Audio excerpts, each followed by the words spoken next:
What I do ask of you, though, is to just remember that we have a responsibility to also listen from empty. Simon Sinek says, communication is not about speaking what we think. Communication is about ensuring others hear what we mean. So you have a responsibility to hear. That's why I said, my ask is for you to hear from empty. EmpowaMen, and today, is a safe but a very interesting platform in a sense that even though it generates a safe environment, it allows for critical reflections for men and masculinities in South Africa. So we will not let you get away with stuff that's not thought through, whether you're on stage or from the floor. It's a very safe space, but you will be challenged because the environment allows for that. So against the dominant backdrop of a value system driven by capitalism in the main, we do find ourselves now in a place where we happen to be right here when we have gender-based violence and femicide, men are trash hashtags, Me Too movement. And we have to remember that we are part of a society that has generated what we have. We cannot excuse ourselves from it. We are the society, society is in us. So when we reflect, we must just insert ourselves right in the center. Yesterday, I was asked a question around the role of media in discussions like this. I said, remember, if we give media a slice of the full cake, when then they amplify that messaging, then we cannot blame the media because it's what we have given them. I'm hoping that today we'll choose the right ingredients, mix them well, bake the right cake that tastes good, looks good, and allow anybody who takes a slice of the conversation that happened here to have the full experience of what we want and what we are hoping to achieve. I do hope you realize that I just put us in the kitchen, which is the right place because we should occupy all spaces.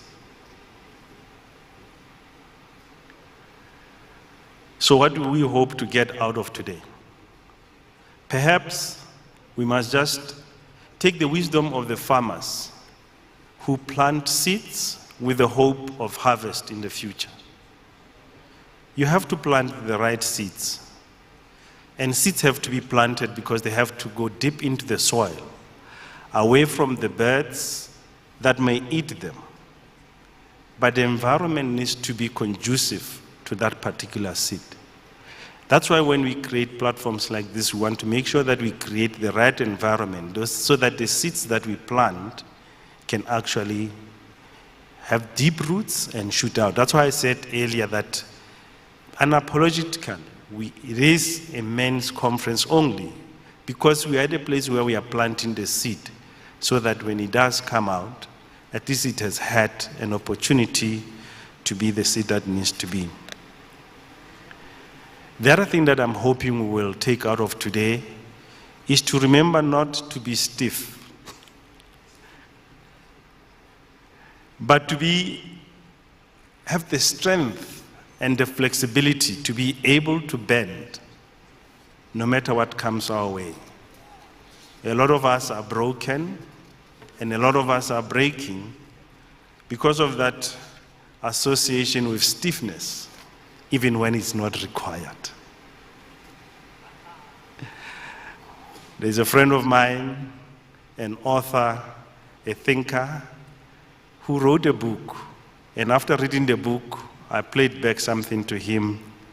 So Linda, this message is not necessarily as I wrote back to you, but to say, I do suspect now, in the context of today, that men in this room will love today's conversations because your truth is going to be told by someone else on your behalf.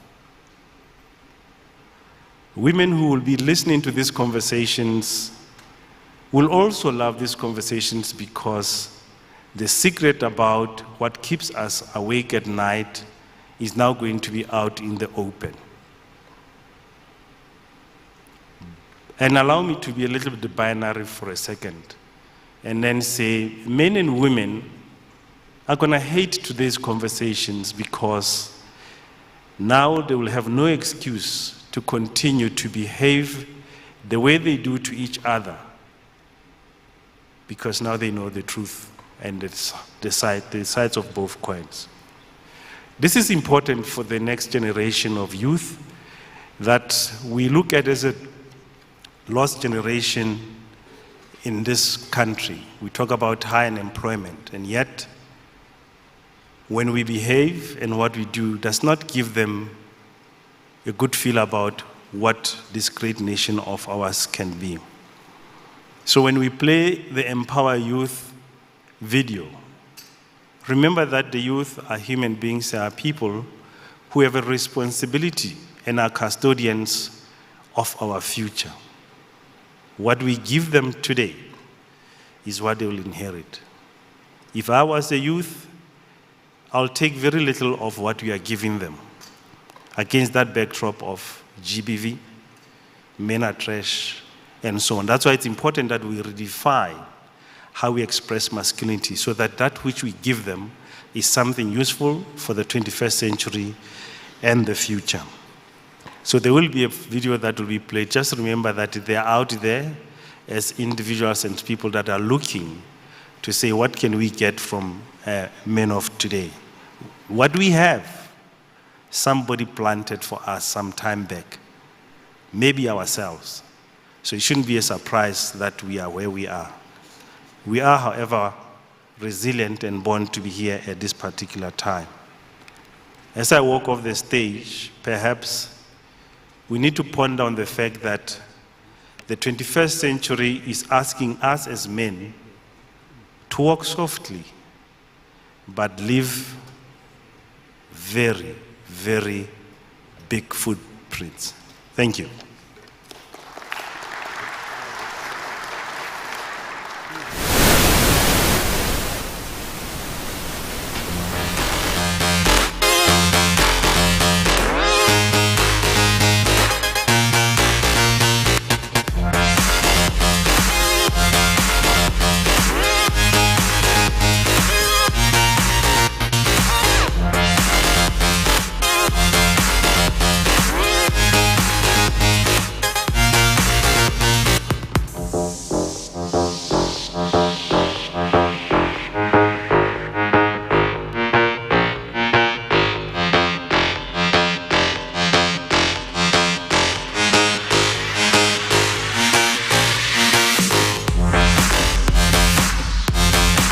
Walk your journey in your own lane at your own pace.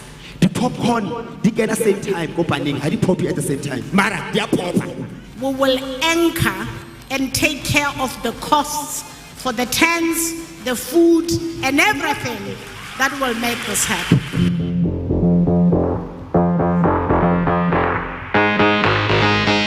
Do you know how I know you received it before you got here? Because you told your mind, I don't know where I'm going, but I'm not coming back the same person. And I've already spoken to the youth unit in the presidency. We must be part of the preparations for next year. In 2020, during COVID, we became Edweek's top 100 fastest growing business in the world.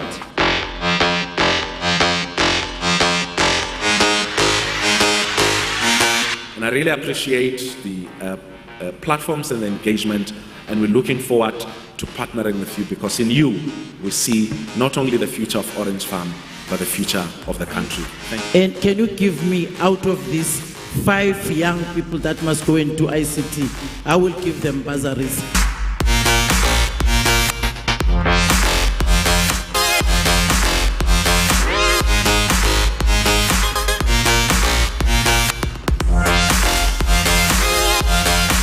The things that change our lives are not big things. They're the things that are right in front of you.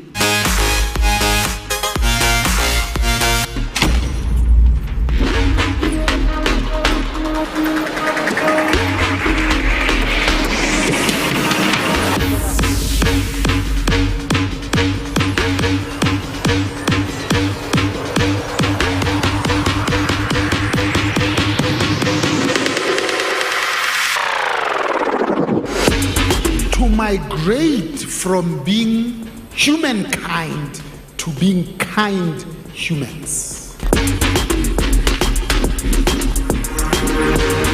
I'm going to be forcing my officials, talking to my colleague Minister Nzimande, that a concrete program comes out of this place.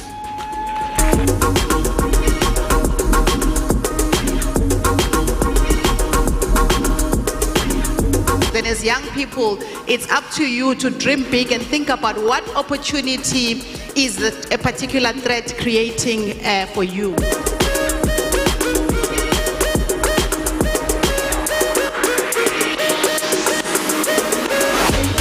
The young people Bamo Orange Farm, we're not going to leave you behind. We are putting down money that's going to help you with digital skills. Committee 1.4 million.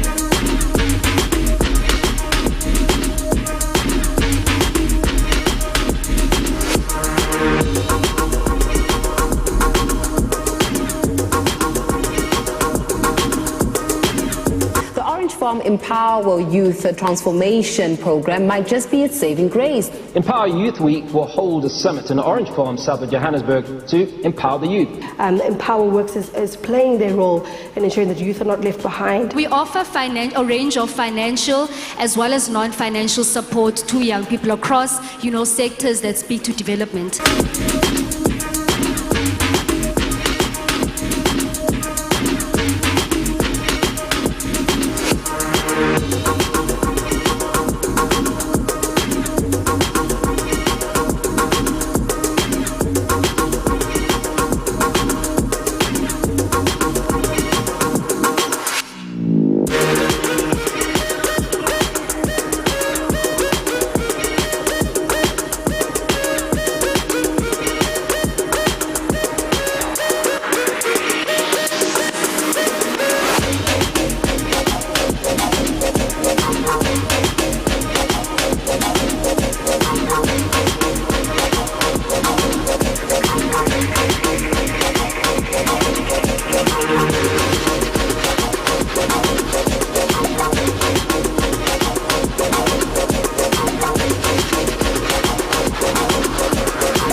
Thank you.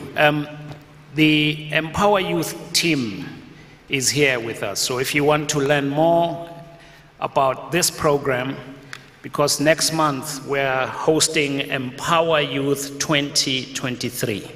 So if you want to be part of the future, please get in touch with Dumi and her team. They are working amongst us here today. Wasn't that inspiring?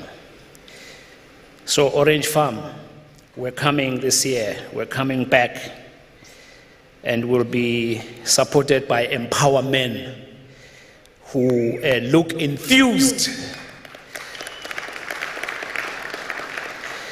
Work with me, guys, work with me. EmpowaMen, you look enthused.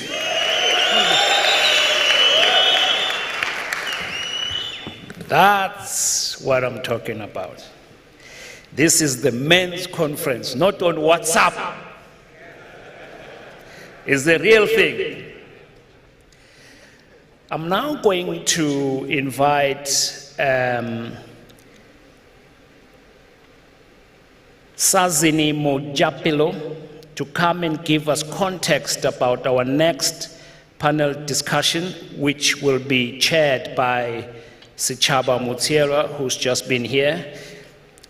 I thought you missed some of his speech. He's talking about being stiff and not being stiff. I didn't hear anyone laughing, or were you laughing inside? Feel free, you're amongst brothers. So laugh out loud if you want to. But I thought that speech was pretty cool about being hard, not being hard. You know what I'm talking about? Yeah? Don't be hard on yourself. I hear some giggles from the back. Someone is getting it. Now, moving right along, we're having a panel discussion on GBV, which is a very serious subject, which will be, as I just said, chaired and facilitated by Sechaba Mutsira. But I'm going to call Sazini Mojapelo, who's CEO of GBV Response Fund, to come and give us a short address.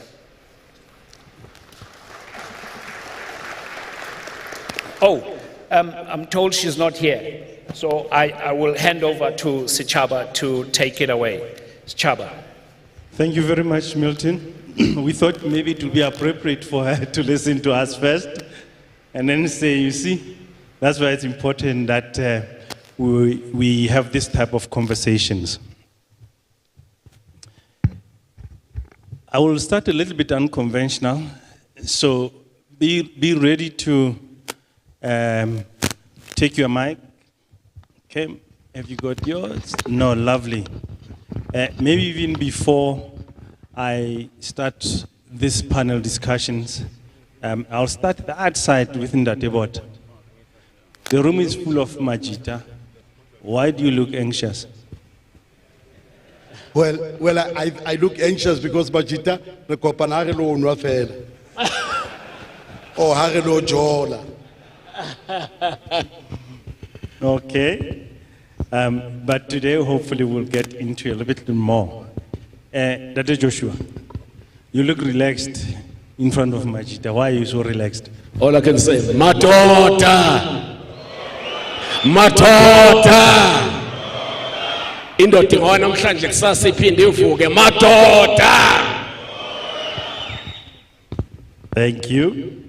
Martin. Good morning. How are you? I'm well, and you? You had some interesting stats yesterday about this type of issues. And there are no youth in here, but I hope you will feel welcome because there are no youth in here. But what brings you here today? Say again. What brings you here today? Well, yeah, I was invited. And I kind of specialize in talking about GBVF, but as it relates to boys and men. We tend to only look at one side of the story. And I think it's very important that we begin to heal the human race as opposed to one particular gender. So maybe now going straight into the panel, let me start with you, Martin, and say, if one looks at who gets impacted the most and who sometimes do we forget to speak about, if you can just give some opening remark on that. Yeah, I think, society today is always in this thing where, we're always pointing fingers and going, men are trash, and, men are the perpetrators of all violence, and men are the problem, and, that sort of thing. And girls are the victims. Always girls and women are the victims, right? But we don't look at the other side of the story when we start looking at the numbers and the research that have come out that boys are actually impacted at greater numbers than girls are in South Africa. We tend to look at the, in terms of the press and in terms of society and the news and all that, it's when a girl has been raped or when there's a femicide or when something like that, then, boy, it's front page news. Everybody knows about it. We're talking about it for the next 6 weeks. The whole men in trash thing comes up again. And, but when a boy is raped, for instance, I was busy with a case in Pietermaritzburg where a teacher sexually violated or raped, let's call it what it is, 9 boys, all of them under the age of 13. Do you think we could get any newspaper space for this besides the local newspaper? No, we couldn't. To me, it was a national tragedy. We had a trial that took over 7 years to complete. These boys had been in court longer than some of them had been alive, for more than half their lives. And we need to start talking about these things, because the unfortunate truth is that these boys grow up broken and there's no support for them. And when they do act out in anger and violence because men are just naturally stronger and bigger and that sort of thing, then we start the whole men are trash thing again. So we need to look at this holistically, and we need to start healing society as a whole rather than just focusing on one particular gender. It's expanding the lens around this topic. If we look at GBV in Tatebota, what is it and where does it come from? Well, thanks, Chaba. Look, I think violence is a gendered thing. And what do I mean by that is that your question is, where does it come from? Look, in South Africa, we are a violent society. Violent society. Now, before we even talk about GBV, violence in South Africa has been a norm, has been normalized. I mean, you had a system of apartheid that really normalized violence. That meant that those that come from the township would understand that for things to change, violence had to happen at all levels. So we should not, it would be, I think, remiss of us, or it would be ahistorical, if we don't take into account before to that this country, it has for many, many years been a violent society or a violent country. Now, when you talk about, so it comes from all of us historically. Something that I think, because a lot of things that we'll say today may not be new, but something that I want to talk about when it's Chaba, when you raise the issue of violence, that all of us are responsible for this violence. But something that I think this morning we should be focusing on is the level of violence by men to other men. I wonder if this hall is aware that the majority of people who get killed, if you go to the morgue on Monday, the majority of people you would find lying there dead are not women. They are men. But here's the thing, they are men killed by other men. But we don't talk about it because there is this intrinsic notion that Majita, men are men. As the men says, this is you. Remember, I've said we have normalized violence. So I'm saying this morning, before we even look at GBV, something that this country and the whole world has missed, I think, is that we have never paid a special attention to how men violate each other, one another. That it is normal. It's okay, who can. So I'm saying to you that violence comes from all of us. One of the questions this week as we're preparing this panel, one of the questions was, who is actually responsible? Is it men or society? But look, studies also tell us that 67% of South African households are led by women, which means that the norms, values, that some of us learn, we learn from our mothers, we learn from women. Who says that man up? Who says that be a real man? Who says that go outside and fight? So, Chaba and colleagues, this morning it's important for us to accept the fact that violence, by its nature, it's a gendered thing. And that means that you can't look at women as just victims. You can't just look at men as just perpetrators. Because when you do this, you fall into a trap of what they call a zero-sum game. Look at Nandipa and Thabo Bester. Nandipa, there is in some quarters that, oh, she's a victim, oh, you know, she's innocent. No one talks about her agency.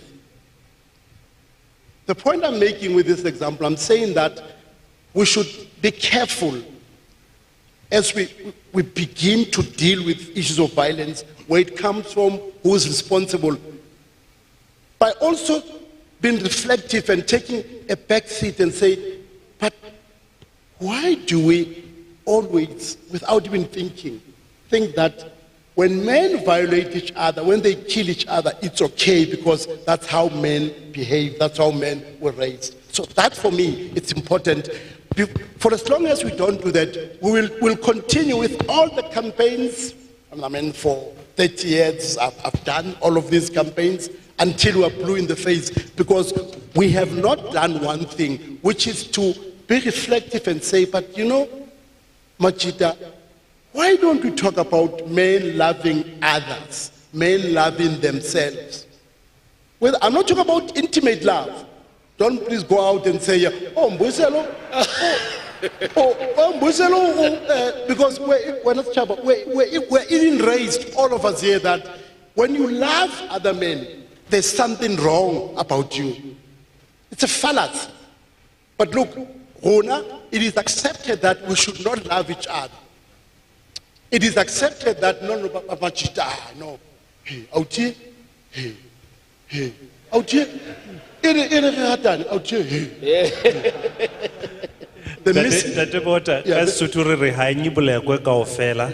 that's where the missing link is. You know, maybe spiritually we are bankrupt. As we take accountability for GBV in Dr. Joshua, can you give me some thoughts? Yeah. In 2005, I decided to take a journey to reach out to men. So I went to Johannesburg prison. And then there were 12,000 inmates in Johannesburg prison, and 11,000 of those were men. 60% were young men that were incarcerated in Johannesburg. Only 1,000 that were women. And in the space, the guys that I was interacting with them,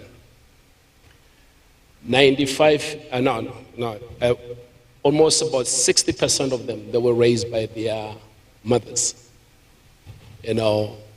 And when I talked with them, there was that issue that says, you know, my mother will tell me, I must go outside in your panda.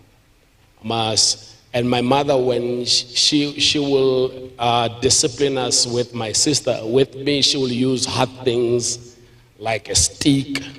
She will use shambok. She will use very hard things compared to my sister.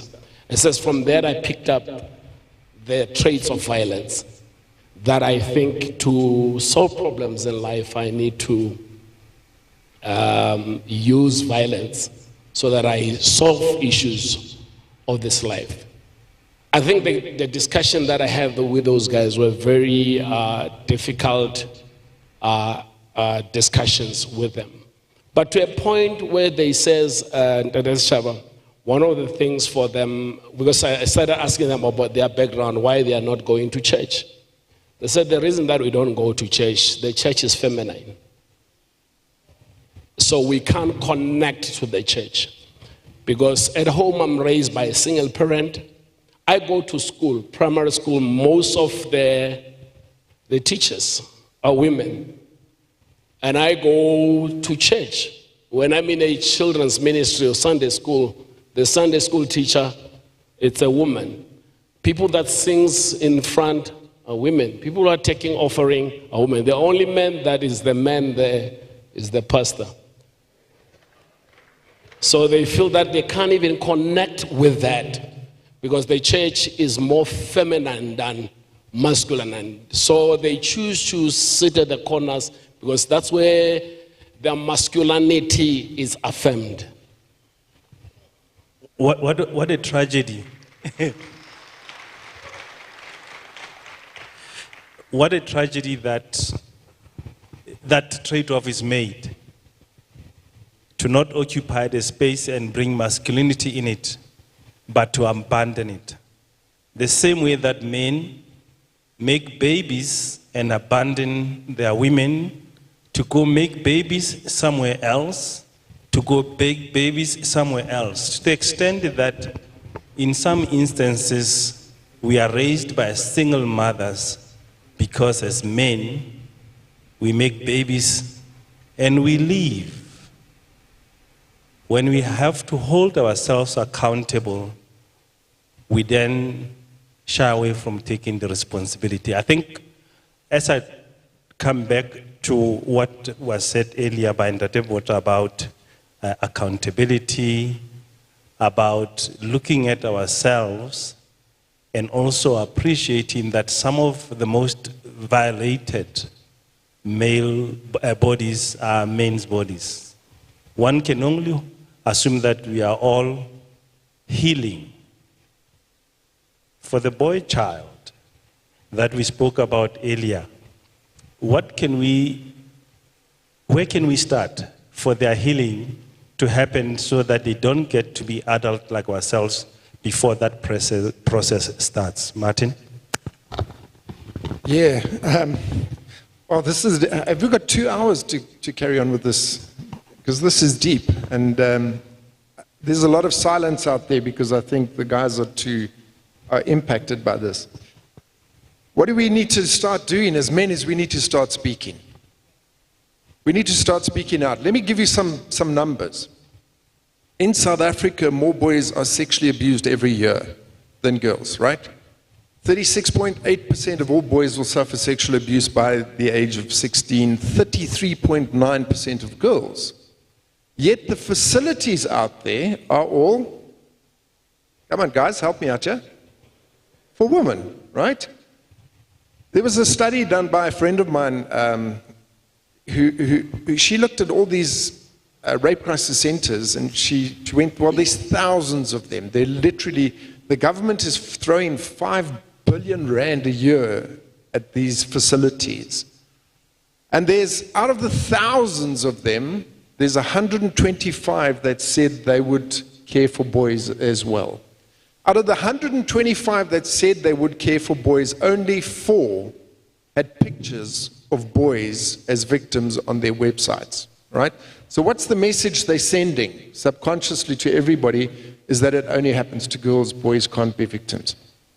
We're not talking about the fact that, in fact, more boys are abused physically, emotionally, sexually, verbally, whatever the case may be, on a daily basis in this country. I mean, for a woman to choose a boyfriend, right, you've got a 1 in 2 chance of picking a bad one, okay?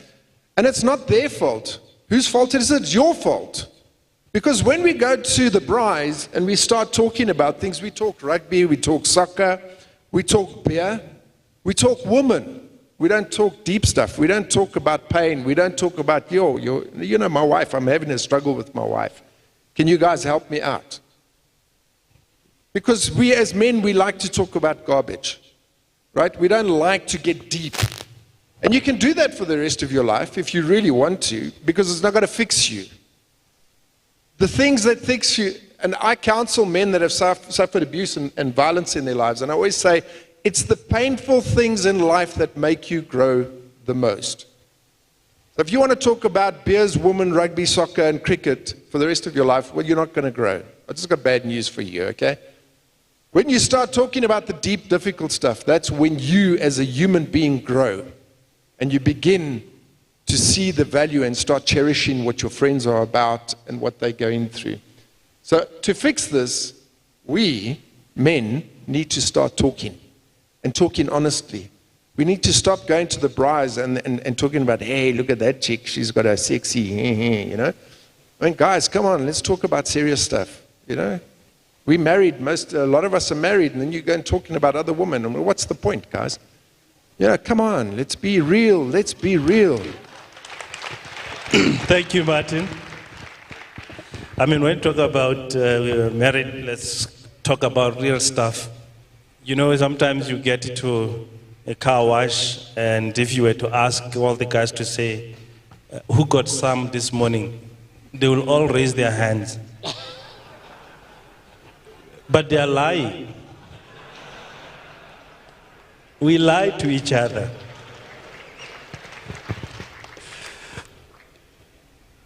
Ndade Joshua, going back to the healing part of it, how then do we make attractive spaces for men to come and have these deep conversations that Martin is talking about? How do we create such spaces?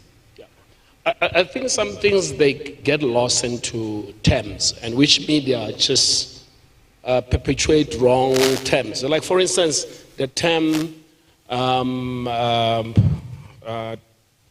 what masculinity? What is the other? My mind just said a brain freeze. Toxic masculinity. Do you know that term came from an American psychologist who happens to be homosexual? So he was attacking the issue of masculinity. So now every time you speak about masculinity, you need to talk toxic. But there's no inverse of toxic femininity. We only say, so I think we need to create a space that is masculine for men to be attracted to. Let me make an example. If you go to a soccer stadium, it's 90% men there. Because it's competitive space. It's a masculine space. So if one man to come to our meetings, we need to move away where we challenge men, be more feminine. And we never ask women to be more masculine. So we need to a space where we say to men, be a man. And be a man does not mean be violent. It means be responsible. It means protect, build the economy. So we need that space where we're not going to speak soft stuff, but stuff that are masculine, strong stuff. Thank you very much. I think building on that about when you look at issues of spaces that are created that allow men to come through, how do we make sure then that it doesn't go too far out, that when we come back we forget that soft part that allows us to have a full spectrum of who we are, not just the hard stuff?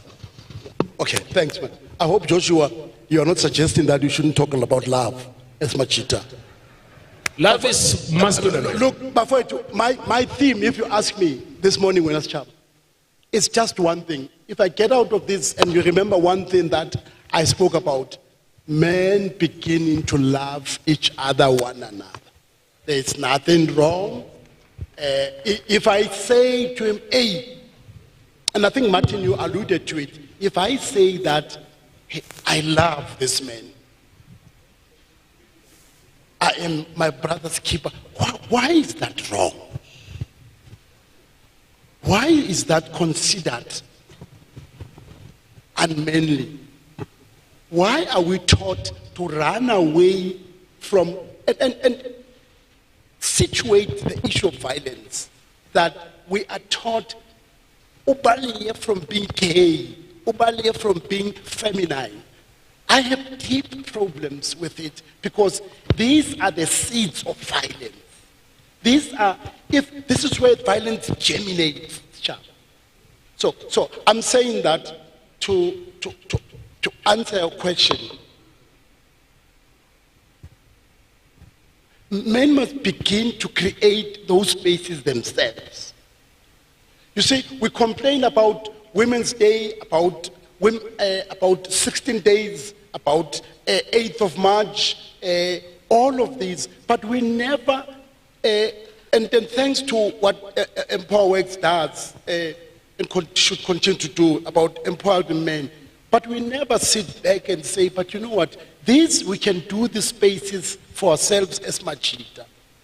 So, in about a roundabout about Wenas Chaba, I think we must get to a point where there is nothing abnormal when men are in spaces where they're able to cry openly, unapologetically, to tell each other that, you know what, I don't have answers to creation.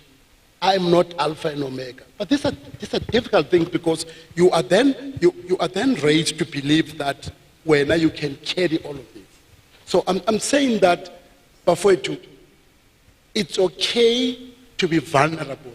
There is nothing wrong. It's okay to go to another brother and say, yes, we are better. And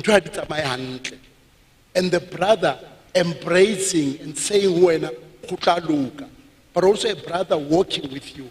We must disabuse ourselves of the notion that we can carry the whole world on our shoulders. That's impossible. That's why the rates of suicide are higher among us as men. Very few among women. Why? Because they share, they talk about anything, everything. But we don't rule. You may be sitting here now, you're going through difficult stuff. You may be sitting here or no fun or for 5 days at ho hang. One house at to hell ho hang, nix. And how there's nothing wrong. How about lawyer by at my age, 60 plus. Can I go Hagishapa 1.5 round? And it's okay. Harubata, the full round, it's okay.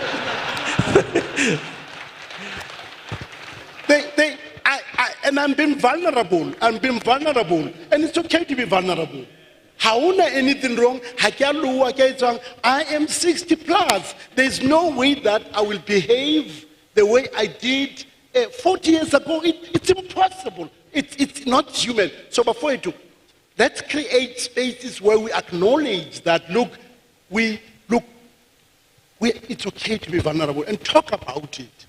And don't feel that there's something inherently wrong.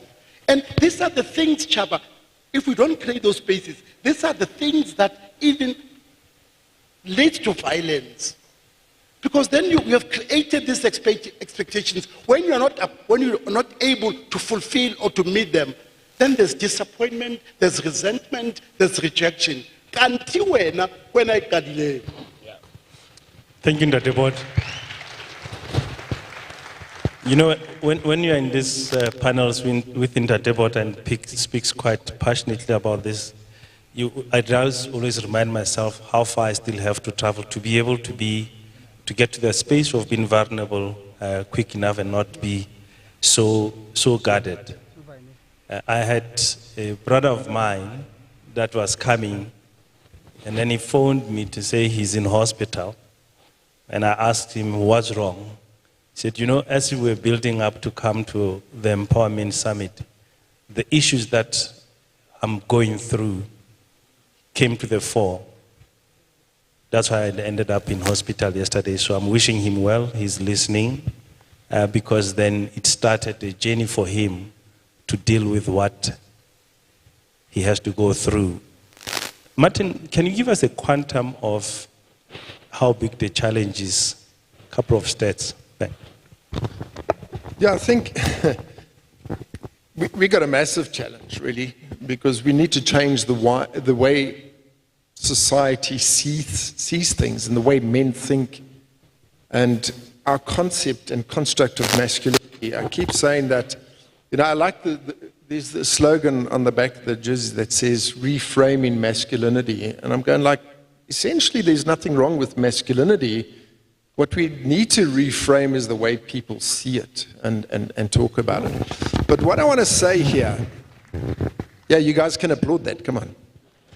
Right? What I want to say here is we can't be let off scot-free. I want to tell you what your actions as men do to our future generations. And I want you guys to listen carefully. And remember something I said earlier? Great growth comes from great pain. So if this hurts, you're going to go home, you're going to think about this, and you're going to change things. Okay. So this is a study that was done on fatherlessness. Okay. And as my colleague here, Mr. Buerta, said earlier, 62% of our families in this country are raised by women. They are fatherless. Men sire children and we run away because we think it proves our masculinity. Let me tell you something. You want to be a man, raise a child. Okay, I can tell you something. My son is 2.5. He challenges the hell out of me. Let me tell you something. I got to control my anger. I got to control a lot of things raising a 2.5-year-old. Okay, so you want a challenge? Don't run away and think you're a man. Stay at home and look after those kids. Raise those children that you sowed your seed for. Okay, this is the impact of fatherlessness. Studies have found that children that are from single mother households, and remember, we're not attacking women now. Single mother households are 5 times more likely to commit suicide. All right? I'm going to say these numbers and I'm going to pause because I want them to sink in. They are 5 times more likely to commit suicide than children from both unbroken households and single father households. They are 9 times more likely to drop out of school. They are 10 times more likely to get addicted to substances. They are 14 times more likely to commit a rape. 20 times more likely to end up in prison. And when Joshua was talking about prisons earlier, I wanted to say something. A friend of mine runs a prison ministry, and I said to him, how many of the guys in prison that you know were abused as children? And he smiled and he said, every single one of them. Right? And why are they getting abused? Because their fathers aren't around. Right? So they're 20 times more likely to end up in prison. They're 32 times more likely to run away from home. And then they end up on the streets, and we know that they end up in prostitution or get trafficked or whatever the case may be. The list goes on. Single mother households also account for 70% of all teen pregnancies. Right? 70% of all child murders and filicide cases. Guys, it goes on. So there's nothing good that comes out of a single mother household. There's nothing good from you as a father having neglected your responsibilities and run away, to leave the woman to take care of the child, to complain when you have to send some money for nappies or for some formula or something like that. So my takeout for this is man up. If you want to be a real man, raise your children, because it's you who's going to change the future of this country by being present for your children, and preferably with the mother. Was that hurtful? No applause?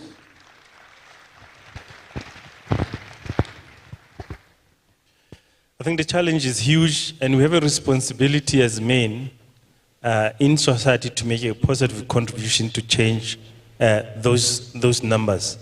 I know the question is posed at you, but the same question that was just thrown by Martin there, let me throw it to you, Joshua.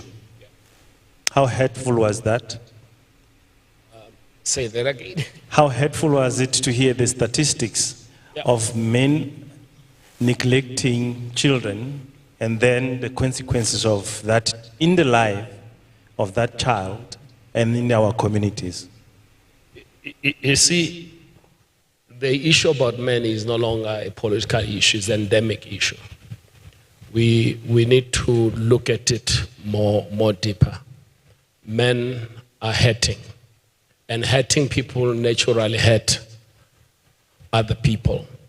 But if we can take it back where this really, some of it started, and Debota talked about it a little bit. If you remember when colonization came into Africa, they took heads of the families, fathers, and they took them to the mines. And they left women and children. So boys were now to be raised by their mothers. But also their fathers, they were in mines and they were humiliated, they in mines. And they could not be able to hit back to the oppressor. So they will look for the vulnerable people to hit back. And who are those vulnerable people? It is their families. It is their sons. Like for instance, a father will go for a year into the mines, and when he come back home, they tell him, you know, Sipo did that and did and did and did. And what the father will do will just exact pain on Sipo because he does not have time. So the system in an African context had been messed up by colonization, where children need to be raised by the father and the mother. Because of the economical situation, we found that now fathers are not able to raise their own children. So in our organization, we've got a saying that says, manhood is not taught, but is caught. So you need to see it from somebody doing it. You need to see somebody loving somebody, and then you'll be able to love. But if I said, this is what manhood, I'm not going to get it. But if I'm living in an environment where manhood is lived, a positive manhood is lived, then I can be able to catch it. Thank you, Dad. But the reality is we do have single mother household. They need support. I know we said when we get to facilities that are helping, they are more geared towards women, girl children, but they do need support. What support can men give in those spaces? I know we say we must create our own spaces that allow and attract men. What support can we give in the spaces that have already been created to heal? They might be women dominated. Well, I think, Chaba, one of the things that we should do as a country immediately is, those spaces to support women, but also women to know that men desire to be part of those spaces. Look, there are instances where you go to Paraguana's maternity ward. This is a young couple, they have a baby. This young man is not allowed to go in to see the baby because, yesterday in one colloquium, someone said that, a young man said that he had to bribe a nursing sister to get into that space, to be with the baby. So the point I'm making is that those spaces can only be accessible to men when both ourselves, men and women, understand that I have a duty in being part of my child's birth. We should in fact say to men, it's not only her who's pregnant, but we are pregnant, all of us. But also, Chaba, our language must begin to change as to how we look at issues impacting, affecting men. Because in doing so, those spaces then will begin to open up. I'm seized with a book, very interesting, about bad feminism. Something that even within the feminist movement, there are feminists that are bad. And why am I invoking this is that in those spaces, there has to be an acknowledgement when it's Chaba that men are part and parcel of those spaces. So that there's it's not them and us. It's not this. We should get to a point where we understand that, look, if we talk about GBV, it affects all of us. But you can only do that when you even change the narrative, you change the language, that those spaces, men would feel comfortable to access them. It looks like you wanted to add something, Joshua. Yeah, I'm just saying, it seemed that Ebota spoke about something very important, the issue of love. Immediately in our minds as men, we think the word love, we're thinking Hollywood. You're thinking who to bang, But the word love, it's very deep. Actual love, it's more masculine than feminine. Love is patient. So when you're patient, that's being strong. You see, patient, it's when when you put water in a kettle and put fire underneath and it refuses to boil. That's patience. So when your wife put fire in you, you refuse to boil because he who angers you controls you. So when you refuse to boil, you are masculine. You are men of love. But also masculine is kind, or love is kind. Kindness is when you see your wife act stupidly, but you choose not to use the word stupid. That's being kind. That's masculine. That's you show love. You are able to hold yourself. So love does not keep the record of wrongs. So if you, as each you have been hurt on that relationship and have this relationship, and you treat this new woman as if it's the old one because you've kept the record of wrongs. So masculine does not keep the record of wrong. That's love. That's true man. Daughter. Thank you, Joshua. Tate Milton, where you are sitting, when Me Sazini is comfortable to join and reframe, you must just tell me. Otherwise, we can keep talking and talking. And also keep me honest in terms of time, that we don't go on and on. As we said earlier, this is such a critical conversation that we can go on and on.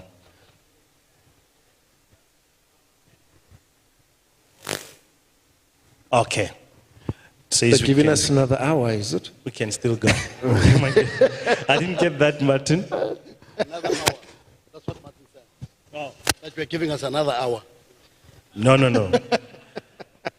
You talk about giving us another hour. I mean, there's this TikTok thing of a guy saying to the woman, say, I want to see you last a minute in what you ask me to do. Let me time you. I think at 21 seconds, she was done. At least we do get to 45 seconds. But isn't that a real man? Right? 20 seconds is more like 5 minutes. As we come back to healing the spaces and the wounds that we perhaps carry a little bit with those hard statistics, because I'm trying to now say, what we have now, somebody perhaps planted for us. How do we forgive, let's say, our fathers? How do we forgive our mothers? We spoke about sometimes they're a little bit harder on the child when they were disciplining. How do we forgive the people that perhaps planted the seed that's germinated what we have? Martin? Me? Why me? That's a tough question. You're closest to me. That's a tough question.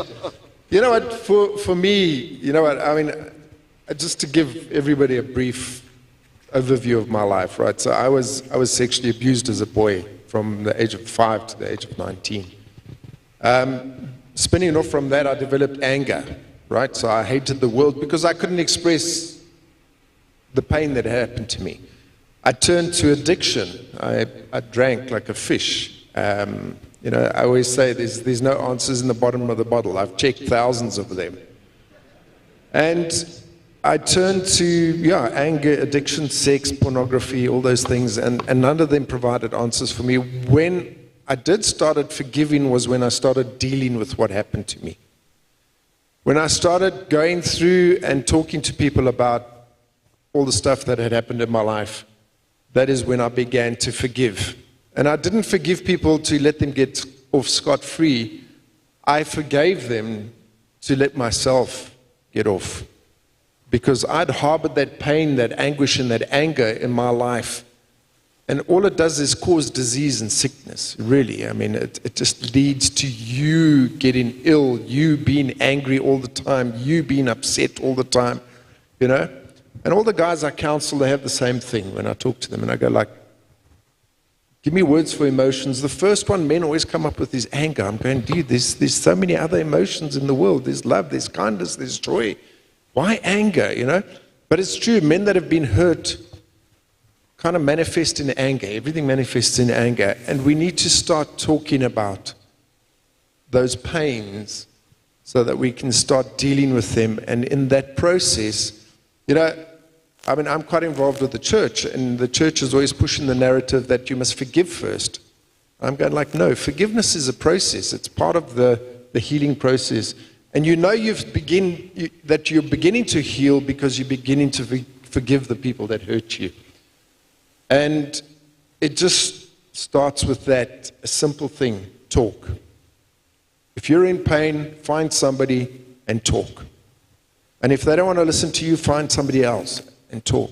And if they don't listen, just keep going until you find somebody who sits down and listens to you and believes you and understands. They don't have to offer solutions, they just have to listen. Thank you.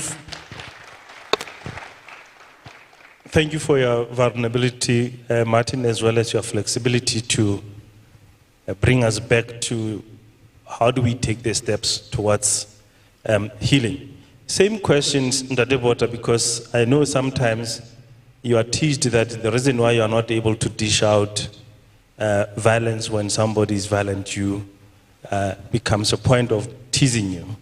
So how do you begin to heal?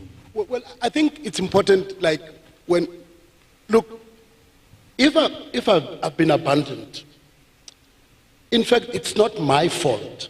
It's the one who abandoned me. So, Bafwetu, I mean, a lot of us sitting here, I think can attest to the fact that we're raised by single mothers. And you know, when you carry anger, resentment, what it does, it eats at you. Look, someone said this a while back, that unforgiveness is no different to you drinking poison and hoping the next person to die. And that's what it does. I mean, when you live with unforgiveness, it is you who ultimately suffers deeply. So if I've said to you in my 60s, never met my father, but I had long forgiven him for the simple reason that I can't be burdened by something that I had no control over. The best I would do is to be the best father for my kids. That for me would be, I would get back at you by, in fact, if you're still alive or wherever you are, that this is the template. This is what it means to be the best father. And by the way, best fathering does not mean being just an ATM. It means presence. Thank you. Joshua and Tate, I'm sure people do come also to put their heads on your shoulders sometimes in their healing journey. Before we go into a Q&A and handing over to Milton to just facilitate some of these things, the same question to you, what do you normally hear as we conclude before we go to Q&A? Maybe I want to say to men, God created a stomach for food, but he never created a stomach for pain. So don't stomach pain. Don't be a man about it, release it. As Martin has said, find somebody that will journey with you. There's a story that is told of a man who was driving in Majuba. So he was driving very fast. Then he saw an old man was asking a lift. Then he stopped and he picked up this old man. As they were driving, this old man says, slow down, there's a sharp curve there. And this man says, no, I'm in a hurry. He says, no, slow down, there's a sharp curve. And until this old man says, slow down because I died on that sharp curve. So I think we need our fathers who will not be afraid to open up their shirts and say, here's the scars of life. I died on that corner. and I can take you through this journey of life. Thank you very much, Joshua. Keep us honest, Milton. Thank you, Chaba. What a fascinating discussion. Now we are going to call Sazini Mojapilo, who is the CEO of the GPV Response Fund. She's here now, so she'll come and give you a short address, and then we'll have the Q&A, and she will join the Q&A. The other thing I wanted to raise is just a safety announcement, which I was reminded about, which I should have mentioned earlier. Don't want you to be stiff. The exits are behind you. You can see them in case of an emergency. Don't scream and shout, because you know where you scream and shout, not here. You go to the exit and you go quietly, and there's an assembly point outside the venue where you enter. That's the assembly point. And then the gents, mind you, I don't say ladies and gents, they're gents. Also, you follow the exits, and they're just outside the registration desk there, okay? Hope you're enjoying the discussion. Ladies and gentlemen, Sazini Mojapilo.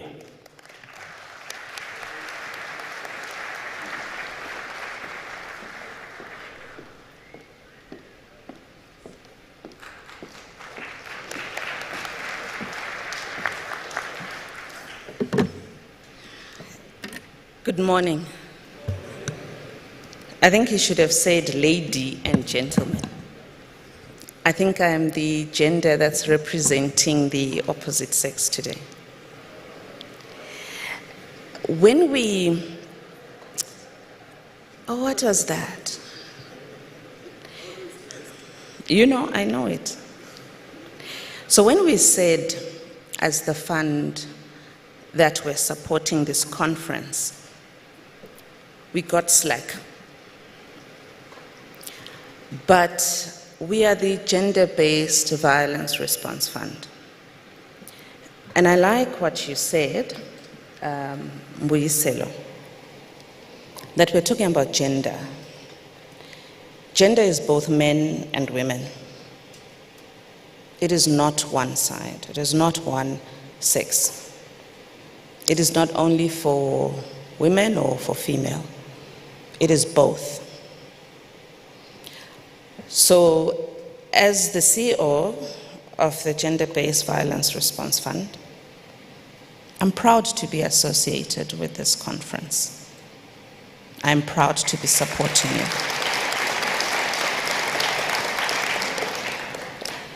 And I do think that 50% of the population that comprises women is equally grateful that we do support these kind of conferences. Our war against gender-based violence cannot be achieved alone. It has to be done together. At the bedrock of it is gender equality. I'm glad to see that we have the Commission of Gender Equality here. I was listening to the conversation and the panel, and what I heard was, what about the boys? What about the boy child?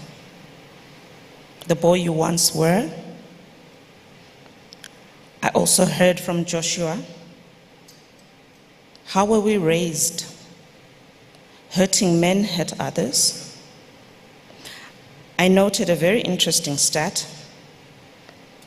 Thank you, Mbuyiselo. 67% of households are women only. Yes, Joshua, you're right. It is a result of migrant labor, but it should not continue today, should it?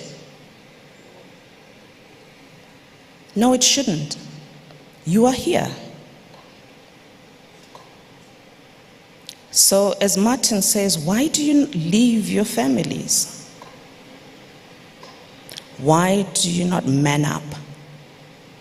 Not my words, Martin's words. So, as much as it is my singular honor and privilege to be addressing you today as the only woman on the panel or in this discussion, I also hear healing. I also hear love. I am a mother of 2 boys and a girl, with a very present father. It is not my responsibility alone to raise them. It is our responsibility. I, however, also want to challenge Mbuyiselo. We will talk about perpetrators. We will talk about victims, because it is criminal to perpetrate any form of violence against another person, be it a man or a woman. If 1 in 3 women have been abused, it means 1 in 3 men are abusers. It is in the intimate partner space. How do we stop? How do we change? The answer does not lie with us as women. The answer, yes, does not lie in being victims. The answer does not lie in being perpetrators. The answer is with us, both men and women, seeking solutions that observe and uphold your rights as mine. The answer lies in starting to see me as I see you, and gender equality at the fore. The same spaces you occupy, I have the right to occupy them too. There is no threat there. There is equality. So when we look at the next generation, you are mothers, I am my mother, you are fathers, you're a brother, you're an uncle, some are grandfathers. By merely holding that title means that there's the next generation. The next generation of leaders, presidents, doctors, teachers. I subscribe to the view that we have borrowed the future for those who are to come after us. How do you want your son to look at his sister? And yes, Joshua, it's not fair that you get a beating, but neither is it not fair that you don't get to do the dishes. It goes back to our roles and responsibilities, underpinned by the importance of equality. Yes, I may be weaker, but certainly my brain is the same. My love is the same. There is nothing wrong with my masculinity as my femininity. So as I share with you today, standing here in my capacity as the CEO of the Gender-Based Violence and Femicide Response Fund, I am asking for your help. I am asking for us to come up with solutions. South Africa cannot be known as the rape capital of the world. South Africa cannot be known as a violent country. We need to hold hands and look at how we eliminate what has been commonly known as the shadow epidemic. It is a shadow because it happens behind closed doors. When it surfaces and it starts hitting our public space, some of you may remember Uyinene, a young girl. You send your child to university as the father, and she doesn't come home with a degree, she comes in a body bag. No. It is criminal. But you need to stop it at home. So as much as we can look at the statistics, look at the challenge, we now need to come up with the solutions. And as the fund, we are here for that. We will show our face in spaces where they least expect us to, such as this one.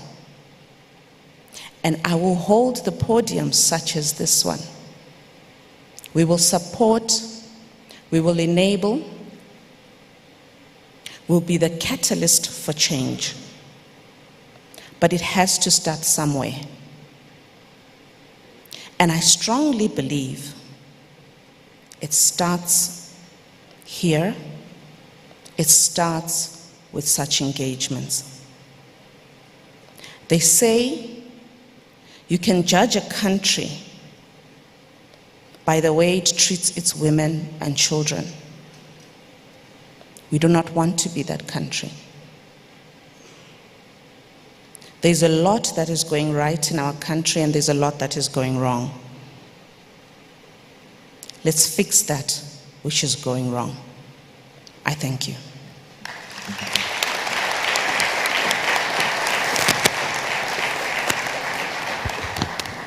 Thank you very much, Sazini, for framing the challenge that we have. Milton?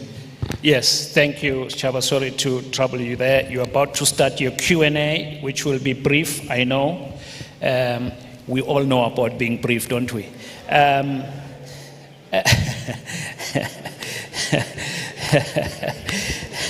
see others don't laugh because they are never brief. I want to remind those who are following us online, and you can also share. You know, we have to bring in the online community, don't we? So we've got 2 hashtags that we are using, so you can use them as you share, tweet and Insta. It's hashtag I'm EmpowaMen, I am EmpowaMen, and hashtag EmpowaMen. Enjoy the Q&A. Chaba, take it away. Thank you very much. In the interest of time, I will take 2 questions. Please frame them in a way that almost all the panelists will have an opportunity to have a response to it.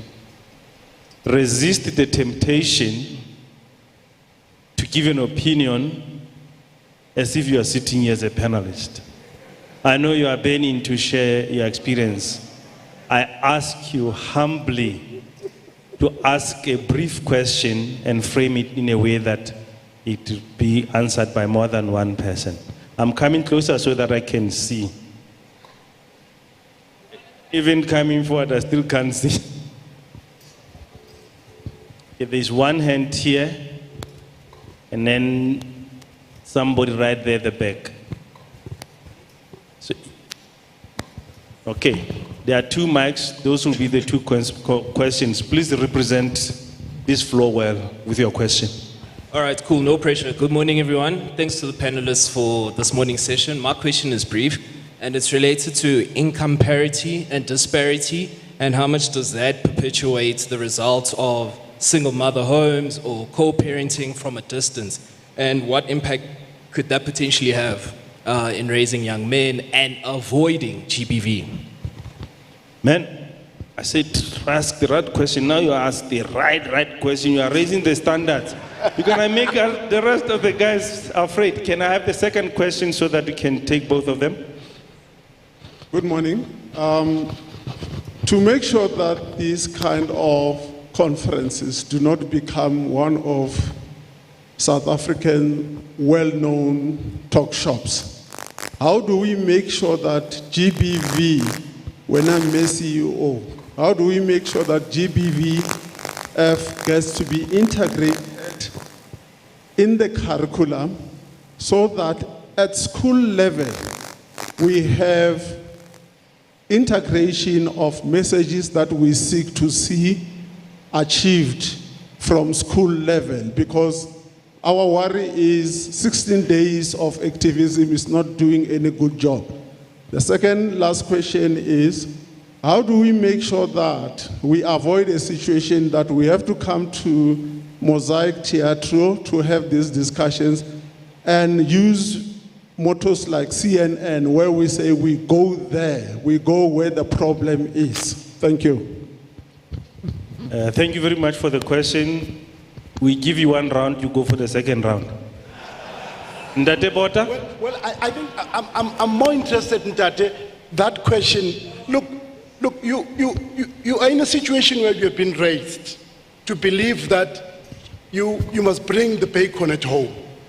You are the head of the family.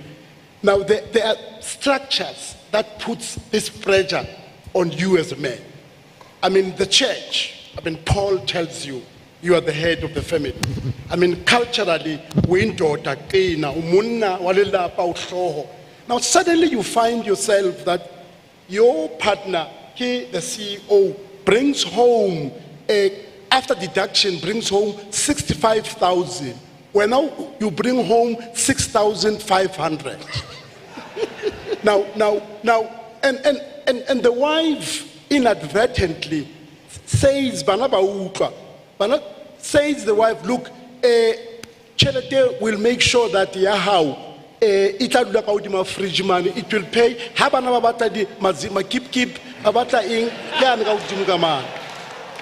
But it pays the school fees, it pays the car, it pays the house. Now here's what happens.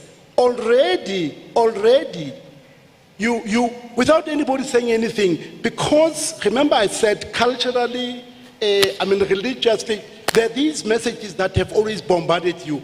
Already you're feeling less of a man because you are not bringing home 65,000. But guess what? It's not only you or these other structures. Majita amang has paga ka wena. No. I know my village, he lives under Pitchcoat government. Control his fast. Now these pressures. So one of the manifestations of violence, it's directly linked to issues of these disparities, earning disparities, because then you don't only feel emotionally, psychologically emasculated. You also feel that, but am I still loyal lapali? And kids also, meaning well, they talk, no,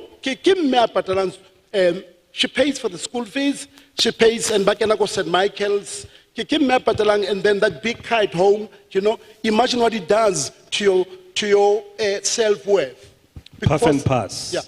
So I'm just saying that when as Chaba and Ndati, it has a direct bearing as to what we do, how do we deal with it. I don't have answers. It means, therefore, that we need to go back, and someone spoke about the schools. We need to go back as to what are messages, what are the narratives that we're telling the boys and the girls. Why is it that, Majida, it must be us who are, it must just be us who are providers, who are protectors?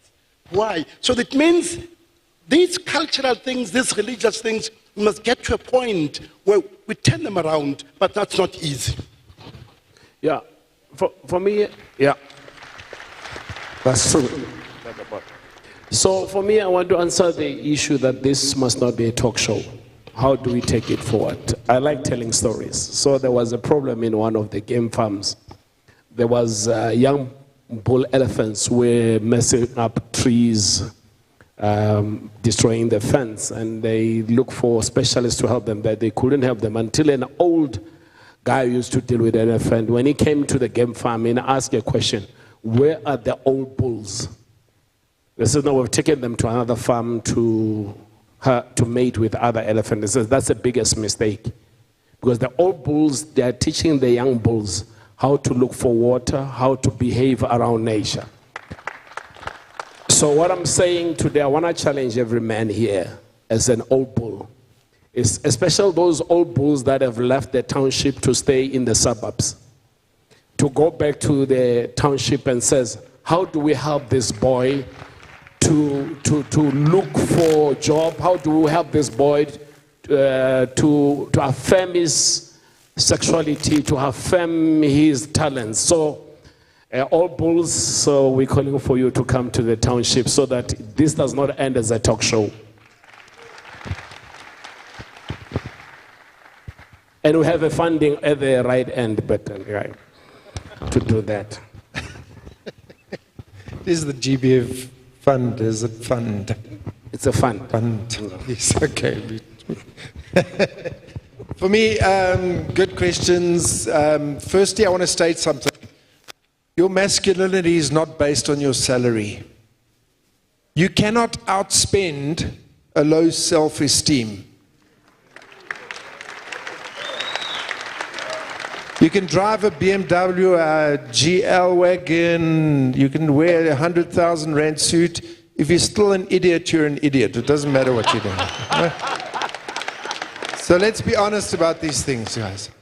Secondly, I'm tired of it's the teacher's problem. I think one of the biggest issues we face in this country is what Joshua raised early, is the colonialists came in and they took the heads of the households away and they made them laborers and they treated them like savages and took away their masculinity by tying them to trees and things like that. And I read a thing in the Labour Museum. I don't know, you guys, who's been to the Labour Museum? Nobody, you don't even know it exists, right? Bottom end of Joburg, beautiful place, go and visit it, it's free. Labour Museum, and there was a thing written on the wall there. I wish I could remember the author, and he said, "My hope is that my sons are not kept from their wives like their father was from their mother." And when I read that, I realized what the problem in this country is, and it goes back hundreds of years. And we need to start changing that, and we need to stop relying on our teachers. For the man at the back there, to raise our children, it's not their responsibility. Their job is to teach our children. Your job is to raise your children. And you raise them to be masculine men. There's nothing wrong with masculinity. We don't need to reinvent it. Okay? We need to enforce it. In fact, what we need is more masculinity. Because like Joshua said, love is masculine. Love is kind. Love is patient. And that's what we kind of need to work on.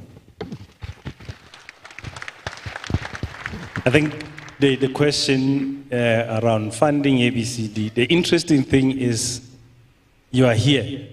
Perhaps also we must ask ourselves, who is not here and why are they not participating from bringing resources in spaces like this?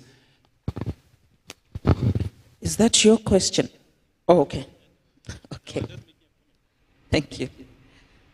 There actually is a program in schools, and it is delivered in partnership with Vodacom and the Department of Social Development. So if you do check, you'll find that there's six manuals which have been made to be child-friendly, and they are presented in a comic form. So yes, we're already doing it. Thank you very much for the questions and to my panel. Just in case Joshua has left a wrong impression about only the bulls being invited. Bulls with strong horns as well as us with soft horns, we are also invited to be as part of the solution. Thank you very much. Over to you, Milton. We conclude, and thank you very much to the panel. Thank you.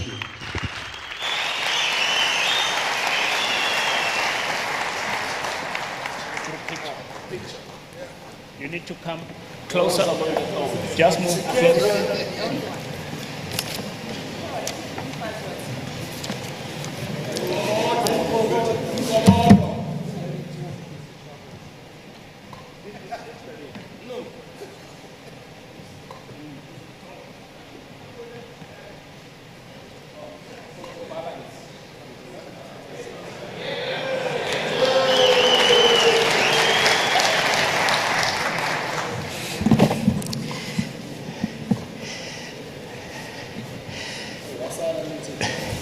I know, Agnes EmpowaMen.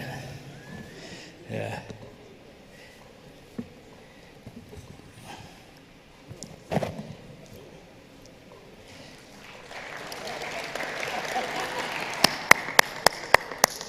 Thank you very much. Wasn't that fascinating?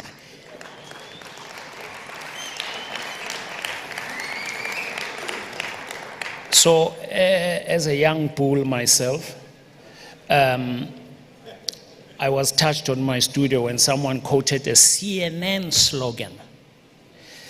There's a BBC one called "Live the Story." So you don't just go there, you live the story. Anyway, be that as it may, I now want to call upon Pastor Mbobo to come and give us a musical item before we go to the next panel discussion. Ladies and gentlemen, Pastor Mbobo.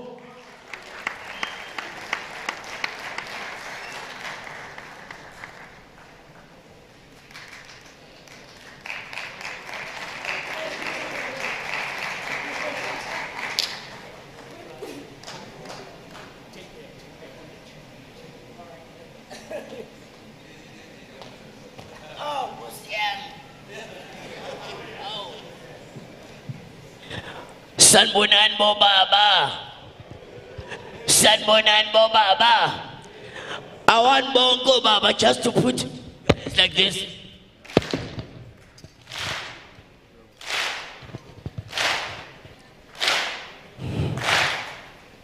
Heibo! Heibo!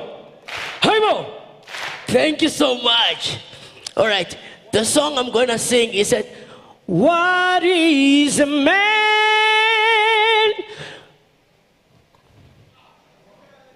Wow. Wow. But we're going to start it like this. I want you to listen to the lyrics. It says, what is a home? What is a home? What is a home without a father? What is a home? What is a home? What is a home without a father? I am a father. I am a son. I am a brother. My brother's keeper. I am a father. I am a son. I am a brother. My brother's keeper. I am a father. I am a son.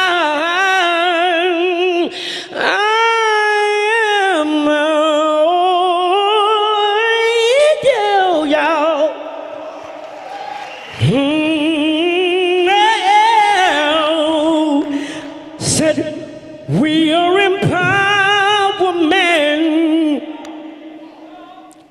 We can make a difference.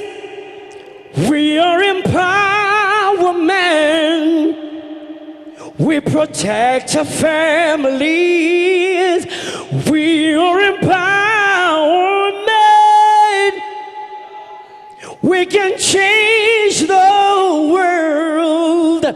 We can change the world.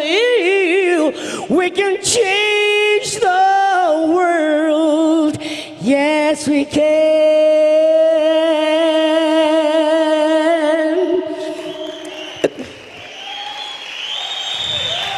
All right, let's sing. Uphold me with thy sweet spirit. Whatever you do, Lord, don't take your joy from me. Help me say, uphold me with thou sweet spirit. Whatever you do, Lord, don't take your joy from me. And the last one, it says, millions didn't make it, but I was one of the ones who did. Can you help me say millions didn't make it? Come on, fellas. But I was not the one who did. Say millions didn't make it, but I was one of the ones you did. Millions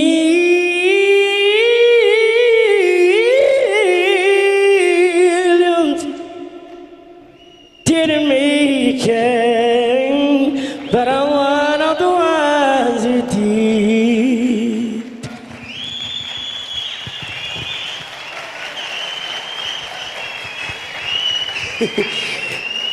Yes. So yeah, that was my performance, and thank you so much, Bobaba.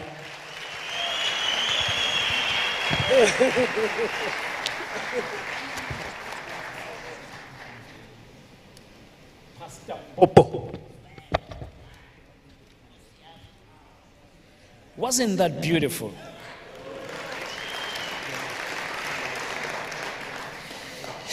I have an announcement. The driver or the owner of the Audi A4, registration F for Freddy, N08FTGP. Your car is on fire. FN08FTGP Audi A4.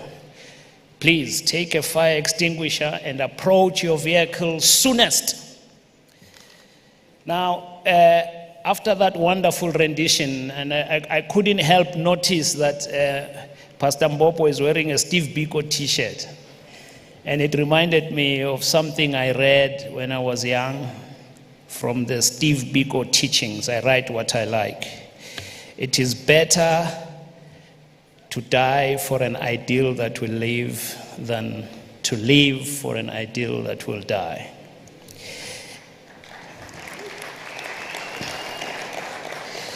We now move to the next panel discussion, the wounds that men carry.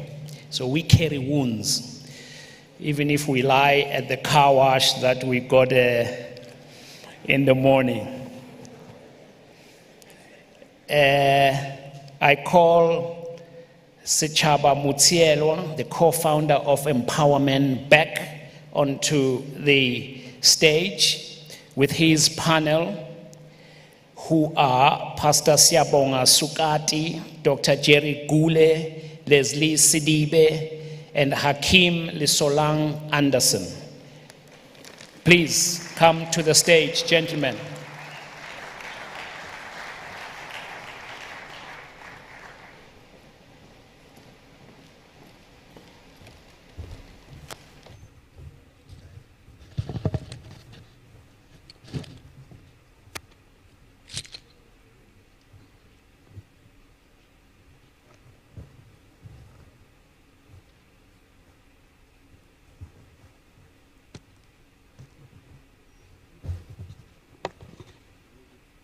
We will be joined by Kim soon. But I just want to welcome this next panel. And I think it comes at the back of the discussion that we had around healing and taking that journey. And it's appropriate that we then continue from where we left off.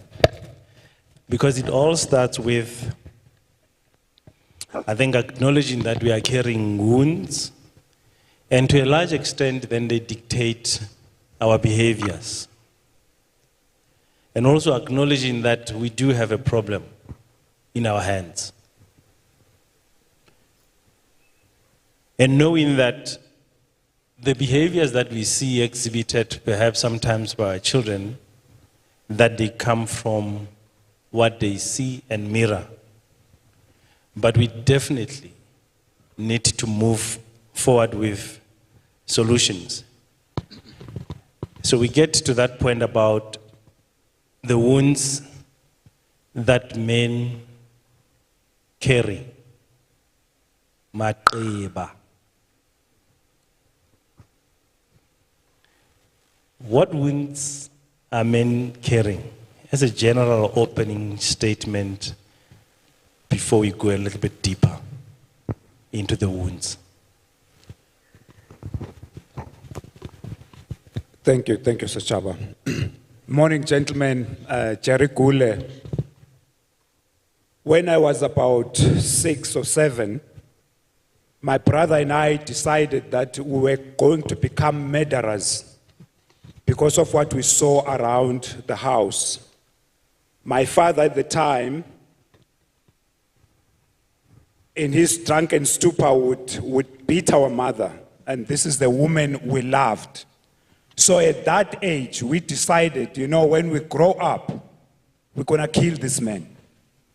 When we're strong enough, we're going to kill this man.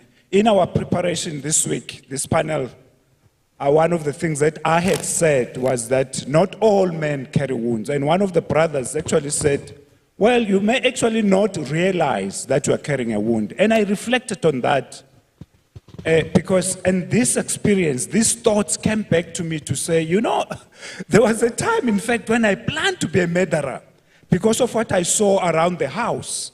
Because here was my mother, as a child, and I think I was either 6 or 7 years old, and my brother Jim was just a little older than me. My sister comes between us, so he was maybe 2 years or 3 years older. And we just looked at this, that almost every time when my father came back from these, and at the time it was not even, these bars that are now like fancy bars that people go to. It was just homesteads, because I'm a rural boy, homesteads. And he would come back, this guy comes back drunk, and we knew the routine. We knew what was going to happen. And it hurt us as boys. Because we loved our mother. So, and our mother would sob and would look at that. That's a wound, right? That was a wound and that's a wound actually that, and thank you for reminding me when we're briefing for this, reminding me that just reflect, take time to reflect. You are carrying a wound. I do thank God that he intervened in my father's life. So we didn't kill him. We grew up, but we didn't kill him. Unfortunately, he died when I was 14, was struck by lightning, and he had changed his life. He died in church, by the way. And this is the funny thing, because his life changed around, and he began to love our mother. So our plan just went throughout the window. But that's something that, for me, what it taught me, the behavior that you see. Someone spoke about modeling. And I'm not sure if he hadn't changed what was going to happen. And if he continued in his ways, I'm sure I would be in jail today or something. Maybe I would have been killed. Swaziland, there's a death penalty at the time. I think I would have been killed. Passing on the mic. Thank you very much, Mr. Shaba. Matota. Siyabonga Sugati here.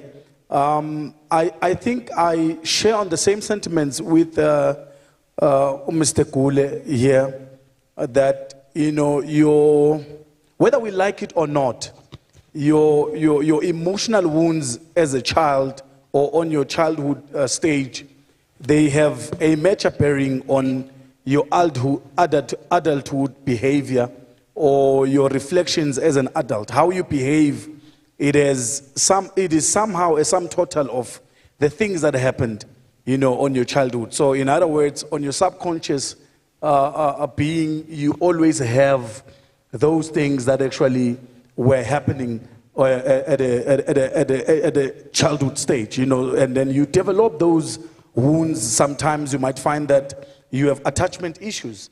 Attachment issues, they come in various shapes. You have your, avoidant attachments, and then some, they reflect on anxious attachments. When you talk about attachments that are avoidant, you find somebody who finds it hard to let people close to themselves, and they find it even hard to be intimate with people. They just avoid being vulnerable to other men, or even get into their spouses, where you find a man, like he's very hard, he's a hard nut to crack. Even the kids can't even relate to him as a father. It is because of certain things that happened on the childhood, where he was maybe neglected or suffered abuse. And on the anxious side of the attachment, you find that they are very clingy. They're always calling you when you ask yourself, can't you just solve things on your own? They have those attachment issues. And if sometimes you're married, then you find that, this type of man that follow women everywhere. He's on the saloon, he's sitting in the car, man. Can't you just find something to do, man? All that, his wife is going for a shopping. It's a nice thing, it looks romantic, but sometimes you don't even see that you are actually having an attachment issue. The wife wants to breed and have space and be with other women, but you have those attachments. So it's a combination of a lot of wounds that we actually reflect due to our childhood upbringing. Dumelang Bahis, he said, my daughter.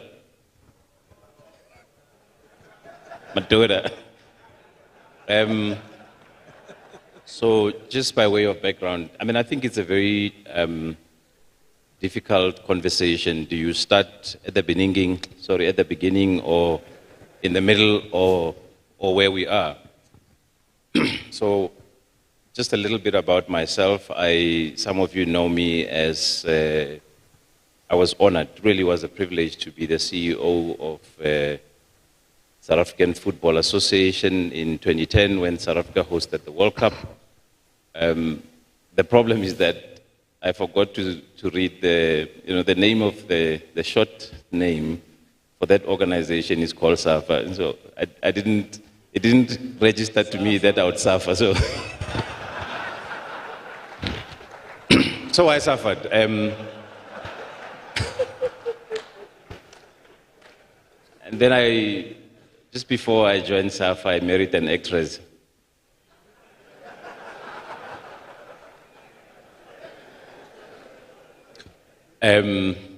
So, we would have conversations, right? I thought she was in character sometimes. So, but anyway, so maybe just there's a video that I asked. It's just 1 minute. It's a 1 minute clip, and then we'll get into the conversation. Can we start with the 1 minute video first?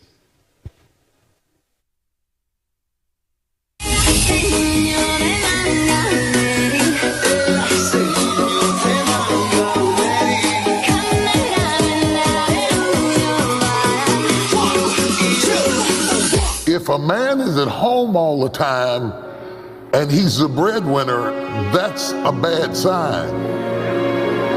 And the problem with being a father is you can never get it 100. If I give you time, we don't have money.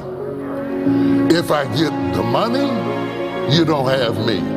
I can't be there and earn a living at the same time.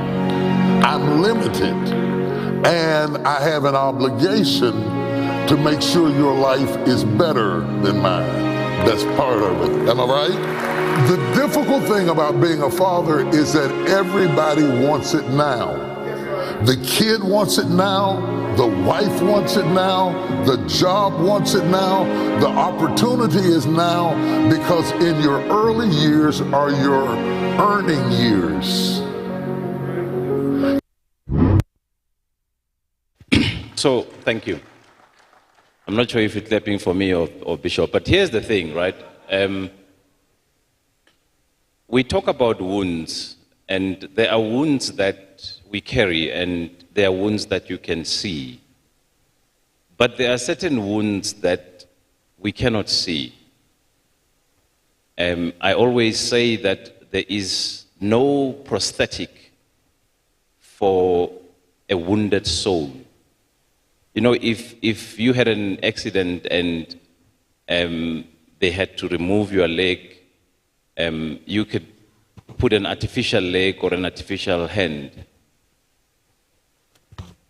But if you go through a storm in your life, and that storm leaves you wounded, and there are all kinds of storms that we go through as men.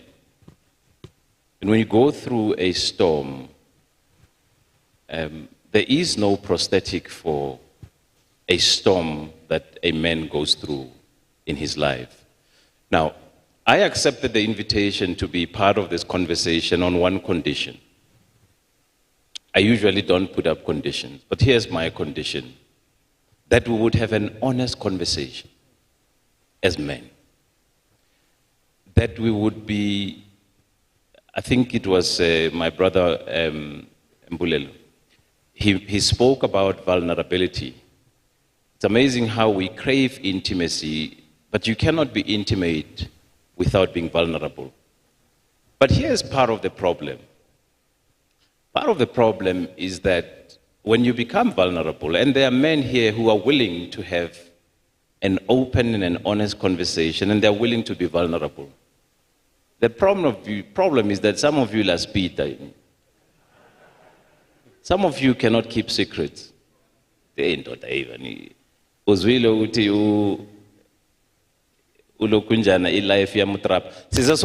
I can't really express this thing like we are in the township hall. But the point is, fundamentally, here's the point. My Americans will talk like that. Fundamentally, here's the point. We have to get to a certain point as men and as a society where we can have these open conversations, but that we respect the confidentiality. Now, and I said we must be open. If you're going to expect me to tell you about the drama in my life and what happened with my marriage to my former wife, and you can go and Google stuff about what we went through, I'm going to disappoint you, because I'm not going to say anything negative about her. I'm not. It's none of your business. Okay? I have children with her. And because I have children with her, for the sake of my children, I've had to withhold my side of the story, or telling my side of the story. It doesn't mean that there is no side of the story. And what you read, and it's quite sad that, you see, some of you go through stuff, and then you feel like on your street. Some of us, man, we break headlines. Our stuff goes like international, man. Sorry, I'm beginning to talk like now. So here's the thing. Some of us go through stuff, but my dignity as a person, I'm not going to lower myself to a level where Gariki Stratmate. Here's my point, and then I'll hand over the mic. So here's my point. My point is that in some of the things that you see and the struggles that men go through, it has become fashionable. We live in that society. I'm coming from a different angle, by the way, because I like controversy. I come from an angle where I'm not talking about a man that ran away from his responsibility, because most men tend to do that, and most of us grew up in single-headed, single-parent home. But there are men, even in this room, who love their children. Hey, but there's this lady, very bitter and twisted, and will use everything to have a full go at you and to reduce you as a man in front of your children. I want us to have that conversation, because there are men, I'm an attorney, I'm constrained by legal privilege. I have men who come to me who are hurt, who are wounded, who want to spend time with their children. And this is what I've learned. You don't have a David without a Goliath. In order for you to have a hero, there must be a villain in the story. And oftentimes there are men, some of them in this room, you have been called a villain, not because you are, but because somebody you are papa and wants to be seen as a victim.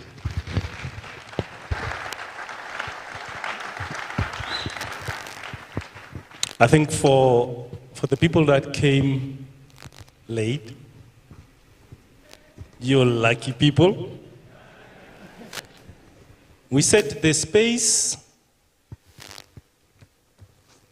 is a safe space to allow ourselves to talk about these issues and critically to engage with these issues.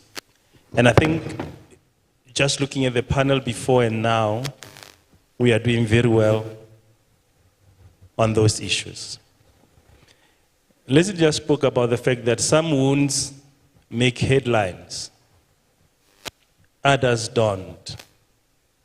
In fact, some are concealed.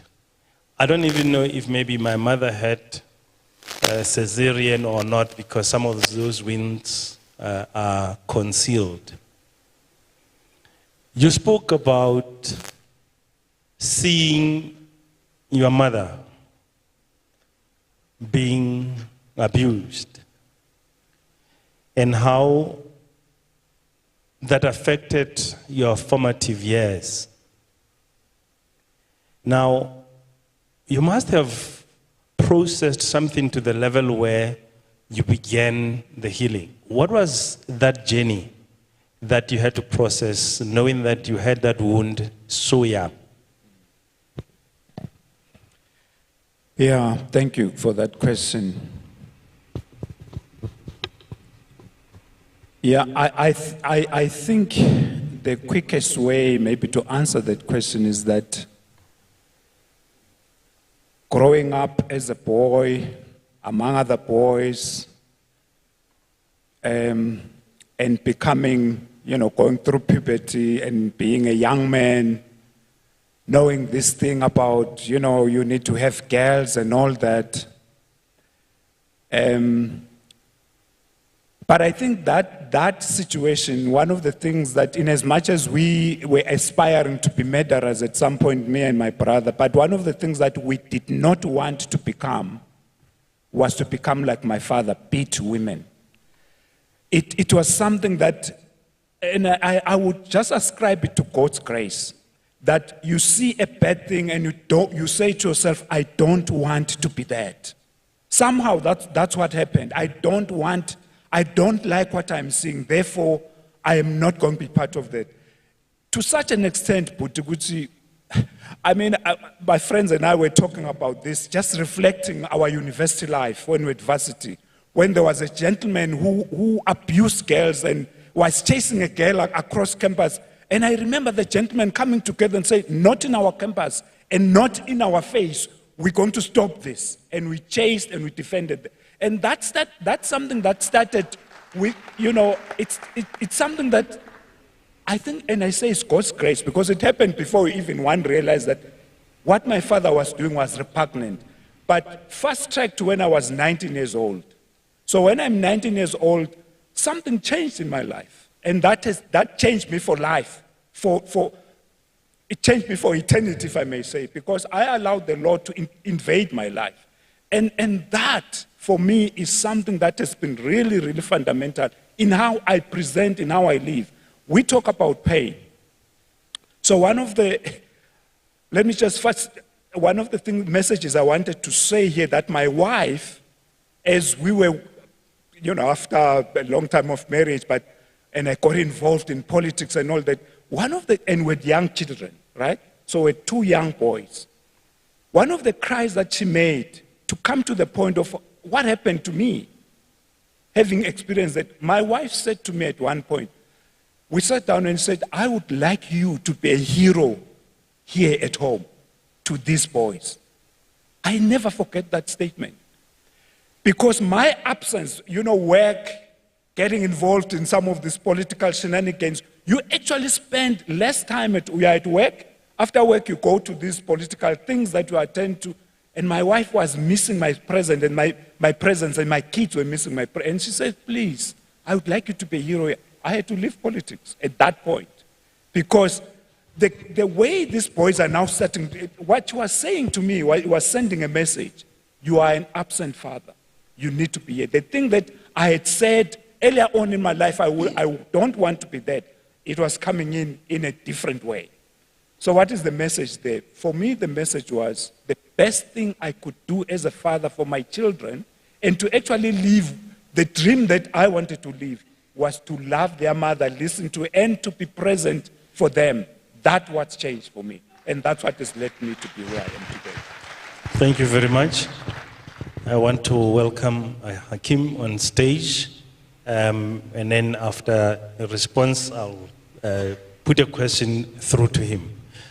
So talking about, I think that was a very visible wound that you spoke about now.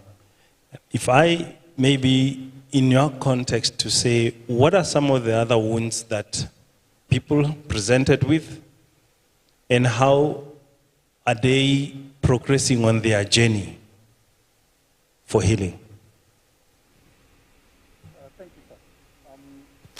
Thank you very much, sir. I think maybe, let me just also, to answer that, maybe reflect a little bit on my personal life. At a certain stage, I actually eventually had to get married for the first time. Yes. Yeah, so got married at maybe in my mid-20s. And then I think on my first marriage, that's when I actually got to have a mirror reflection of the best of the abuse that I had suffered as a young man. My dad and mom got divorced at 2, when we were 2, with my twin brother, and so now we were forced to stay with our stepmom. She was a best woman. She was great, but I guess she also had her own struggles and fears of whatever, Now, whenever we would make a mistake as a child, then she would scold us and then insult me with my mom. Just to put it what I remember, one time she said, ngi-waste energy yami la ngiyanikhulisa umama wenu wanishiya wahamba namadoda wabelungu. Now, that resonated into my subconscious mind until today. I still remember. So I kept quiet about it until 6 years down the line of my marriage, where my marriage was now at a real turmoil stage, where I was struggling to connect with my woman. There's a baby, my firstborn here. So I'm really trying to be a good father. At the same time, I'm wrestling because now I'm in face-to-face with myself. So I'm realizing how damaged I am, how damaged goods I am inside. And mind you, at that time, I'm a pastor and I'm very good. I'm a hero. I'm this good counselor. I'm this great man. I preach heaven and earth down. I prophesy like fire. But the problem is, I'm in a fight with myself. I'm in a battle that I'm losing privately. I can philosophically, portray myself as a great man out there, but inside my heart and inside my house, I'm failing to put myself together. Eventually, I had to ask my wife to leave me until I am sorted. She refused for quite some time until our marriage was like 10 years, but eventually she succumbed because I was not coping. At some point, I was suicidal, but not with killing myself, but I ended up adopting coping mechanism of drinking and all that and stuff, just to try and heal myself inside until I had to confront my mother, my stepmother and my father, set them down before he passed on 2011. And I said, I'm in this problem. You're trying to bring counseling to me. You're trying to tell me that I will cope, my marriage will work and all that stuff. But you don't realize that you were the problem. And then when I narrated my life and the things that I've been going through and all that, I've never seen my dad giving me money in front of my stepmother. He would always ask us to go past his workplace, or then he will have to go outside and then shout and then give us money, because I don't know whether she had a problem with us getting money from him. So it was that type of a lifestyle. So when I narrated my story, that was the epitome stage of my life of healing. So what I learned that the first stage of healing is that admission becomes your ignition towards change. Admit that you have the problem. Admit that you are the problem. Because half the time we see women and all that and stuff. Most people thought my wife was not appreciative, my wife was not supportive. But eventually, when I had to tell the church the truth, I had to tell them that she was a good woman, but she was a wrong choice for me. Because I was not ready to be harnessed in her space of her being the good woman. So no matter how much she could try to be the best wife, never cheated on me, never did anything bad to me, she was just being a wife. When she's whining for what is deservedly, her right, within her scope of rights. But I discovered that I was the problem. So I had to recuse myself until I go through the process of healing. But I will continue as we continue because we have time. But yeah. What I would say is that the first stage towards healing as a man on the wounds that we carry from our childhood, admit that you need help and you need to be healed. I just want to bring Hakim into the conversation. I know that he can jump into the deep end. He was listening to the conversations, and I just want him to reflect on these wounds that men carry. And on following him on his social media handles, there's quite a lot of traffic there. Hey, the knives there. People are showing wounds there. Good morning, brothers. Lishab, are moya kodimo again? Sure. Thank you, esteemed gentlemen, fathers and brothers. My story is similar to almost every man's story, coming from a two-parent household, an amazing mother, and a father who didn't know he had wounds. And so he developed coping mechanisms, lihipi, drinking, partying. And one of the first memories I have of my first wound was 3 a.m. in the morning. I'll set the scene for you. 3 a.m. in the morning, it's Friday, going into Saturday, 3 a.m. The yellow pulsar pulls to the gate. I'm the first one out of the house, go open the gate, it's raining. He pulls in, the car's, it's a mess. He'd had an accident. So I'm worried, so I rush to the car. First pain, as he jumps out of the car, pushes me to the side, I fall, but I'm like, I'm 10. My dad plays a lot, it's fine. You know what I mean? We're playing in the rain, it's cool. But then he gets into the house, and I go into the house, I wipe off, jump into my bed, it's cold, it's raining. 15 minutes later, what we know as I'm the only son, sisters in the house, 4 sisters in the house.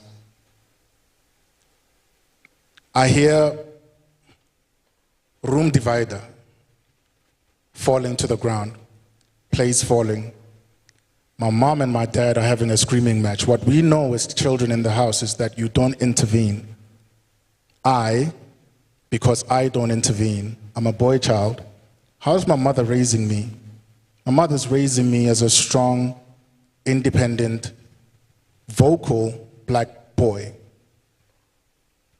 But my voice is stifled because my hero is doing that to my mother's property. Mother, the most beloved person to me. He's not beating her, but he's hurting her. And I know the difference. I'm 10, I'm 11. So it goes on and on and on and on and on and on. And we know like it's soon going to die out. He's going to be tired. He's going to sleep. He doesn't sleep. 4 a.m. in the morning, we get kicked out. And I see my father for the very first time as the worst person and as the worst enemy to my family.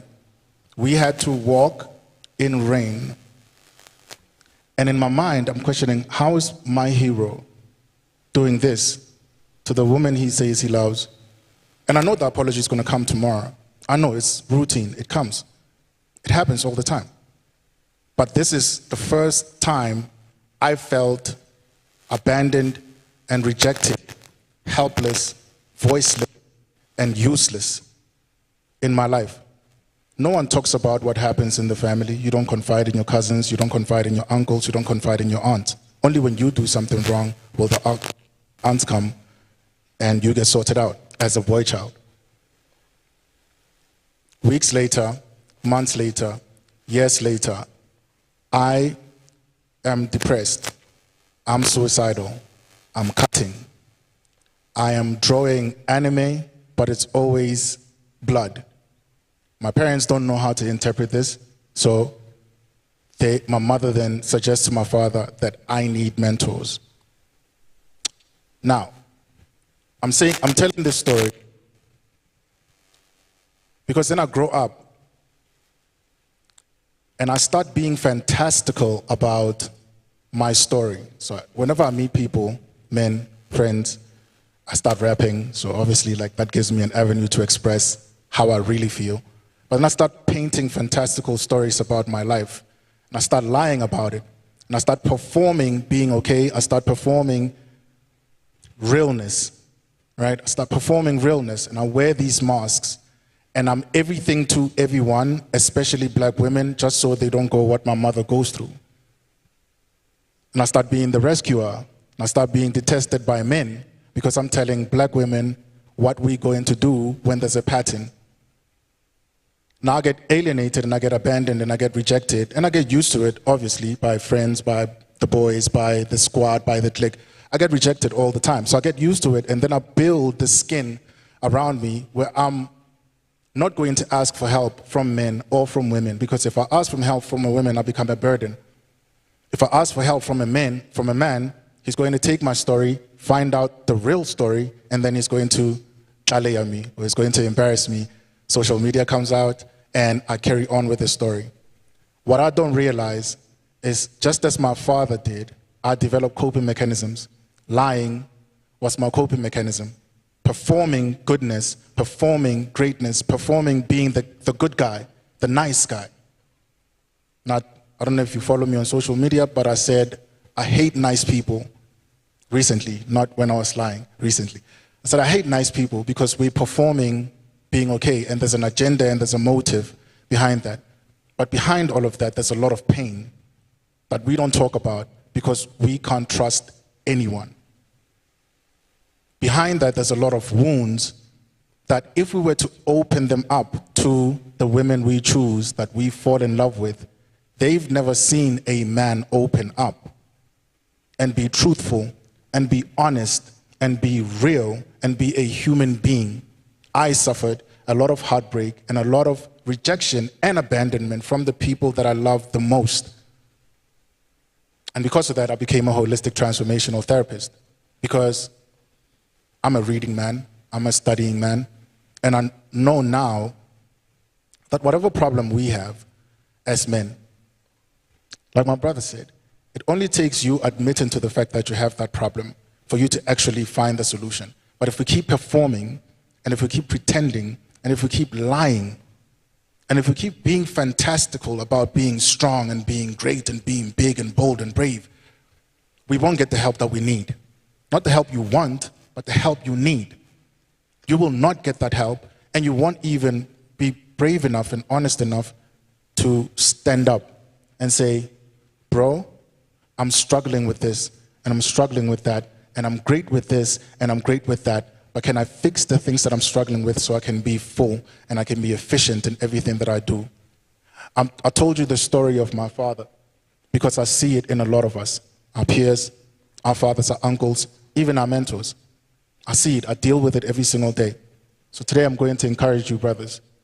If you know there's someone who can help, I like the joke that says you don't go to a plumber for heart surgery. You don't go to the church to sort out your mental and emotional health. So if you know you've got problems, if you know you've been performing, if you know you've been struggling, please ask for help with the right people. You will get it.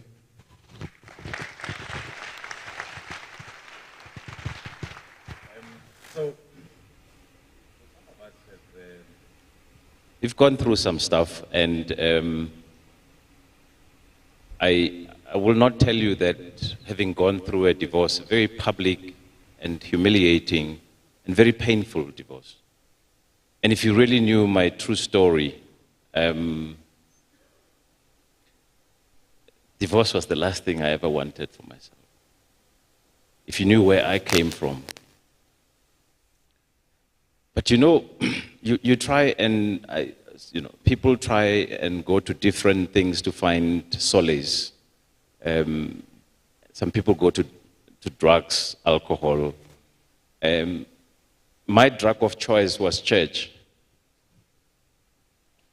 And no, don't clap. You see, because,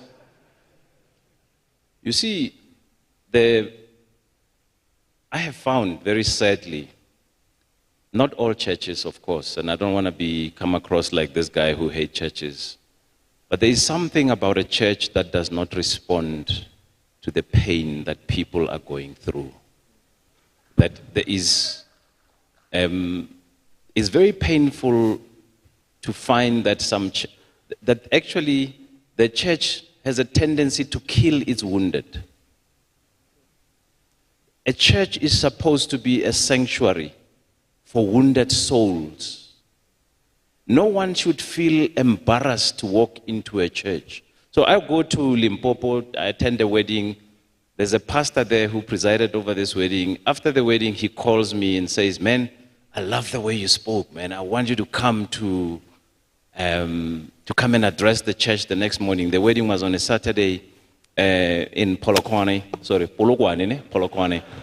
And a big church in Polokwane, and the guy wanted me to come and preach. So reluctantly, I agreed, and I'm traveling with my kids. And at that time, I'm going through these things, at the height of the storm.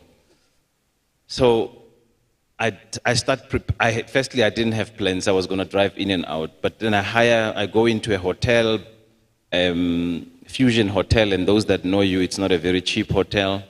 It's the only 5-star hotel in Limpopo. So we book in there. Middle of the night, just before I switch off my phone, I get a phone call from the pastor, and the pastor says to me, man, I know we spoke and I'd asked you to come and address the church tomorrow, but when I told some of the members, some of the leaders in our church, people are not comfortable with you because of the things that they're reading in the media about you, at Drum Magazine. Guys, that broke me.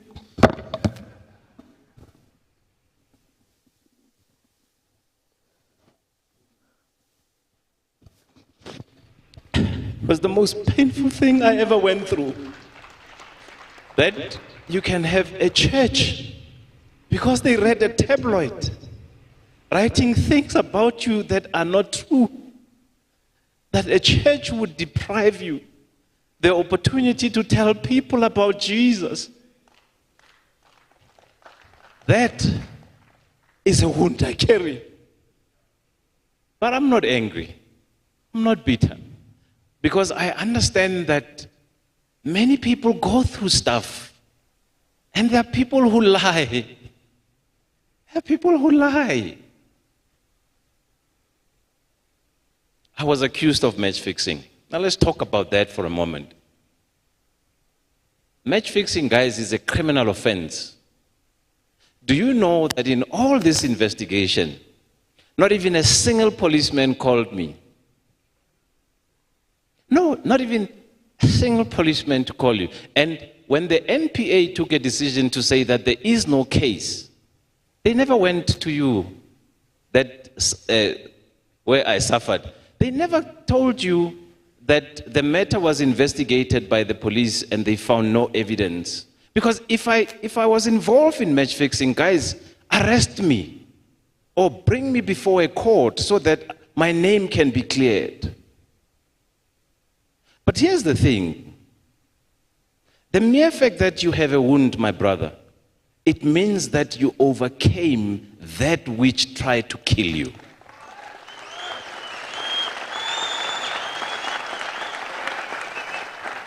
Now, part of your healing comes in when you get to understand and appreciate that you have limits.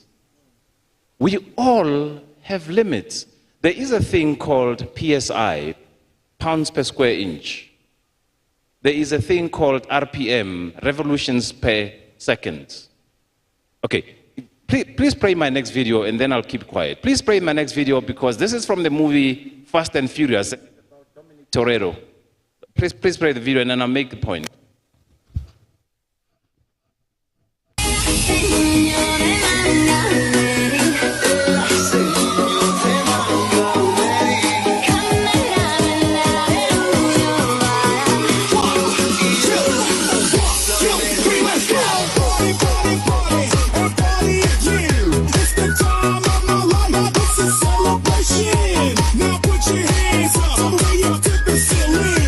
Now shake your body, listen.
here is the point about this.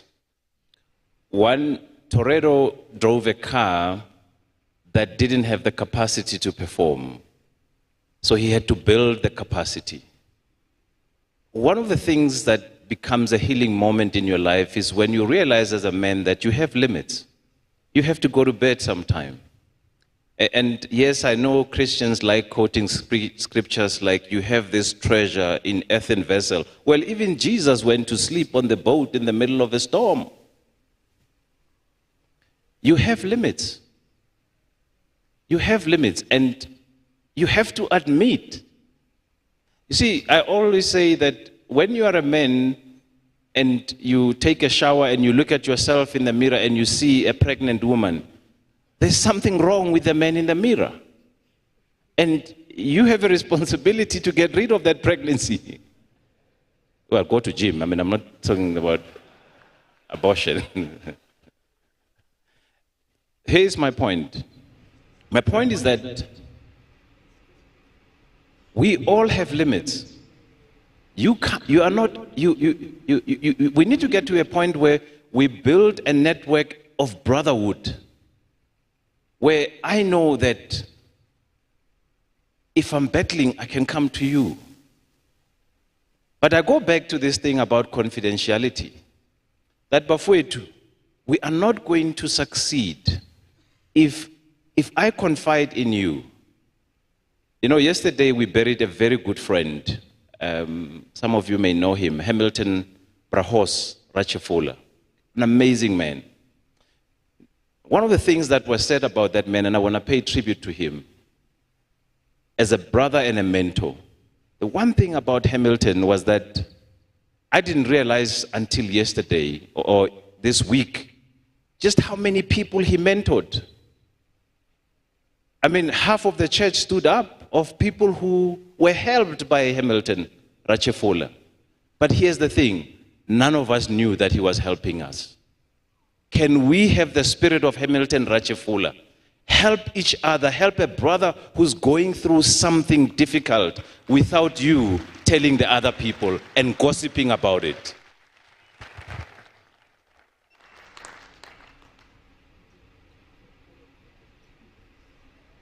In the morning, when I started the conversation to say, be vulnerable, I meant all of us.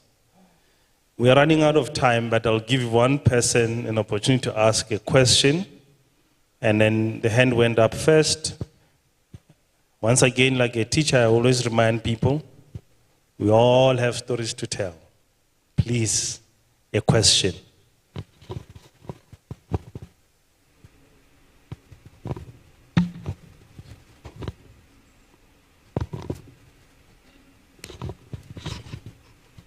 Insizwa sanibonani. Okay, I'm not going to give you a question, I'm going to give you context.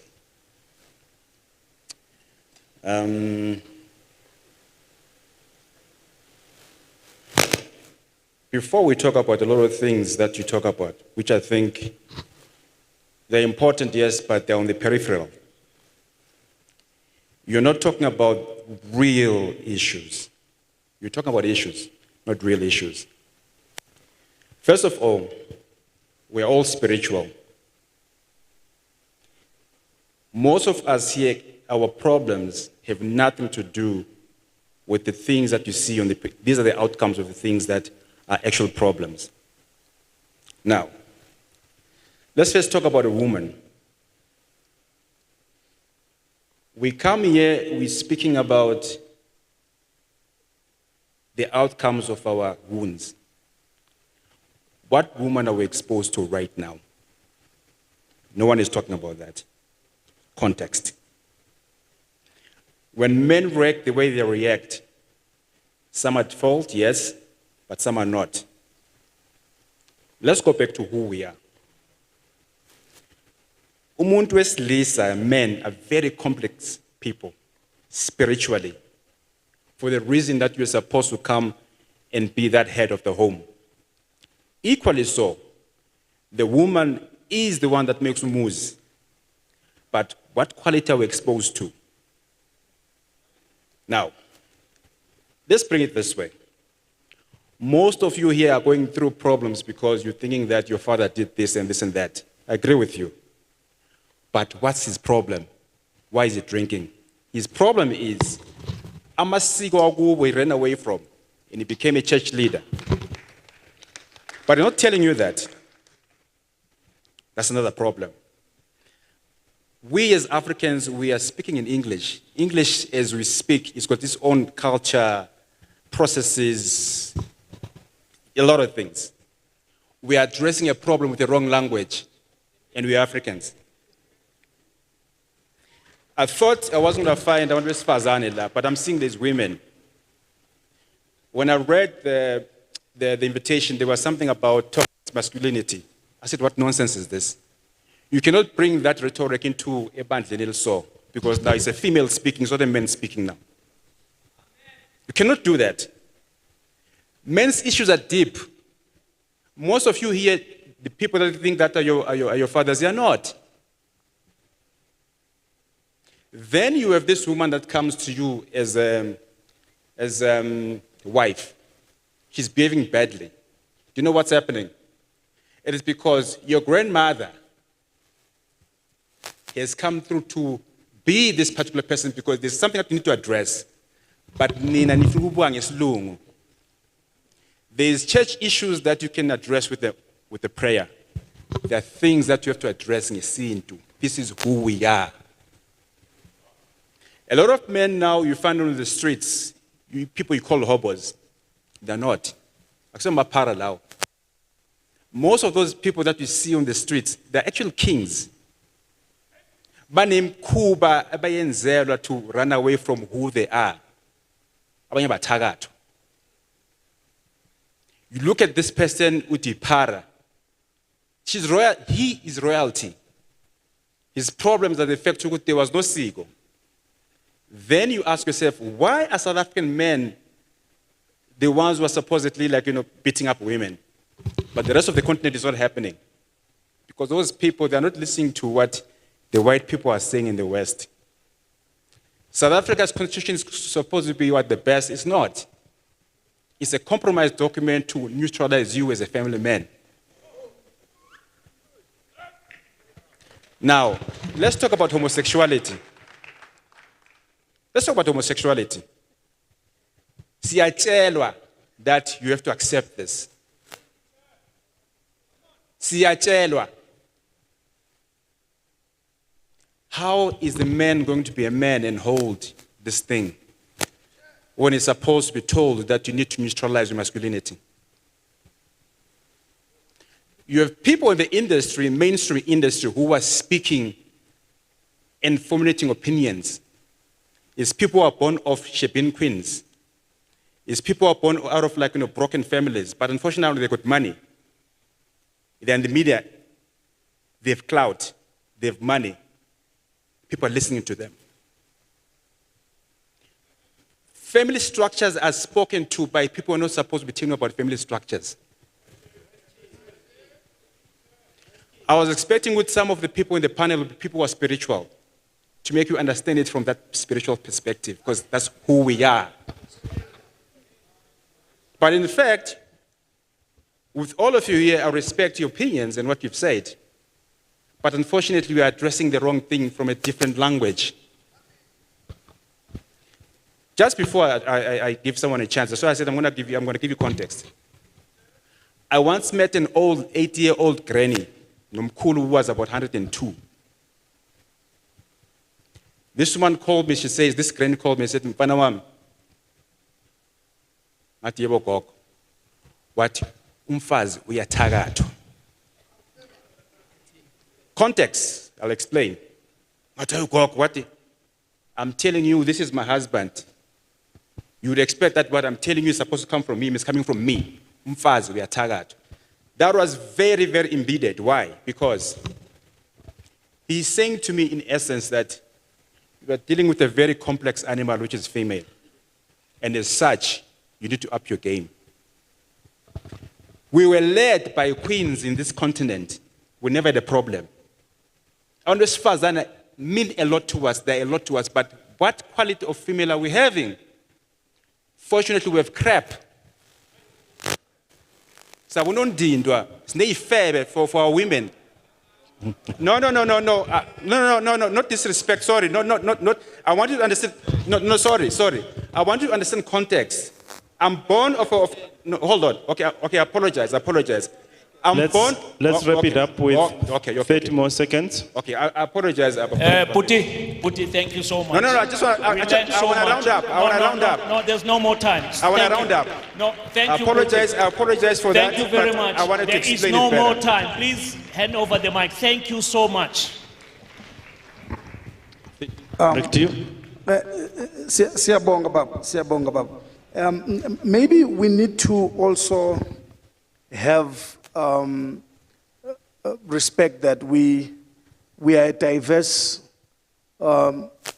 people here, and we come from different tribal and different ethnicities and different upbringings.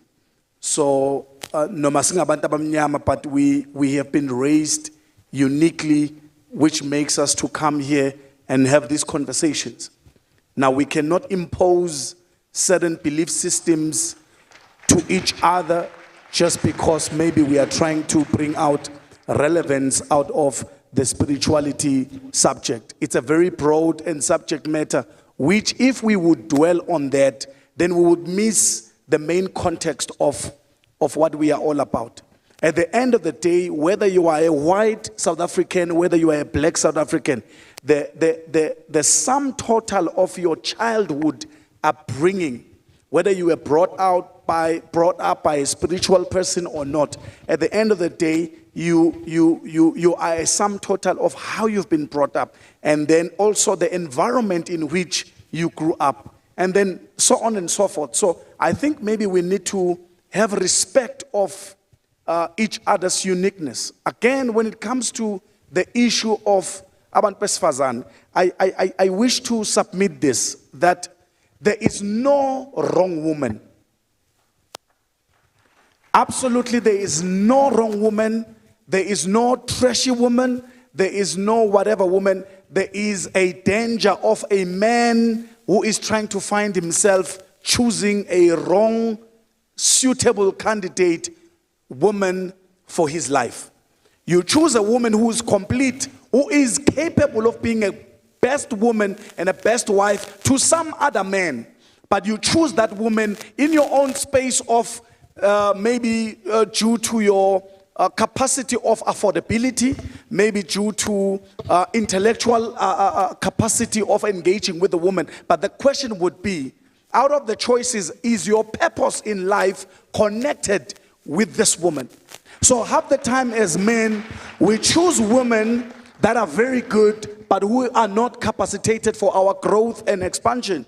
So I've learned that in life, the mistakes that I've heard in my 2 past marriages is that I was a man that was shaping himself, trying to find himself. And in my journey, I was expecting too much from good women who are good, but not for me. So I've just embraced that my choices are essential for my change and growth and capacity of expansion. So I need to understand that for every good man, you need to be able to search to yourself and connect to the purpose that he is talking about. Connect to the God in any way that you understand God, in any way that you understand your purpose in life.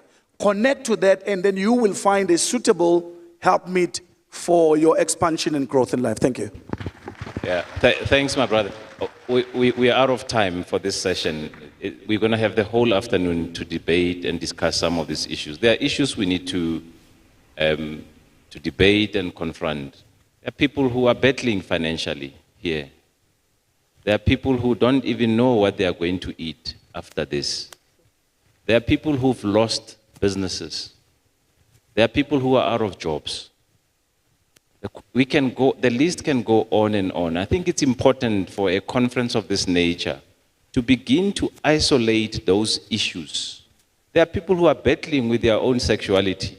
A guy reaches the middle of his life, suddenly he gets attracted.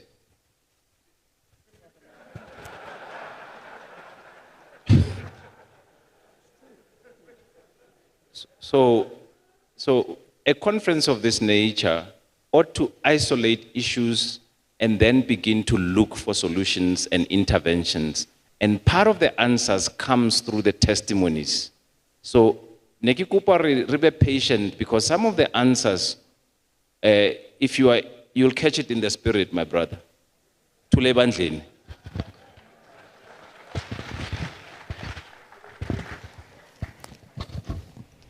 Brothers, thank you so much for a wonderful panel with Sichaba. Gents, thank you so much.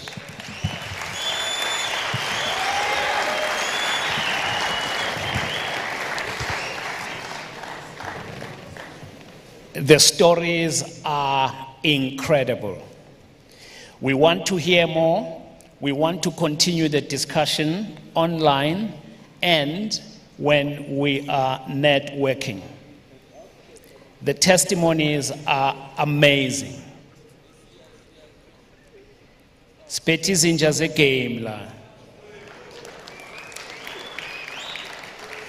Izinja ze safa ring.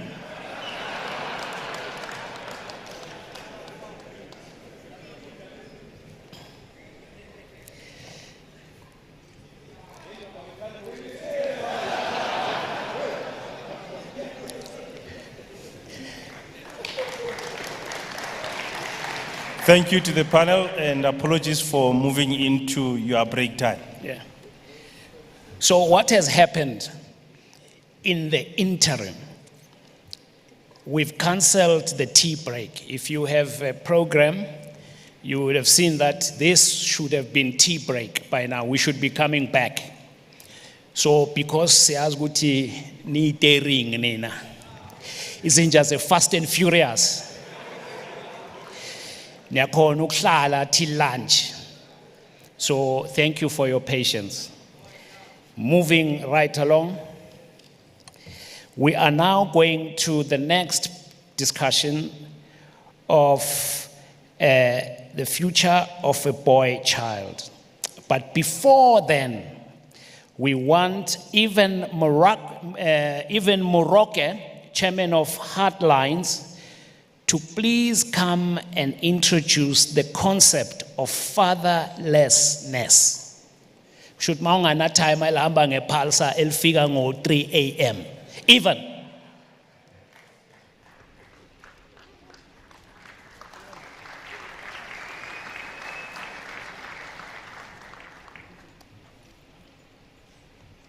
Morning. We have to check whether the presentation is going to be loaded, but in the meantime, I'll just do a bit of a quick intro. Thank you so much for the opportunity. What an honor to be invited to be part of this amazing summit. When I was told about the topic I'm going to discuss, fatherlessness, I was tempted to take my own personal journey because I'm one of those statistics. The typical born from the township people, raised by a single mother who happened to be a Shebeen queen, as they were told at the time. But then when I shared that with my wife, that this is a great thing that is happening, us men are getting together to talk about many issues. She said, my humble opinion is I'm hoping in your discussion in the summit, there'll be some concrete actions that you come out, that you don't end up being like what sometimes well-intended things like when women folk get together, it ends up being a talk shop. So because of that, I said I'm not then going to focus on fatherlessness in relation to my own personal life, but I'm going to speak on behalf of an organization that deals with the issues of fatherlessness, and the program we are rolling out is called Fathers Matter, because in there, I think you can at least see the practical things that we are trying to address to this issue of fatherlessness and how you can get involved, because there are amazing resources that people can do. So I will touch a bit on that in the 15 minutes I've been given. But firstly, I think there was some research that was done that has informed the programs that we are rolling out. And I want to touch base on some, I mean, it's huge. It was based on huge qualitative research that was done across the entire country. So you can imagine it only about 10 minutes to do that. I'm just going to take few of the important things that came out of it, that informed the thing about fatherlessness, because I think you'll agree. So if this doesn't work, we'll be doing that boring thing to say, next slide, please, which I think all of you do in your day-to-day work, which is awful. Perfect. This came from Stats SA in terms of the issue of fatherlessness in the country. I mean, the stats are mind-boggling. They are really shocking. Not surprising, though. But I mean, they are really shocking if you see in terms of what is there. To say like over 61% of children under the age of 18 live without their father. And there's other information that is linked to us there that goes a bit broader on that. But I think you'll agree that those kind of stats are, and they are bad in South Africa. And when you break it down to race, it gets worse for various reasons, right? The consequences, and this is fact-based, it's not an opinion or subjective. The consequences of fatherlessness is linked to things like societal and structural issues that we deal with, and some of them are mentioned there.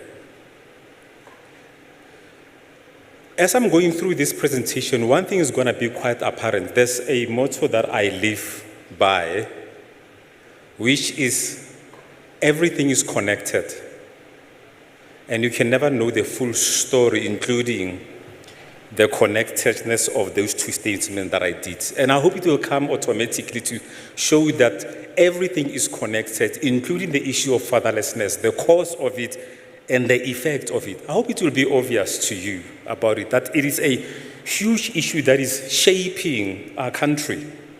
It's not just a domestic issue about fathers, it's shaping structural societal issues. That's how scary it is. And this has been studied across all over the world about the impact of fatherlessness on a society. Macro, social, cultural is a big deal, it's a big issue.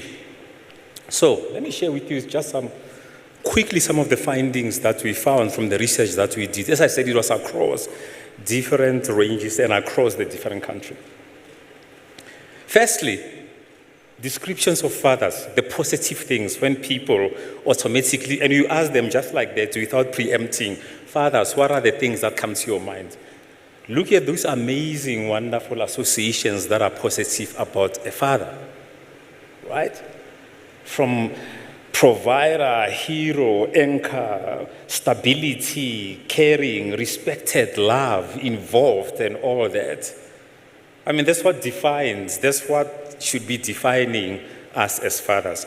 But look at the other side of the coin. When people, they say father, what comes to their mind? ATM. It's an association with father. Dictator. As good as dead. Irresponsible, absent, womanizer, and all that. Two sides of the same coin. And I'm quite certain each of us in here, as you are sitting, there's at least one word, whether positive or negative, you can associate. All of you.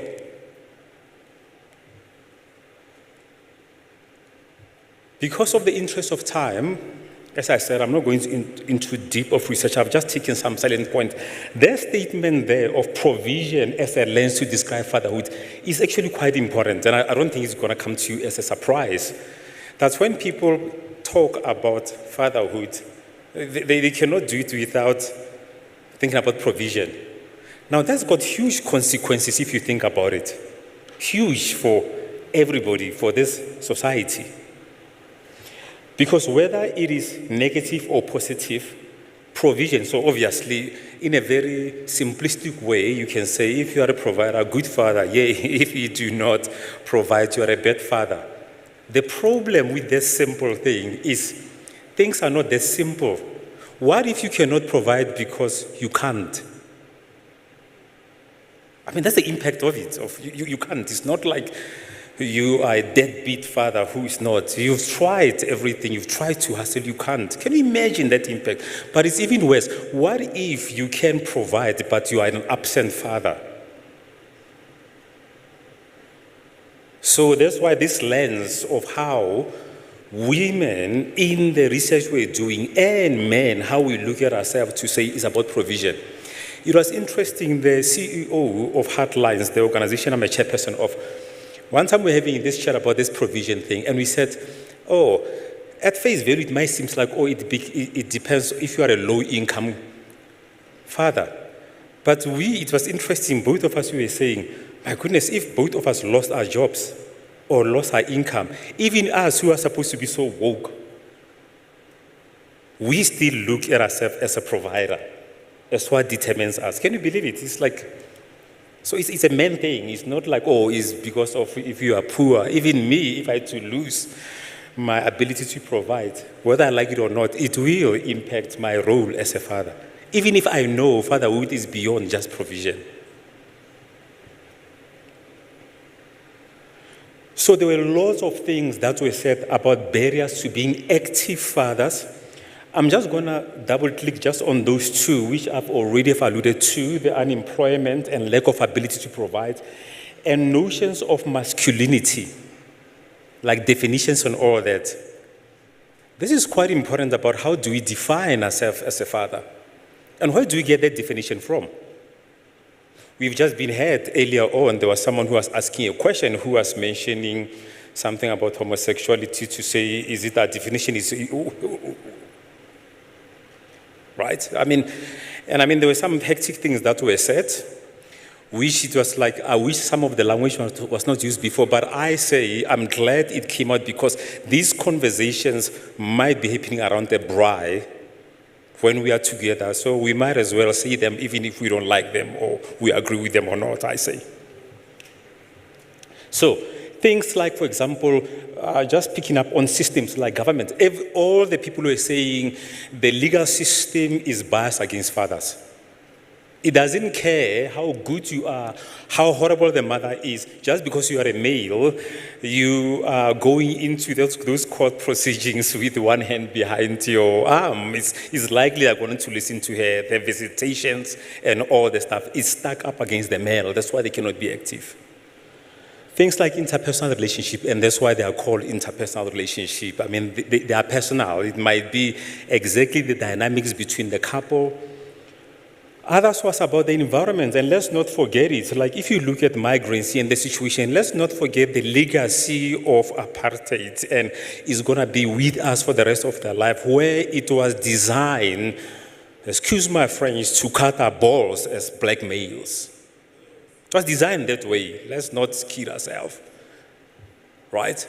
And that legacy is still going to be there. It was a beautifully, if I can use the word, systematic way to make a black male feel inferior, because if you can break him, it's done. And that's why the township, rural, and all that stuff. So the legacy is still there, right? Drugs and alcohol. And sometimes you get confused, which is the cause, which is the effect, right?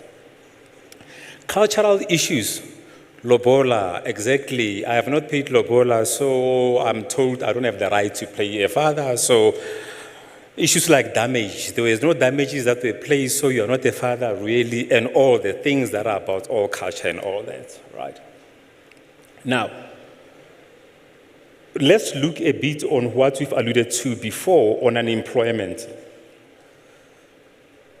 Money makes a father. Those are just some of the verbatims that were coming from the conversations we're having. And some of them they are painful to see, right? Like that one, you find that they don't even want to see the side of you. They don't want you because you don't have money. I think it's quite clear. Money makes the father. That's all you have to take from that. And look at this horrible vicious circle that happens because of unemployment. You can't provide, you are prevented from being a father, then you stay away, then you're employed, and it goes like that. You remember I said earlier on about how things are connected.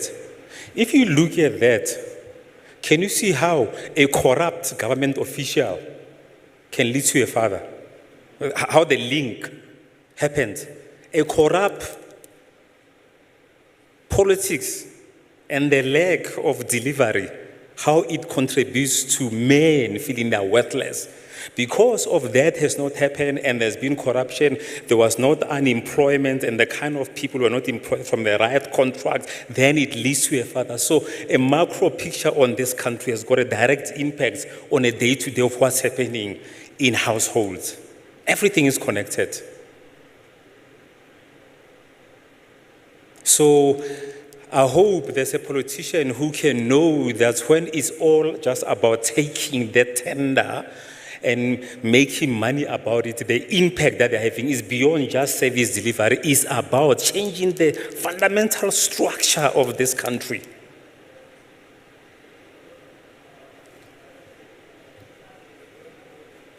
ATM fathers, those, it's a funny but sad concept. And those are some, if you can read quickly enough, some of the kind of codes that were coming from them about ATM. But I think you get the gist. ATM, you are a provider, no provision, nothing. Notions of masculinity, which shows the otherwise. That's quite strange. Like, I like that quote at the top. When you start playing with your kids, culture will say, this one is not a man enough. He's busy with children at the time you are playing to be around. I mean, these are real, right? So imagine how you define yourself as a father and the role you should be playing, even if you might behave in the money or not. But what if you are in quite a cultural situation where I've got to make, I'm a man, I am tough guys, and real men don't smile and don't put their kids. I mean, it's complex, this issue. And these are the kind of issues that you deal with. I remember walking, I was carrying my son on my back and he was sleeping. I walked past the taxi rank and some women who were in a taxi were shocked to see that. And probably they make fun of the man about him being a positive role model. And to show that this was a low-income person because he was working in the taxi. So the issues that you have, they are not income-related.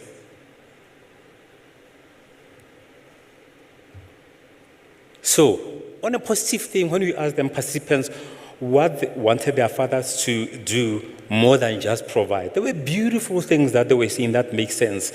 He must give you love and care. If he can't provide financially, right, that's when it's needed from a father. He must be available for your life and all so forth, because I'm conscious of the time. Fatherhood wish. Participants highlighted that they wanted their fathers that could be role models and they could learn from them, right? They wanted fathers who set a good example, someone they could talk to, someone who was approachable. So, enough about that research. In closing, the idea about the research was not to give a depressing picture of where things are. That's where headlines come in. What do we do about that information? I'll show you quickly. We have 6-minute, 24-minute films that ran on SABC, and we are negotiating to have another role. But it's not just about this thing. We also empower communities, churches to have discussion guides with these films where they can do their own groups and redefine what it is to be a father. So just something quickly. It must not have the sound, but it was you'll have to read instead of listening.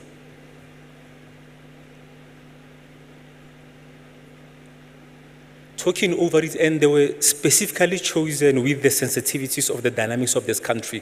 We made sure that they cover the different income levels, different races. It was quite sensitive, right? Because race and gender is sensitive in this country, so that's what we did. So what we need to do is just send them to the URL for them to watch, because they can go and watch the other films. Yeah. Because they look fantastic. Yes.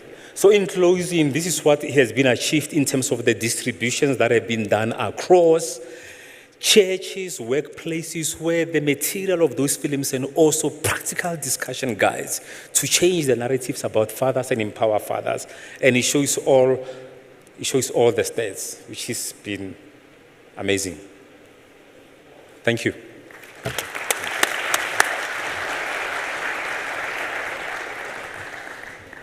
We are bringing Ivan back next year. And it will all be here in 2024. Or kanjani ma gents? Or nizabe ni busy ni voter. or answer vote. Right. Moving right along. We are now moving to a very powerful panel discussion, which is the last before lunch break. I know you are men of endurance. Please, may I have the facilitator, Nkosnati Mushwana, Chairman or General Manager of Prime Stars. Nkosnati, please take it away. Bring your panel. The panel is Tulane Kabashe, Dr. Bonisile John Kani, Dr. Kukuletu Aba, and Muzi Kuzwayo. Agafiwa la matuta. Agafiwa. Yeah.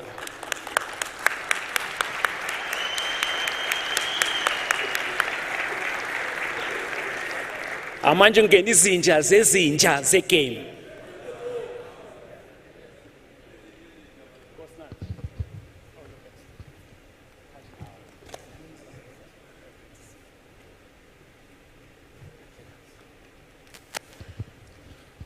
Good afternoon, good men. Good afternoon, good men. What a privilege and pleasure it is to be here this morning with this panel of esteemed gentlemen. And online, I know we'll be joined by Mr. Kabashe. They will let us know once we are up.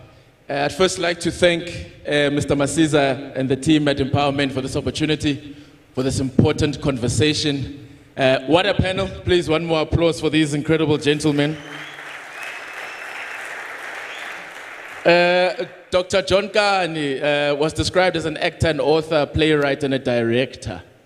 But when I was asked to do this panel, I thought to myself, my goodness, where do I begin? I think if I were to describe you in one word, I would say you are our legend of the panel, definitely. Dr. Kukuletu Aba has been described as a speaker, a thinker, and a commentator, a social commentator. For me, I think I would describe you as a teacher in this panel, absolutely. Mr. Kuzwayo, Director of South Africa's Promise. For me, I would describe you as an inspiration on this panel, particularly with the topic. And yes, please. Yes, please. And joining us online, Mr. Tulane Kabashe, former ESCOM CEO, Standard Bank Chair. But for me, sir, I would describe you as a leader. Jumping right into it, we've got, I believe, one of the most powerful topics in this discussion. There's been some really robust debates and panels around the discussion of men and masculinity. And as I go into what we were appointed to discuss, I wanted to ask you this question first in opening a statement from each individual. But I'd like you to answer this question as you introduce yourselves to the audience more, is when you were asked to join this specific panel, why did you say yes?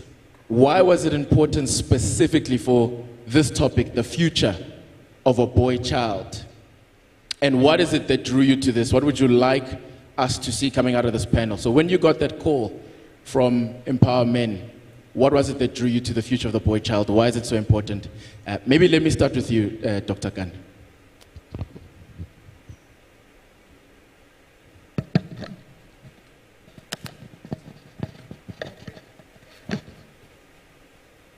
Thank you very much. These chairs are very comfortable.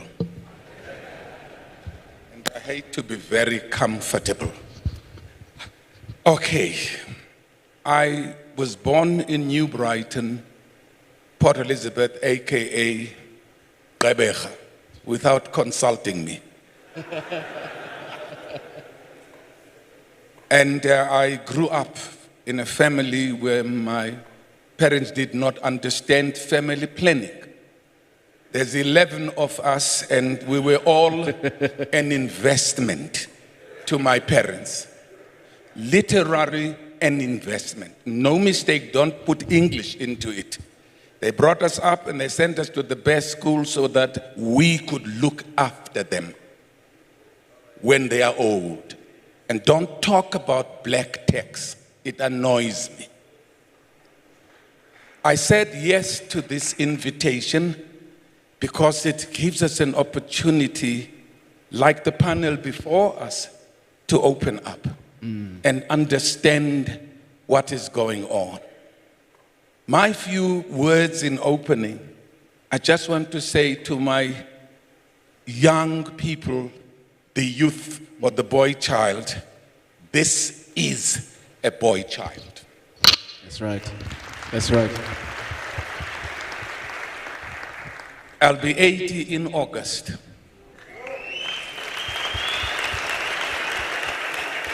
And this is how long this boy child has survived.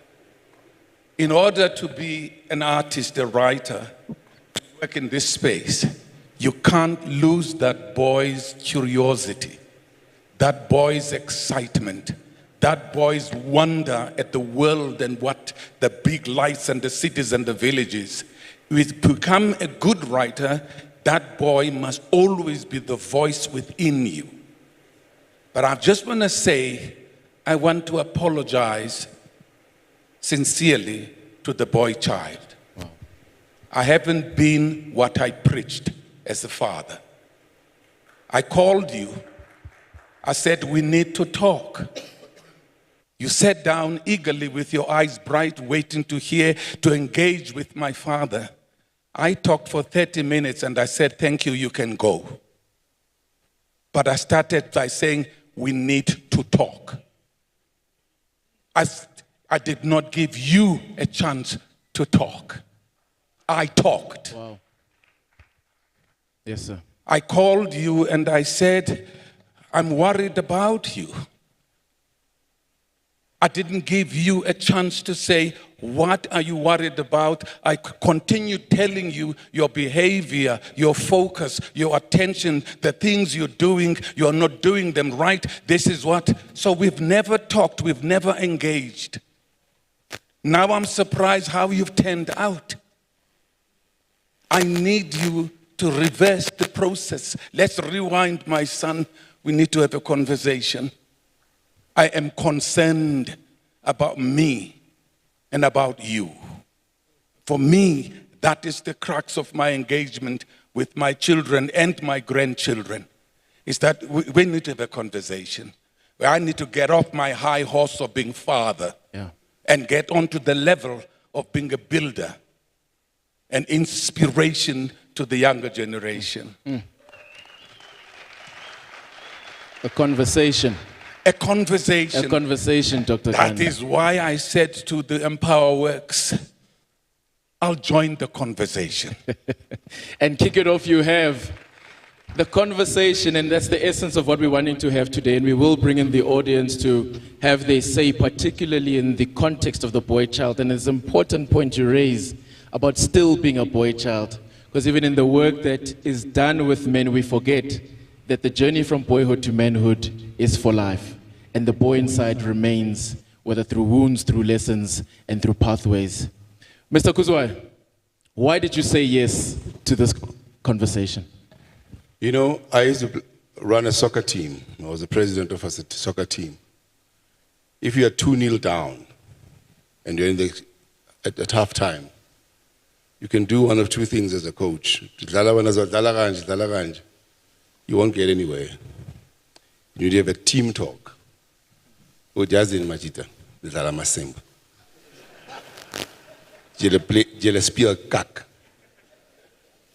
anybody who grew up Mchita knows exactly what that means.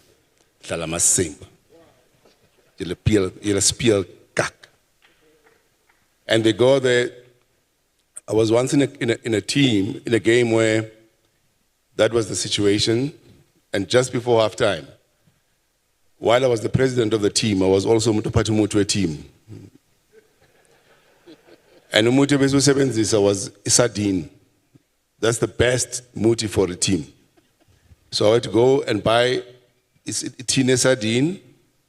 And in terms of the protocol, I can't be the one who gives it to the players. our players must actually put it on themselves through somebody else. We went on and won 3-2. And what we spoke about at the back there was, gents, yeah, the other teams kept on singing, but every time we played, this was the smell of fish. But that's all right. Now, gents, this thing our dad has to speak to kids and that kind of thing, that's rubbish. 60% of black kids grow up without their dads. I grew up without my dad. That's right. We used to sing a song. Angelo, mahamba ngejuba, umamuya ngezondo, umamuya zonda mangiqedi mali yam. That if I drink all my money, mom doesn't like that, and nobody wants to disappoint his mom. Then they tell you to go and be vulnerable. I've come to tell you that don't be vulnerable. It's a big word in English that means a totally different thing. That's when you lose. Vulnerability comes from war. And you attack the enemy where they're vulnerable, not where they are strong. And you are down here, we are all down here because we're believing all this crap that we're being told. You need to, if Africa is failing, this one last thing. In the year 1900, abafundisi from all over the world met in London to say, black priests, pastors and everybody would say, okay, here's a problem that we're experiencing, ladies and gentlemen, of oppression. How do we change it? They defined in that meeting, in that conference at Westminster, which is the problem of the 20th century is the problem of the color line. And for us to defeat that color line, Uchabavu was there representing South Africa. If we defeat the color, the only way to defeat the color line is through liberation. That all countries should be, African countries and in the diaspora should be free. They achieved their objective in 1994 when South Africa was the last country to be free. And the question I've come to ask you here about the future of the boy child is, what is going to be life like, how life is going to be in the year 2123? If we haven't answered that question, then we have failed. If you're still crying about racism, which is the color line, and you've done nothing about it, then you have failed. Yeah. Ooh, Angelo. Thank you, Mr. Kuzwa. Passionate speakers, and the theme boils through, the future of the boy child. And I think it's important that we look back in order to figure out where we are going. And I think in the next panel, Mr. Masiza, we must have a couple of boys here as well to share their comment. Mr. Kabash, you are looking very handsome this morning, sir. A leader I would follow. Please share your thoughts on this topic of the future of the boy child. Why you said yes, and I recall you have a very strong passion for the role of role models. Good morning, good afternoon, sir. Good day to everyone. Thanks for inviting me. Just a bit about myself. I'm born in Durban, grew up in Chesterville and Claremont, and I happen to be speaking from there right now because of some commitments I've come down for. But thank you very much. This sits at the heart of where we could go as a people. I find that the issue of esteem is just so central to what a person can and eventually does actually do. And boys are brought up to believe that they're natural leaders, they are the providers, they're the protectors, and then they're thrown into a society that's in turmoil. Going back historically, perhaps there were strong role models in the families, were traditional families, and perhaps the guidance was more systematic, more deliberate. But in today's world, I think the boys find themselves we as boys find ourselves in a very difficult position. I grew up in a stable home, and my father was quite a successful professional person, a medical doctor. But I recognized from an early age that my role cannot be to try and be this man. I could pick up one or two things from him. There were certain things I didn't want to pick up from him. But it comes to what you as the individual can make out for yourself. And that's why I emphasize the issue of esteem.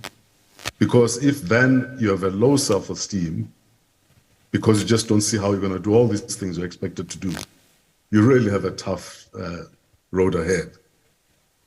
I have found that role modeling is actually very important. And I find that there's conscious role modeling, where in fact we have programs, we have mentoring arrangements that are even formalized. But what's more prevalent, I think, is informal role modeling. In as much as you could be walking up and down the street, minding your business, somebody somewhere is watching you and learning from you. I shudder to think that in the last 2 weeks, we've had a character with the GS4 connection who's probably seen as a great role model because he's beat the system and seems to be quite in control. And these are the unfortunate things. But for those of us who walk in whatever we do, we ought to keep that at the back of our minds, that somebody somewhere is watching. And it's a bit of pressure, but somebody somewhere is watching you. Somebody somewhere is watching. Thank you very much, Mr. Kabash.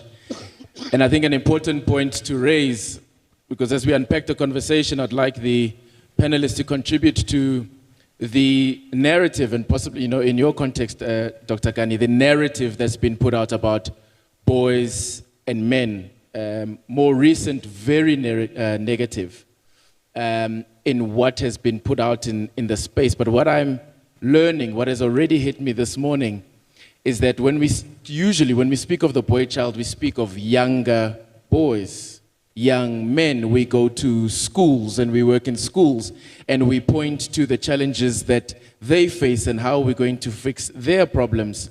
But Dr. Kaba, what I'm hearing is that all of us are boy children. All of us have these constant challenges. The solutions we are looking to create for the younger version of us is indeed and in fact a solution for us as well. From your perspective, your experience and your process, the future of the South African boy child and in general the African and the global boy child, why is that an important topic for you, sir? Thank you very much, sir. Good morning, colleagues. Is it good day now? The future is not bleak and it's not bright. It depends on the actions that each one who's affected by this life and the future will take. If you take the right actions, it will be bright. If we take the wrong actions, it will be bleak. I was listening to our brother who's just made an input now, and I see myself in those role models, especially informal role models. My role models when I was young, they never took me to a workshop. I was just watching them. I had 4 brothers, and all of them have died. Kuzi was a leader of a gangster called the Khabla Jaws in Guatemala. They were called Khabla Jaws because they used to use amakharavu to kill people. He was the main leader and then was killed by the police. Raymond was a leader of the 8 Masters, which is a group that emerged after Khabla Jaws. Mfaniseni was my brother. He was a taxi driver and he was a good womanizer. I admired him. My father went to prison when I was 5 years old. These are the men I looked up to. They never workshopped me, but I just watched them and I admired them. And I knew when Kuzi died, Raymond is going to take over. After Raymond, it's me. But something happened. somewhere in the 80s, there was a campaign which was done by COSAS of banning bars. The white establishments used to establish amabhara elokishini. And COSAS said we must ban these bharas because we were having a certain chant and a slogan that says, "Oh baba bethu, abasiniki imali, bayiphuza lapha emabhareni." And then COSAS said these things must be banned. One guy organized us, his name was Ndo, to ban our bhara. We went there, we banned it, we took some alcohol for the first time. I drank alcohol, I was only 13 years old. First time, drank alcohol. I was so drunk, and I went out. I was picked up and taken home by my brothers. Mfanseni. That day, my parents took a concomitant decision. They said, "Wena, we are hamba, we are gogo." I tell you, that was my first saving grace. Wow. If they did not take me away, I was going to follow on that road. In my grandmother's place, the setup was kind of different, and there was an intervention. So I've learned throughout the times that my other saving grace was when my father was in prison. I was 6 years old already. We have never been to church ever in my family while my father was outside. But when my father went to prison, my mother started to be lonely, and some women invited her to come to church. For the first time in my life, I went to church. I started having other role models other than the guys I was exposed to. And because of that, I discovered that there was education. My pastor was an educated man, and he was from varsity, went overseas. One day, my church did something great. When my pastor was going to the US, they organized a bus for all of us to go to the airport. For the first time, I came out of White City in Guatemala. I saw many people traveling, and I said, "Where are these people going?" Then it exposed me that there is a better world outside there than White City. Wow. And I started having a dream and ambition. So those type of interventions are the ones that can determine whether we have a bright or a bad future. So all of us can play a role in doing smaller interventions. The culmination of these interventions are going to create a better Africa. Definitely. Let's engage now.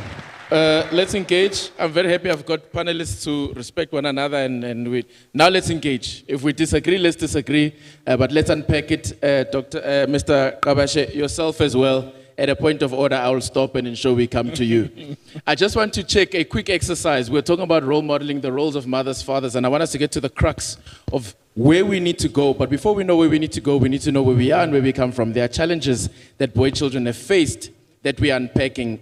Musa, you spoke of the vulnerability is actually a wrong perspective when a lot of programs currently are speaking about, even this program today is about redefining masculinity. What does that mean, redefining masculinity? In one case, there's an opinion that says redefining masculinity means opening up to new elements of men with vulnerability, not forcing them to be strong all the time, allowing them to engage, be emotional, express, and get to other elements of themselves in order to possibly not have all this hurt built up and then possibly expressed in anger. That's one end.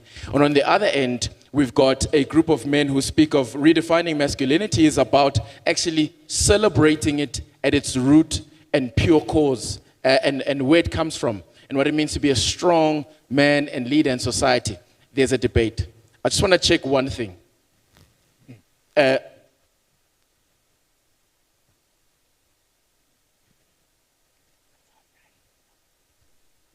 Thank you. Thank you. In the audience, your very first role model, very, very, very first. If it was a male in the house, put up your hand. And if your very first role model was a female, put up your hand. Would you say that's roughly 50-50? I have a question. Tell me the word role model, ngesiZulu, ngesitsonga, whatever African language. Give me that name. Role model. If you can't say it, it's not there. Unomzali, unalimutswadi. If you can't say it, it's not there. You can invent it. You can invent it, but an invention does not hit the heart. It's your food. Mr. Kabashe? I'm trying to think of the word in Zulu. I can't, but clearly, I don't think that should be an impediment. It's the concept we're talking about. Sure. And I quite think it is there. It's universal. And why I would say I agree with Mr. Kabash is that whether there's a word or not, there's behaviors that speak to it being real. Yeah. Whether there's a definition or not. So you know, Ukuguletu and I come from the same township.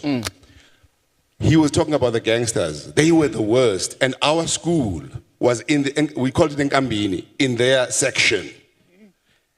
They used the khalav with spade and a fork to pull your intestines out. With a fork.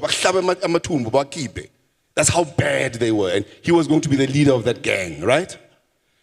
I had to go to Iskolo Sabo, where their school is, where our school was in their section, and the sections would fight. I feared one person. That's why I had to go to school. I feared my grandmother. I feared my grandmother more than the gangsters. Why? And because, you know what happened? First they should tell you, no, humble, nobody will do anything to you. But you know the number of women, number of grandmothers, and sometimes say, they would face those men. Now, you know, language is important, guys. Language is is your perspective, how you see things and how you understand things. Okay, but maybe language. Just one last thing, Yes. one last sentence, and sociology, economics, and education are like staple food. They have to be homegrown. You won't cook the best tripe if you've never eaten it. Just quickly, I was informed that we've got some time for Q&A. So while I ask Dr. Kani and Dr. Kaba to come in here, please put up your hands for those who do want to ask questions to the panel. And then I want us to home in back. This debate around role modeling in the context of the future of the boy child is that the boys that we have today in society are emulating, looking up to, and repeating the actions, thoughts, and behaviors of men and women who they look up to and who they want to become. And the future that you speak of, 2138, is going to be dependent on what we as men in this room, men in society, do to depict the behaviors of the kind of generation we want to see in that stage. So I'd like us to continuously come back to how we are going to together help these young men today who are dealing with all these challenges to get towards a positive future for the boy child. Dr. Gan. You know, before 1994, we were being organized by the leadership within our communities, being told our responsibility to the struggle for liberation, being made men even before we were ready to be men. And they were preparing us for 1994. In 1994, we won, in inverted commas, we won. And then we relegated that responsibility of preparing the youth to be leaders. We let it over to certain outside influences. We began to believe in the internet, the website, advertisement, television, roles, and everything because we thought we had won. The problem is that when you are in a war, one loses, one wins. The one who loses continue the struggle until they win again. Now the problem is the way they destroy our youth. It's exactly like in the 60s in America when Lyndon Johnson, after Richard Nixon, he said, in order to kill the spirit of Martin Luther King and people like Malcolm X, flood the neighborhoods with drugs, kill the coming up generation so that the next generation is a lost generation. We are too innocent and nervous to say there is a third force that operates among our young people pretending to be role models. And they are on a mission to destroy the next generation of African leaders. We have to be open about this thing. These kids are not messed up simply because we are absent. It's because there are people with a program working on them to destroy them. Wow. Wow. As leaders, then we need to say it out and say, no more. Not while we're alive. We're going to make sure that from today, we together, the boy child that is 80 and the boy child that is 22, we're going to work together to save our future leaders. Dr. Klaba? Yes, sir. I agree fully with Dr. Kani. Sometimes we shy away from addressing these phenomena that we see in society. But maybe just to add on another element. Another element is assuming that just because people have academic education, it's enough to make them better people. I'm educated. I know what I'm talking about.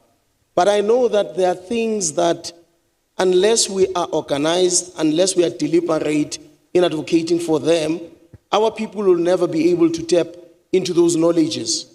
So as a black community in particular, we need to organize ourselves and fund such programs everywhere to make sure that we deliberately and intentionally build society. Because I tell you, even the education that we are getting, most textbooks are not written in our context.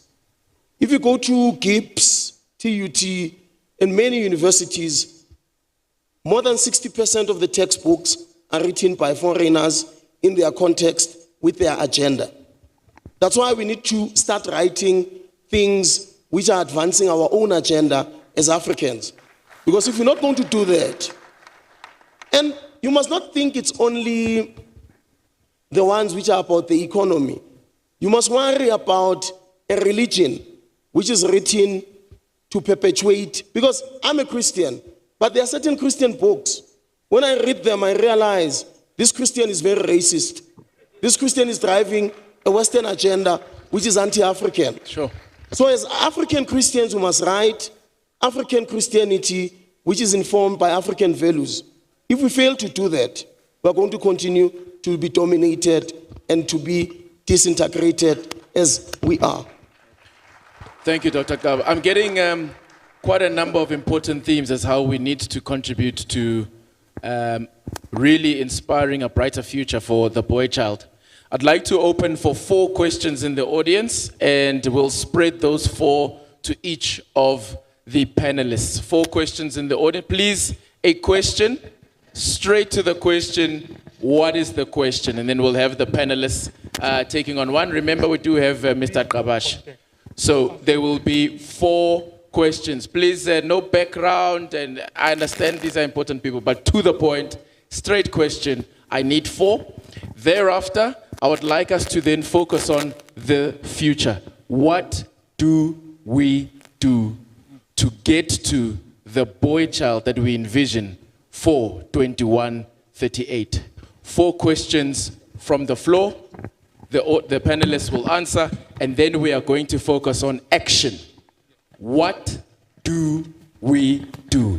Each and every one of us and all of us. Mr. Kabashe, we've got you up there. Yes, sir. We will get a question for you, and then we're going to go into what do we do and close the panelists. Where can I take 4 questions, please?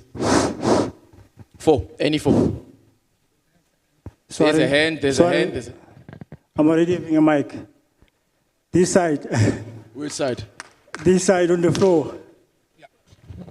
Oh, up there. Thank you. Right. Thank you, sir. Yes. Question number 1. Yes, thank you for the opportunity. I wanted to understand one thing.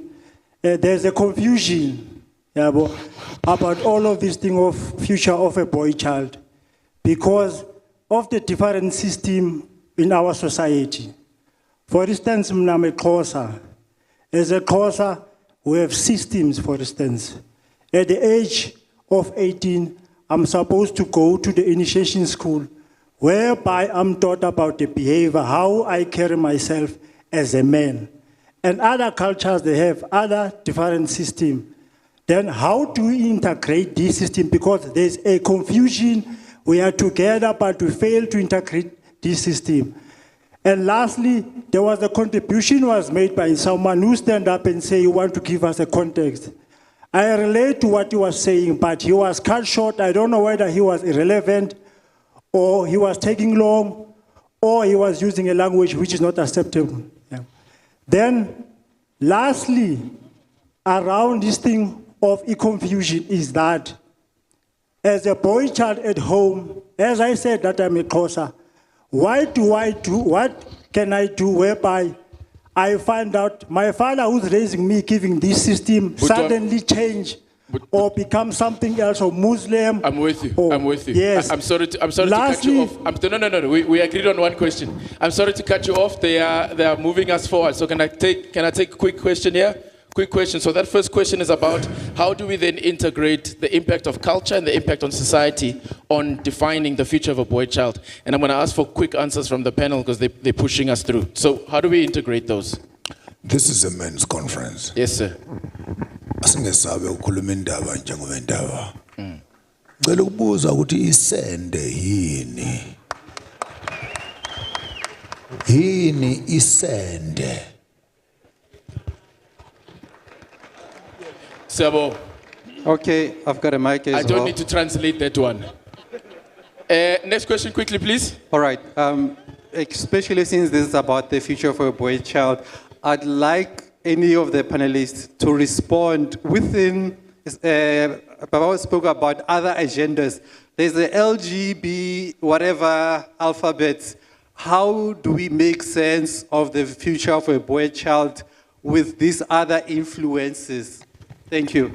Thank you. Thank you very much. Panelists, we are under pressure now to close. So there were 3 questions. One about integrating society and culture. Second about yini said. Third question about how do you define manhood in the context of LGBTQI+. I'm going to have to pause for now. Okay. Can we get quick answers from the panel as well as closing as to what we do going forward? We've got 2 minutes. Great. 4 minutes. The most, for me, exciting thing when I travel to other countries and see how rooted they are in being who they are, irrespective of the fact that they are surrounded by modernity and other country or Western influences.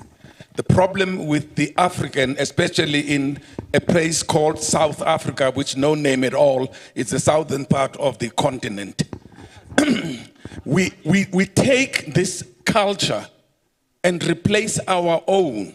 And even when we practice our own culture, we bastardize it with Western concepts for acceptability. I went to Umgidi in Port Elizabeth, his son has just come out of the initiation school. There was a tent and speakers and service. There was a provider who was entertaining people. And I'm thinking, Gumgidi Moslo. Yeah. So if we continue to do that, we then lose who we are, and we cannot complain when we are vulnerable to all other outside influences, when we cannot even hold into our being African. Dr. Klaver? Yes, sir. But I think on another level, we need to understand that we are human beings before we are these smaller groupings.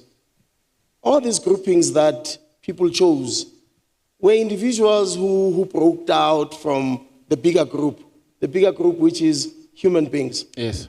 That's why we must be ready to let go of things that are digressing us from becoming better human beings.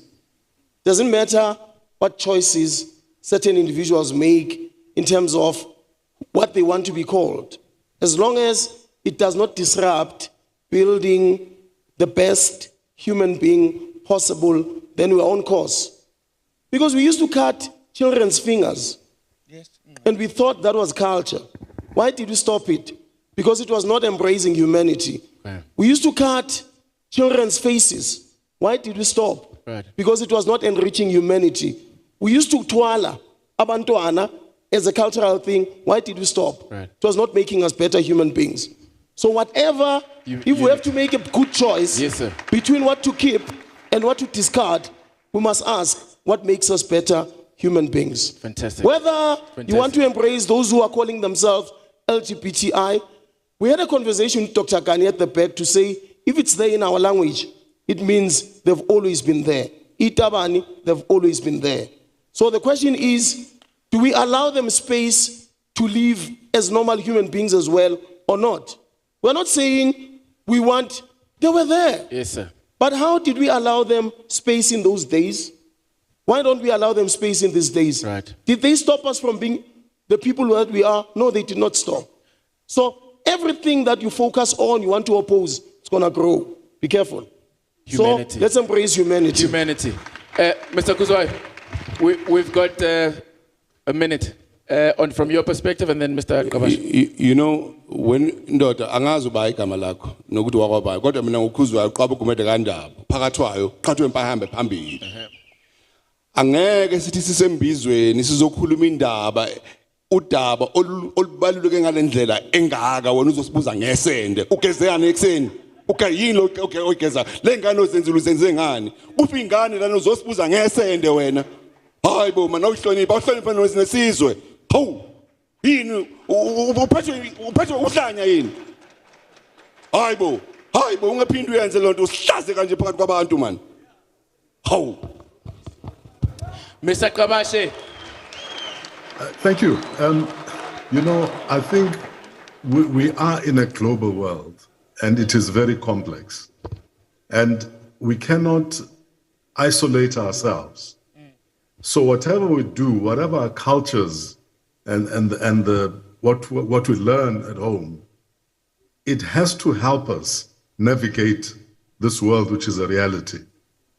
So in my view, there are very good traditions that help to build children, boy or girl. We must perpetuate those, but we should not be burdening our children, boys in particular, with expectations that they're going to lead, they're going to dominate, they're going to provide, and so on. I think that just destroys them.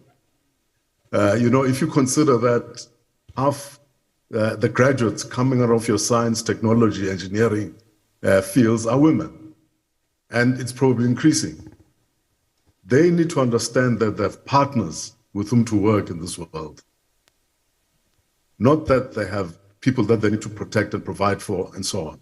So in my view, just as a way forward, I think to try and seek solutions from a brief discussion like this will not help.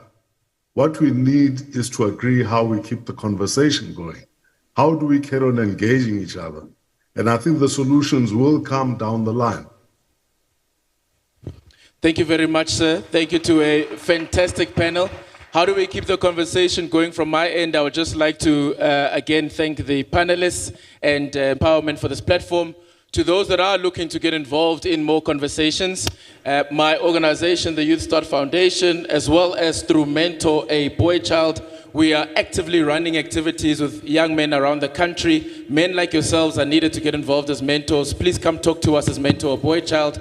And with Youth Start, we've got the country's biggest preventative program with the GBVF fund focused on talking about what about the boys. Let's engage. And lastly, Mr. Kuzwai, I called you an inspiration at the beginning. South Africa's promise must prevail, and we will support you. Thank you, Dr. Gani. Thank you, Dr. Klaba. Thank you, Mr. Kuzwai. Thank you, Mr. Kabashe. And thank you, MC, for giving us the extra minutes. Thank you.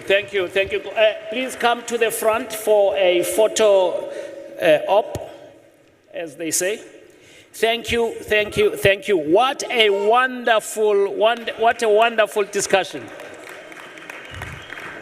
Brothers, please put your hands together for this panel.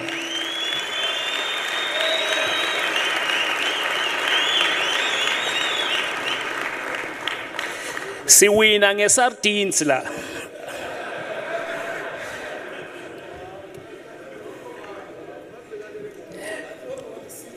A few announcements. Please listen carefully. I know the testosterone is high there. Where's Mapongo? They gave him a lashing. He's always giving others a lashing. He got his match today.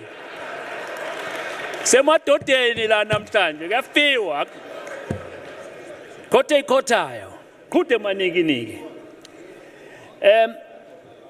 Gents, brothers. I know. Bayakana. Yeah. Okay. Now, please listen attentively. I know you do this at home every day very well. I have a few announcements. We're breaking for lunch. Those who do not have a tag, you go to the restaurant and there's McDonald's outside. I need you back here at the top of the hour. 1300 hours. Ningahambi, ningabaleki, nibuye la, kuyafiwa namhlanje.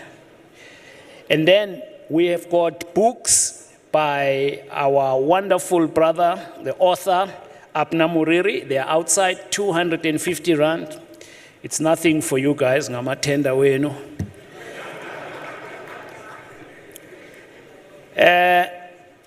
If you have a tag, you remain here, the ushers will guide you. Is that clear? I hope it's not confusing. And we must be back here at 1300. Habashwe.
feel.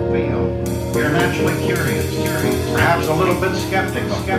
You're not sure whether this is going to help you or not. Well, I can tell you right now that when you have finished listening to the entire album, you can hardly believe it.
Buyani.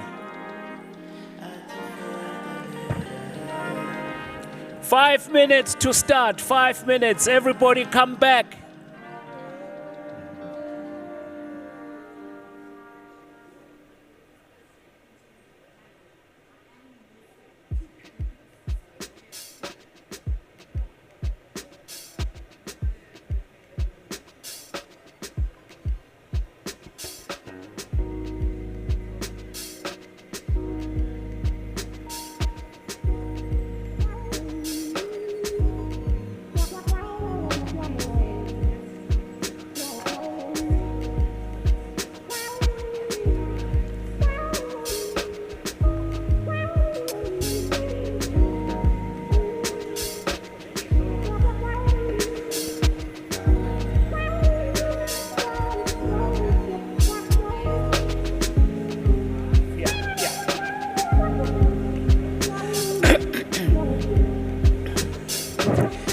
Buyani madoda, buyani.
Ayihlale phansi ibambe umthetho.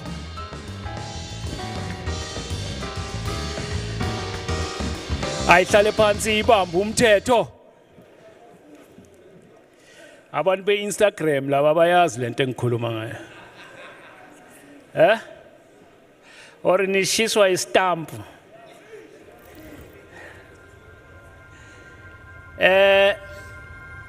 You're already in your seat, Addiction so is an it's good. ever-intensifying crisis.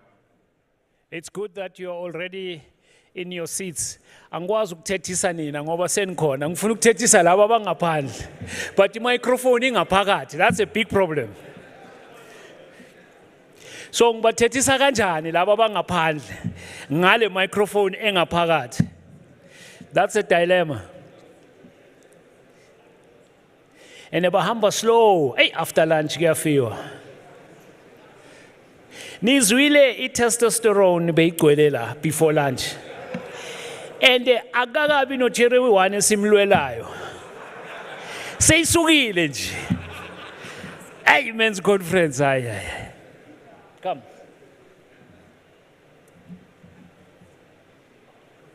Good. Now, ladies and no, angit manje ngoba makungana lady niyagura. Ngifuna ukwehlisa we need to start now because we are up against it time-wise. So we have our next item. Gents, brothers, please put your hands together for one of the best comedians in our country, Mr. Isaac Kampu.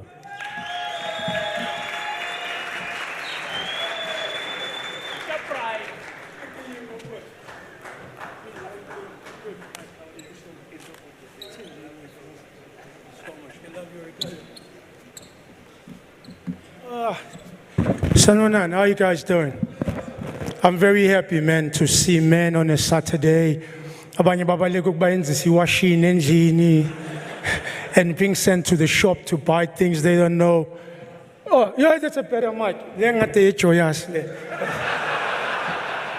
You know, when you made it in life, you start getting the mic your call center, all of those people, they don't even have it. It's nice to see men on a Saturday. But one thing that makes me happy, you guys just had food, ogudla that doesn't have colors, you don't know. And I'm happy that Itapaway is closing down. You know that company is a trauma for black men because if he saw anything in Tupperware that is like toxic or poison. Yeah, no, Tupperware was moving it, so nothing. That's why I was told, but a lot of men, they eat that thing at least, and it is so really powerful because it's like a baby. And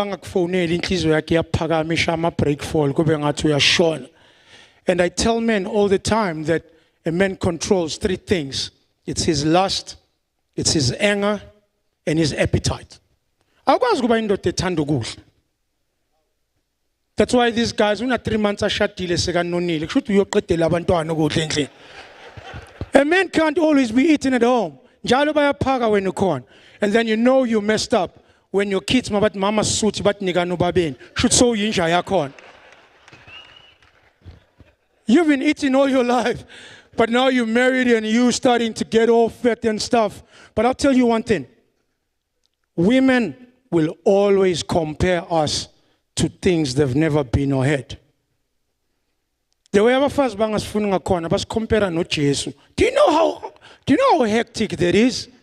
You're battling no Jesus, you're battling with the male bestie, she still compares you no baba ake and her first love. Now as a man you lose yourself because if you take women out on a date and you think you're running a feeding scheme. After $1,800 HML yokudla kuphela mawuthi manje siyahamba athi yo umuntu uzawutshela iplate ndazi uyesu mna owayithengela abantu abayi-4,000 i-seafood wahamba olala yedwa. You will never satisfy women. I tell you that. That's why as a man you need to look at yourself. Worry more about yourself than anything. Do you know what kind of women like? You guys always say they like men with an ego. No, women love narcissists. Men who love themselves. You can't come second in a relationship and say, and then this is a sign you are messed up. You want to be loved. A man needs to be understood. If you want to be loved, you're weak.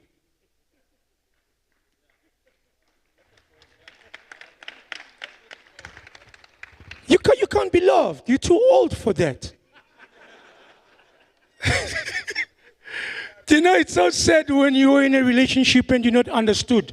Everything oyenzayo is a suggestion. Agazi uthi kusasa siya no. Yazi bengicabanga ukuthi. And then you know by control, guys, you need to be men and be more aligned with yourself. Men, women love men who love themselves. It ends there. Bese uthi hayi I'm a pet boy. There's no pet boy. Pet boy is kun. Imeli paste iyageza. Wena sogqoka kabi umfazi wakhe athi are you right? Lapho ugqoka ichino sepink ngathi drink pop. Are you right? Ufuna ukuchaza bobani? We can't live like this. We're the only race of men that pays our women to have feelings for us. And then in a niyahlupa and Kate. Women have had a type from a crash. I don't know why you guys don't have a type. You don't have a type. Men settle, they don't pick no more. That's a problem. You can't have problems with someone you picked. You'll have problems when you settle. Fana nokamba ngebhesi uthi hayi inkani izofika. Umshado akusidebeni akusinkani izofika. Being tolerant is the most tiring feeling ever. Abafazi babe ne type from a crash. Nobody anything. Oh, we used to play those games. Utini ngosiphiwe. You know Sphiwe is sex. Ay, ulavo, usweetie, uyichoko yamachocolate. Mabakhetha bobona ukuthi awuna sex appeal kaDomdom. Women had a type. But utini ngo Isaac but hayi umuntu uyavuka uyalala uyageza. Please anything. We need to understand that men need to love each other. I always tell women, umuntu I hate broke men. You also broke, that's your tribe. You must love broke men like you. Those are your people. Abantu bakini. Umuntu nganamali uthi, "Ah, mkhaya." You all don't have money. That's how we need to love each other as men, because njalo amadoda was one, ngento eyi-one, icherry kuphela. And then xabanela into eninganayo noyi-two. I'll tell you the truth. Ikuku, ubani onayo? It doesn't even come with a title deed. Noma ungashada, it doesn't. Sonke siyarenta. Iki iBhayibheli lithi hlonipha umnikazi wekuku ukuze insuku zakho zande. Can't I tell you, even if she loves you, she can decide yena ukuthi uyoyinika bani. That's why I tell broke niggas and messed up niggas all the time that money can never buy love. You think icherry yakho beyizokuhlonipha if you had money? No, bekazokuthuka naphakathi kwe-Range Rover. And inhlamba zabafazi zimnandi ke. Uzicabanga ulele. Athi kuxa uthi unamba bani wena? Kunamadoda la ngaphandle. You can't get peace of mind from the next person. You need your own peace of mind. And you can't run a charity a romantic. You know, the way amantombazana, nina niyakhawatheka, uCherry makakufonela athi une problem, you think uqale kuwe kuqala. No, number 17. There's 25 other niggas she has asked for the same favor. And there you go, giving all of your last money, you're an option. You'll never be a woman's priority. Abafazi the way bazithanda ngakhona ukubabona ekuseni. Ebonke ilento izithanda yodwa le. Umuntu azifrefu ubusa azacule. Mombheka athi yini wena? You know that it's not about you. But gents, you need to be priorities to yourselves.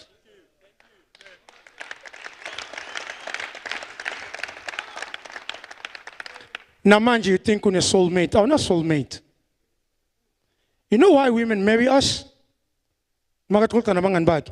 Ati chomilo ngeke angihluphe.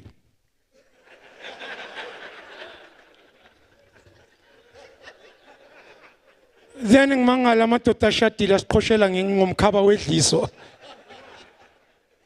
Uyazi kwenzeni umfazi athi hayi ngizomshada uIsaac why ngeke angihlule. You've become predictable. Athi umfazi wakho ngiyazi amehlo wakho mawenza so unamanga. That means you're not updating yourself. You're not updating your software. A man needs to be unpredictable. That's what turns women on. Be unpredictable. Be unpredictable. Ungasho into azo athi yangiyazi. Mele makathi kuwe ngize uthi uzoyenzani. Athi hayi ngizoza ngingaqokanga. Okay. You women want to be kept on toes. They're slow learners. That's why I tell you, women nina ni cheater and pay. Do you know women cheat out of love? Women will never cheat with a guy they don't love. They'll never break principle for a man they don't love. Even the principle of marriage is broken out of love. That's why I say you can't need love. You need to be understood. Because once you understood, your woman knows it doesn't like this. And that's a sign you go to mdala. You must know, you know what? Abantu always say ukuba indoda kunzima. It's not. Kunzima ukuba indoda yomuntu. That's the most difficult job ever. How am I going to think of that with an economy like this?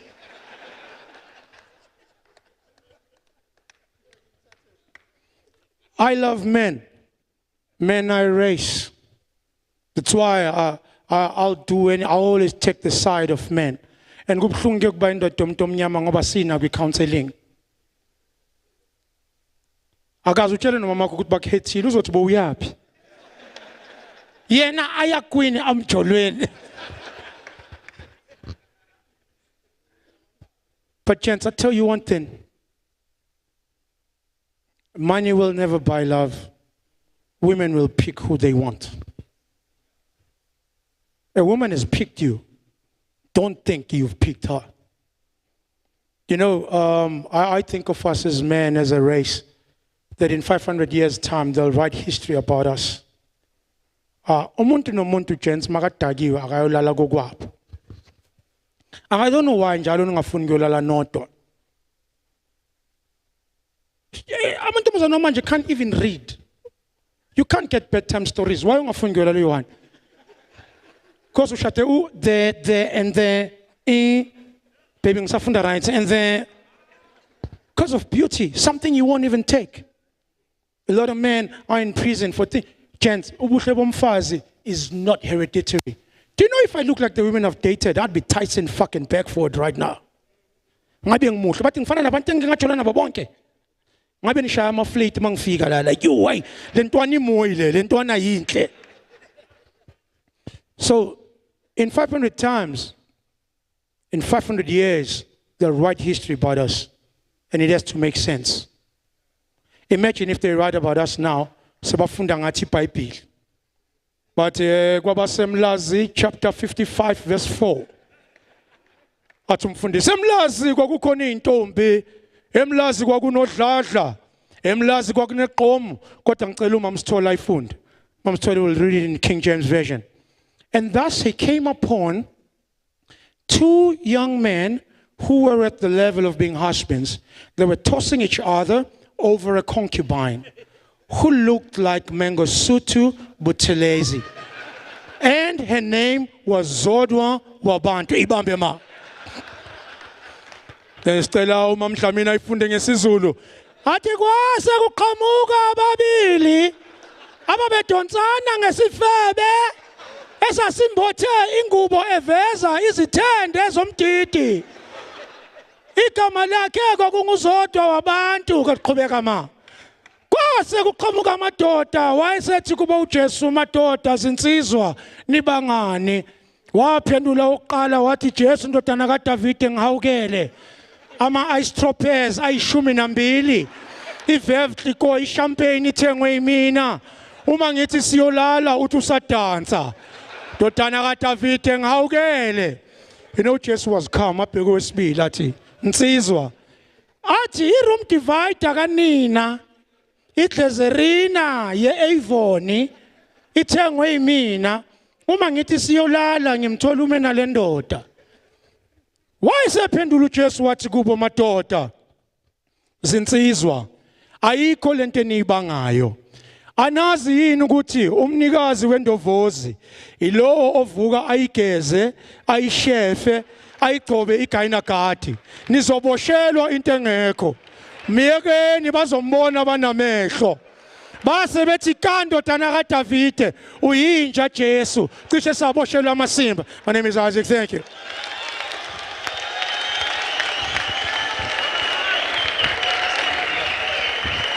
Really? Now we are rushing to the show. Sharp.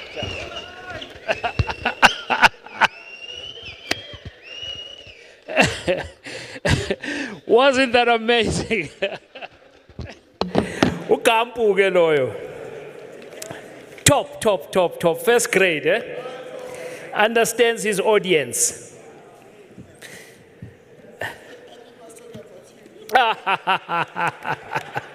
Speak for yourself.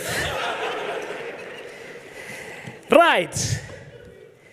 Now we are all switched on and ready to go. We are now going to have a conversation about men and mental health.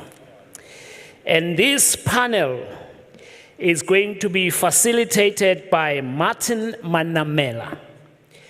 And the panelists are Max Khan, he's a hypnosis practitioner, Anele Siswana, clinical psychologist, Paul Nzimande, life coach. Martin and your panel, please come in.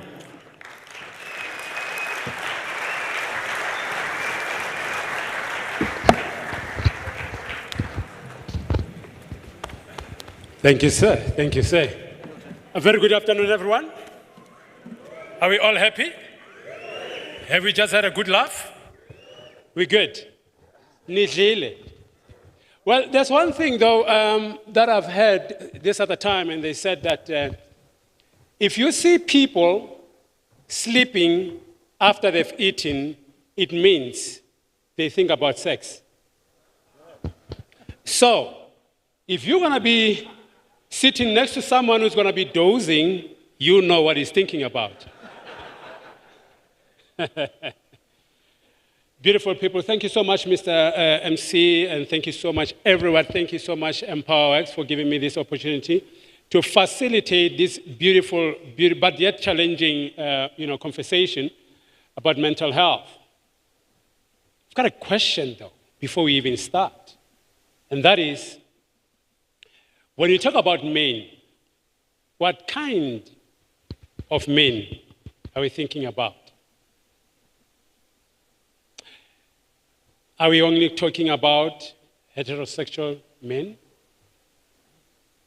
Because there's other men who are not heterosexual. And talking about mental health, are they included? Question is, are they here today? Because I know for sure they don't attend women's conference. That's for sure, they don't attend women's conference. So if they don't attend women's conference and they don't attend men's conference, so where are they going to attend? Which conferences? When you say we have a men conference, do they come? If they do come, do we accommodate them? These are things that we obviously need to think about when we talk about mental health, men, and everything else that comes with it. There's stigma around, of course, this mental health thing. That's why a whole lot of men don't like counseling, for example, especially when it comes to relationships like Lalel. I cannot be going to another man to teach me on how to love my wife. Those are the things that we deal with. But then you do realize that we have challenges and broken homes. And I believe that we need to be very careful of the fact that ego sometimes can be very dangerous. The fact that you've got ego does not mean you're intelligent.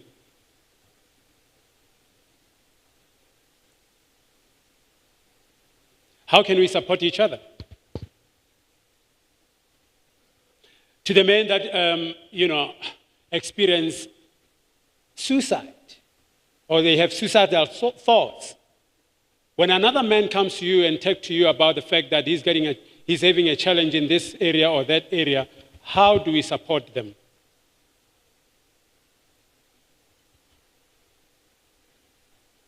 So I have this man right here who's gonna be helping us to go through this. Mr. Max, how are you, sir? You good? Martin, I'm great, thank you. Great. Thank you so much, wonderful. Mr. Paul, how are you, sir? I'm well, thank you, sir. Glad to be here. And gathering. You're glad to be at this gathering? Of men. Of men. And we have Anil. I'm glad to be here. And to qualify something. Come again? It's a beautiful thing to have a black gay man amongst heterosexual men. It's very good to have? A queer man, a gay man amongst heterosexual men. Okay. Are you a gay man? I am. I can see you are very colorful. It comes with the rainbow. You are an embodiment of like this man and me and you at the same time. The only thing we share with Paul, right, is that dynamite comes in small packages, right? Exactly, bro. Yeah. And he's already made assumptions about my sexuality. No. You brought it up. I'll give it to you. and Max can tell you more about that. So Max. Yes, Martin. My dear sir, I want us to start with this beautiful conversation. We have men and they're struggling when it comes to mental health. We are struggling, all of us. How should we tackle this issue without putting a stigma to it? Well, over and above the stigma, I wouldn't worry about the stigma. I think man, and when I say man, I mean gentlemen, and I mean women, ladies. I think man has to go back to the beginning, to go back to the Genesis. And man has to ask himself just one question: where? And the question is, Where do I live? Now, most men here do not know where they live, because I'm willing to bet most of you are already thinking, hey, I live in Johannesburg, I live in Sandton, I live in Rosebank. I'm not talking about that residence. I'm talking about where you live primarily 24 hours every single day of your life. I'm talking about where you live since the moment of conception. And you live in here, in your head. You live in this body. And it's because of that forgetfulness where we truly live that we are exposed to everything that's outside there, that we allow to impact on us negatively, and it changes the course not just of your life, but of your destiny. If you learn nothing, gentlemen, today, ask yourself and answer the question, where do I live? And if your answer is anything other than inside your head and body, it's the wrong answer. And once you begin to understand that's where you live, you will change your mind, you will change your body, you will start to look like the version you want to be. You will start doing the things that you know you've always wanted to do, because you won't worry anymore who thinks what. You won't care who says you're not good enough, you're not tall enough, you're not smart enough. You just go and do it, my brother. Do it. Yeah. Wow. No, thank you so much for that, my dear brother. Now, you just reminded me of something. You know, if you want to be talking about living in your head, and we've got a lot of opportunities in this world, we can think creatively. Now, here's something, and I believe all men out there, we can take this. It goes something like this. When the mind cannot see the possibilities, the eyes will not see the opportunities. Absolutely, because we don't really see with our eyes, we actually see with our brain or our mind, and we're capturing light. It's being changed into electrical signals, which are running to the occipital lobe of your brain, and it's telling you what you see. So you can basically see whatever. You can see beauty in ugliness, because there is no such thing as ugliness. Again, it's perception. So Martin, I love what you've just said, because you cannot argue with it. It rings true, and it rings true every single day. And that's what we're looking for as well. We're looking for consistency, because something that works on a Monday will work on a Tuesday. It will work on a Wednesday. It will work on a Thursday, Friday, and a Saturday, and a Sunday, if you will just do it. Because, my brothers, when you find something that works, you don't need to find and go looking for something else that works. Just use that one thing that you have found that works, and use it consistently, and watch how your life changes, my friend. Mr. Paul. Sir. I need your direction, sir. We've got men whom, of course, some of them have been faced with suicide. Yeah. How can we go navigate through that? Okay. In support and not shaming them per se and telling them that they are cowards. Or maybe let me start with a short story of Well, you will start with a short story because you're short. Man, he's politically incorrect. No, but so in '96 I was suicidal, right? I was born and raised in Umlazi, so there's a place called Umlazi Station. So I watched this bus, AI Zalapa, and I thought, here's the bus to end all my problems. So I'm standing there and I'm thinking, yeah, I'll throw myself in front of this bus, problem solved. And then I'm thinking, no man, what if ungasafi?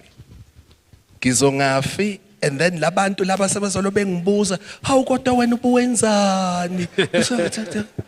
I thought, nah, it's not a surefire thing. So I stopped, and I'm glad I didn't. Now, why was it? It was because of a woman.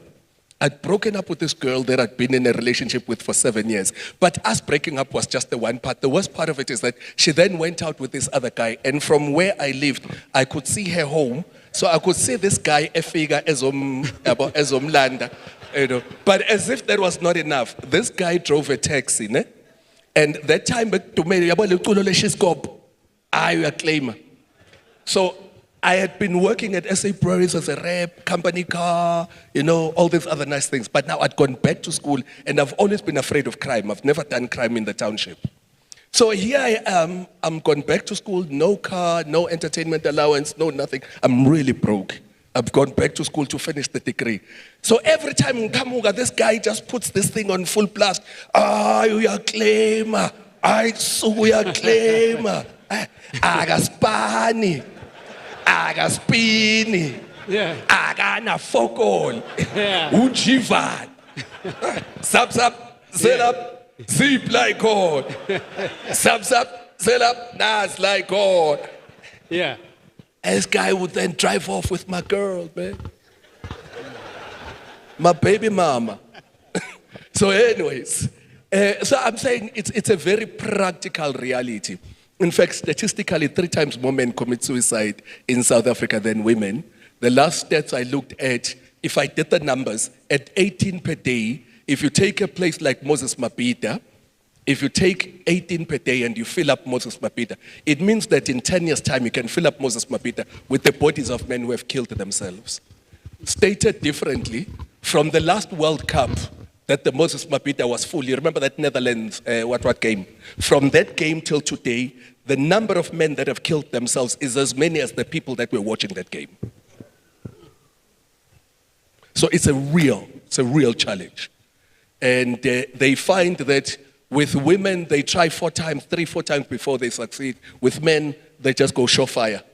And men just once away, that's definitely going to work. So firstly, we've got to realize it's a real issue. It's there, it's in society, it is real. But then we've got the issue around stigma, you know. And I hope I'm not taking too long, but I just wanted to create that context. It's important when someone avoids something that's got stigma, there's logic in avoiding stigma.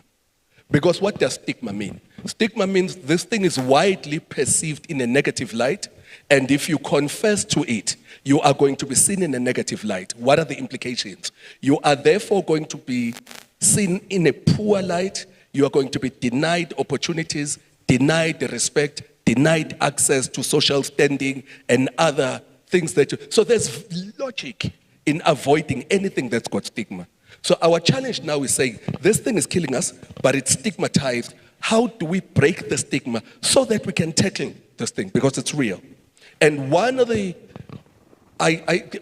things about it is that, why is it stigmatized? Because it makes you appear weak. It means you're powerless. And a man's quest is to appear powerful. We can debate that, but a man's quest is to appear powerful. And to ask for help or confess to an insurmountable problem is to confess weakness. Now, from powerlessness, you descend into helplessness, and from helplessness, if you stay in that state for too long, you descend into hopelessness. And once it's hopeless for too long, you are in darkness, perpetually down there until you are hardened because there's nowhere for you to go. So how do we solve it? We've got to step out there and say, it's not weak to step out and say, I've got a problem. I've got a problem. Ukuthi kulula kuwena kulungile uyisoka ke wena mina bekuyintombi yami yokugcina le bayithathile. Yeah.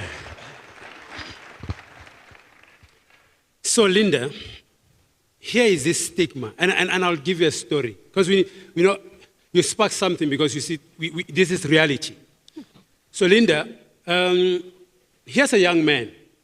He grows up. He gets molested by his uncle. At the age of 12, 13, he gets molested. And that's his first experience of sex. He's introduced to sex through molestation. And he grows up.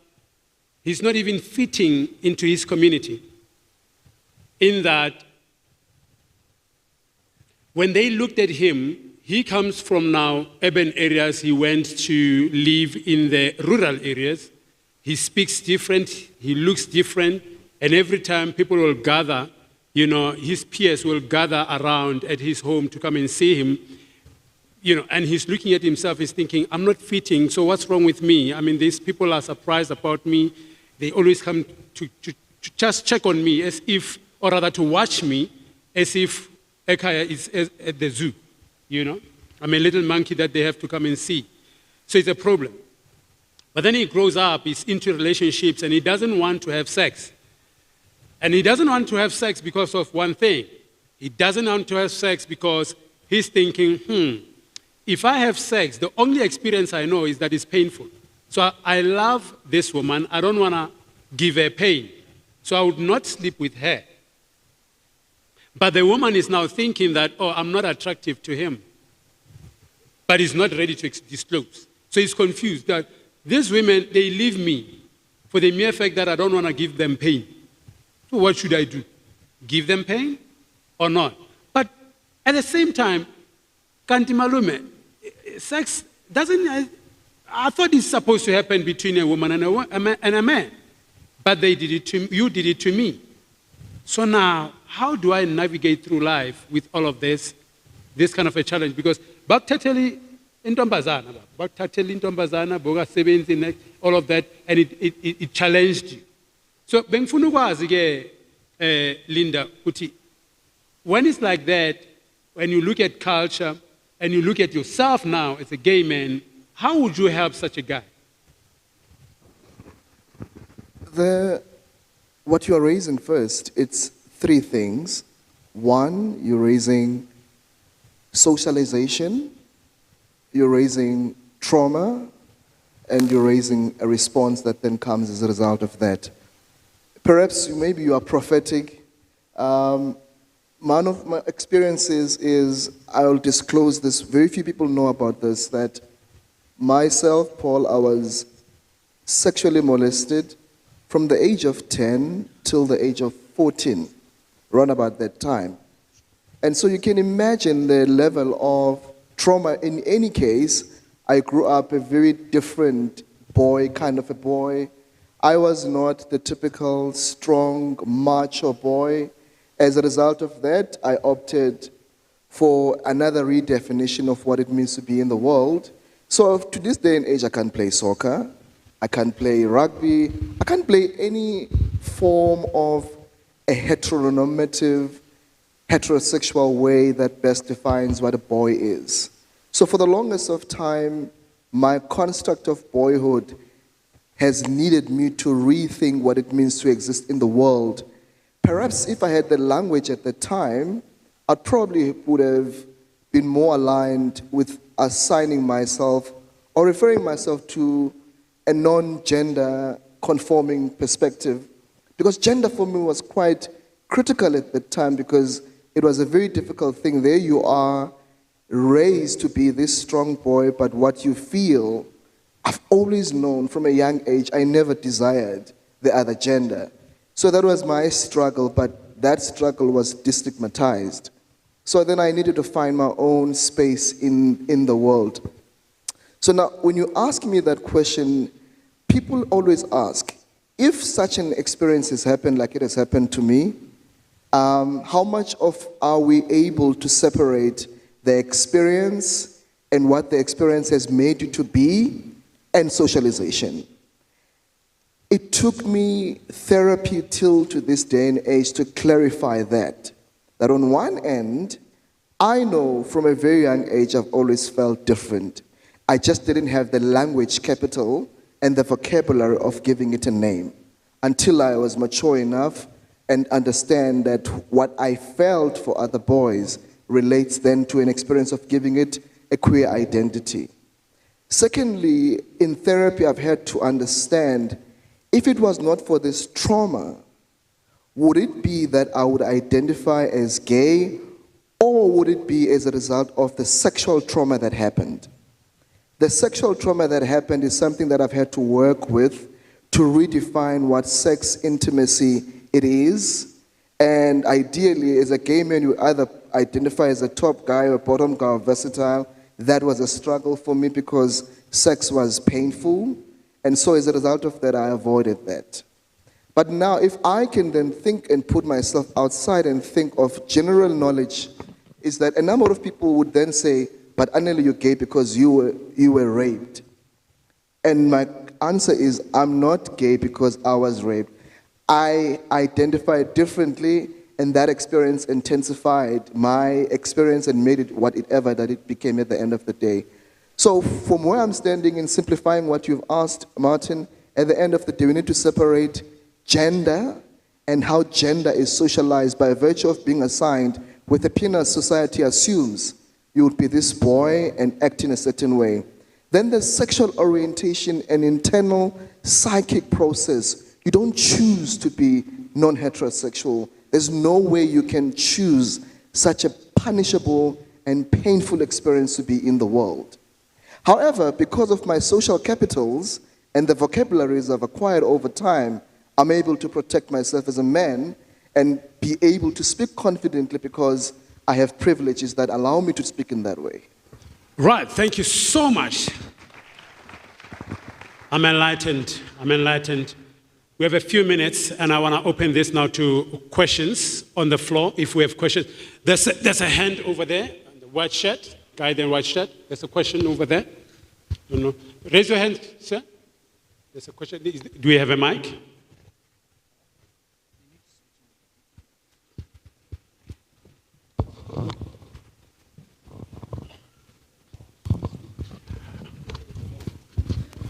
Is there any other question? Okay, number 2.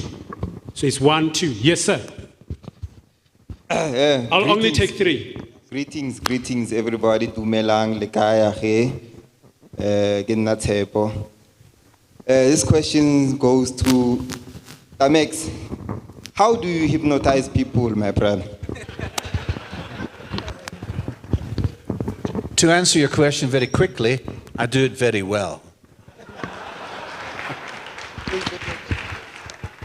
But seriously, we're all hypnotized, every single one of us. And anybody that fears hypnosis is basically saying to me and to themselves, I fear the power of my own mind. My own mind that created my problems. I embrace that, but I will not embrace the same mind to solve, to cure my problems, to cure my illness. I won't do that. And I find that strange. I find that weird. I find that difficult to believe. And if you will listen very carefully, my brother, I'm slowing down my speech. And I'm speaking with a slightly deeper tonality. And that will lull you into a very peaceful place where you will enjoy being and not want to leave. And that's where the hypnosis takes place. Thank you. Right, thank you.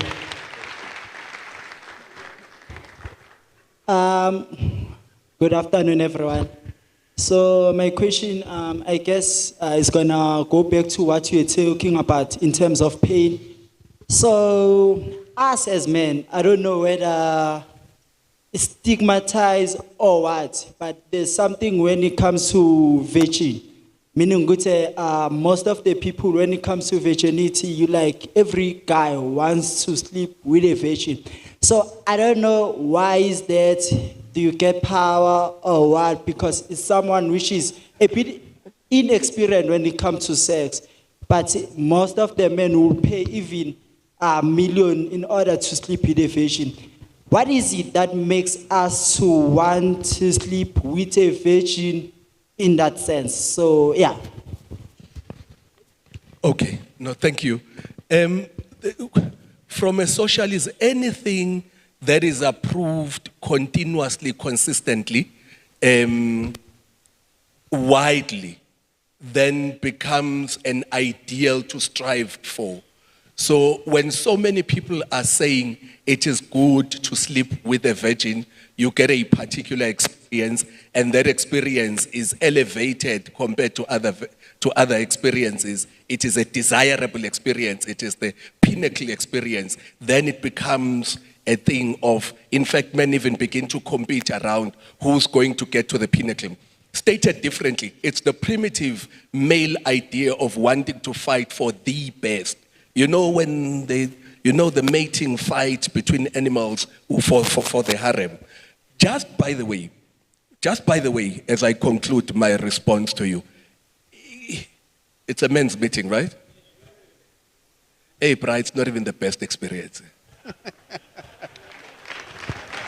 Like there's so much patience required. There's so much what. You don't get straight to the fun, you know.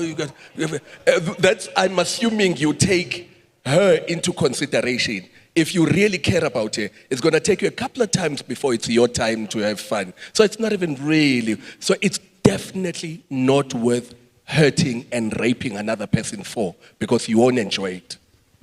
Right. The last question. By the way, Simpiwe, erection is not direction.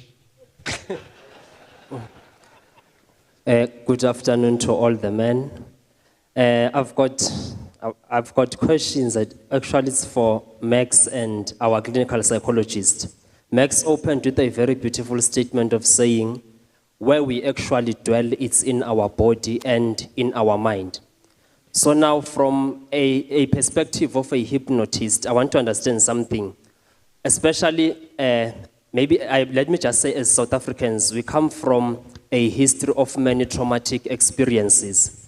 And these experiences have affected how we function as human beings to the point that we have come to normalize them as part of our lives. So now, the study into human behavior shows that much of what human beings do, that is our conscious behavior, is usually affected or impacted by what is happening in the subconscious.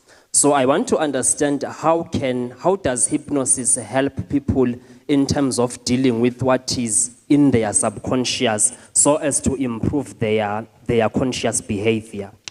And coming to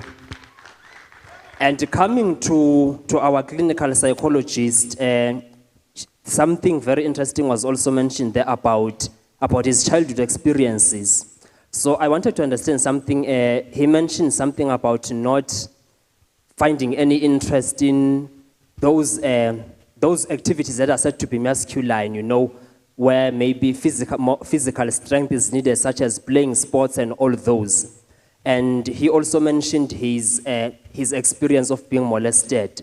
So I wanted to hear from, especially since he's a clinical psychologist, is there a manner in which maybe the traumatic experience, because I believe that psychology tells us that the aggression, more especially how we as boys play in most cases, the aggressive voice in which we play and all of that, they are actually as a result of testosterone. So I wanted to understand if did the molestation somehow affect the production of your testosterone, leading to maybe you not having any interest That question is very long. Thank you. Thank you so much.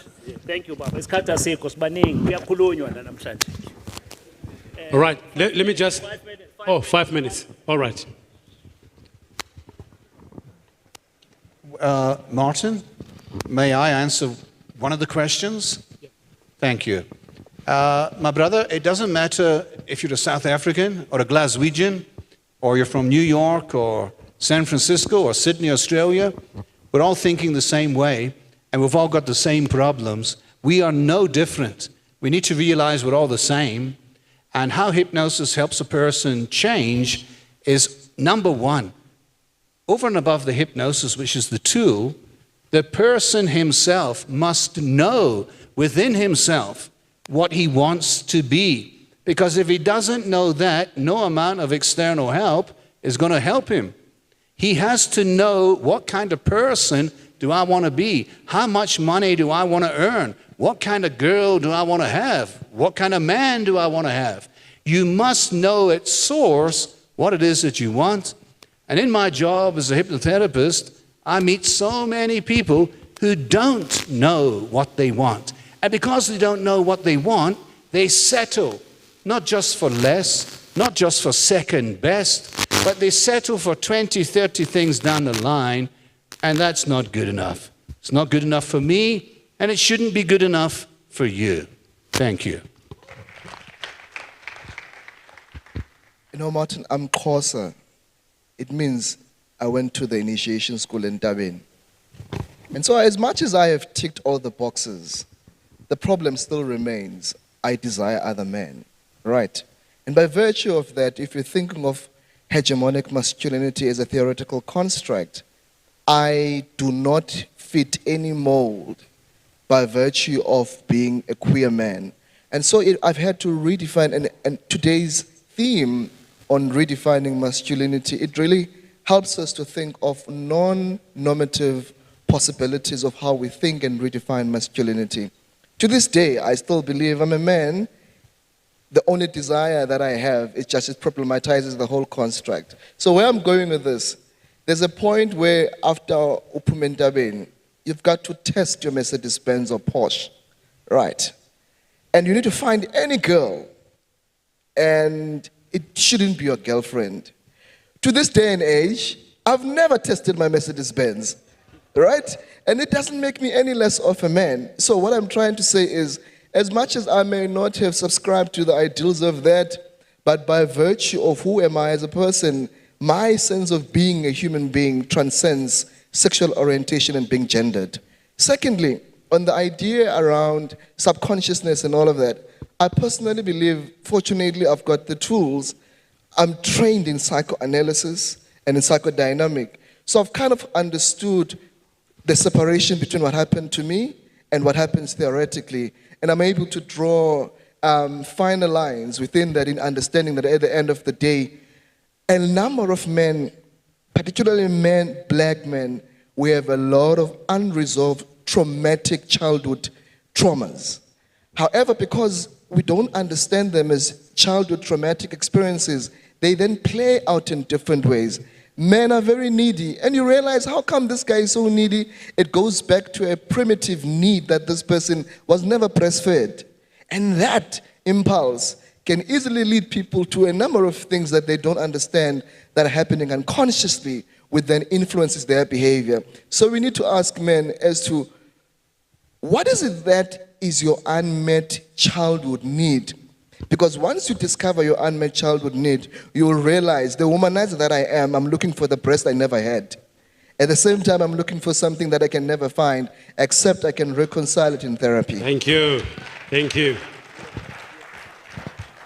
Okay, we've come to the end of this segment. I want to say this in speaking of mental health. In the moment of crisis, destinies are made at the speed of a decision, not at the explosion of an emotion. Thank you so much, gentlemen.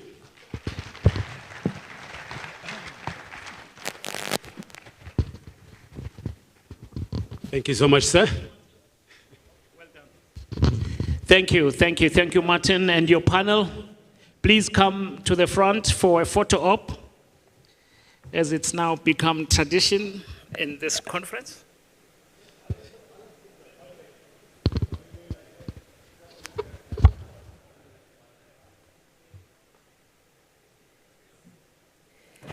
Mercedes-Benz or Porsche, we hear new things every day.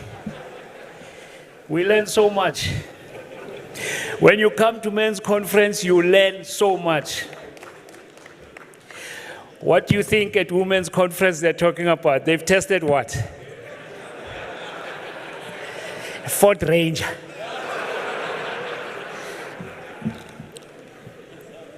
Ladies and gentlemen, thank you so much for the panel with Martin.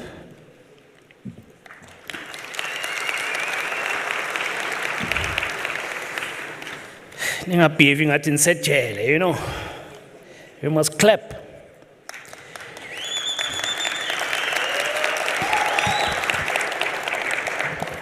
It is now my singular honor, Singamla, to call upon my brother, my friend, author, and wonderful speaker. Ladies and gentlemen, help me, ladies. Help me. Yeah, but sometimes you don't behave like, you know, I say clap, you think about it. My daughter, when I say clap, you clap.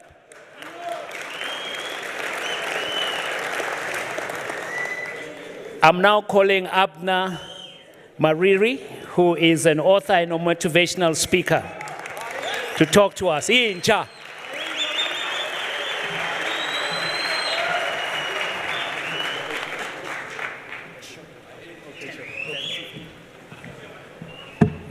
Good afternoon, gents. Look to your neighbor on your left and right. Please tell them you have a good story to tell. Please tell them,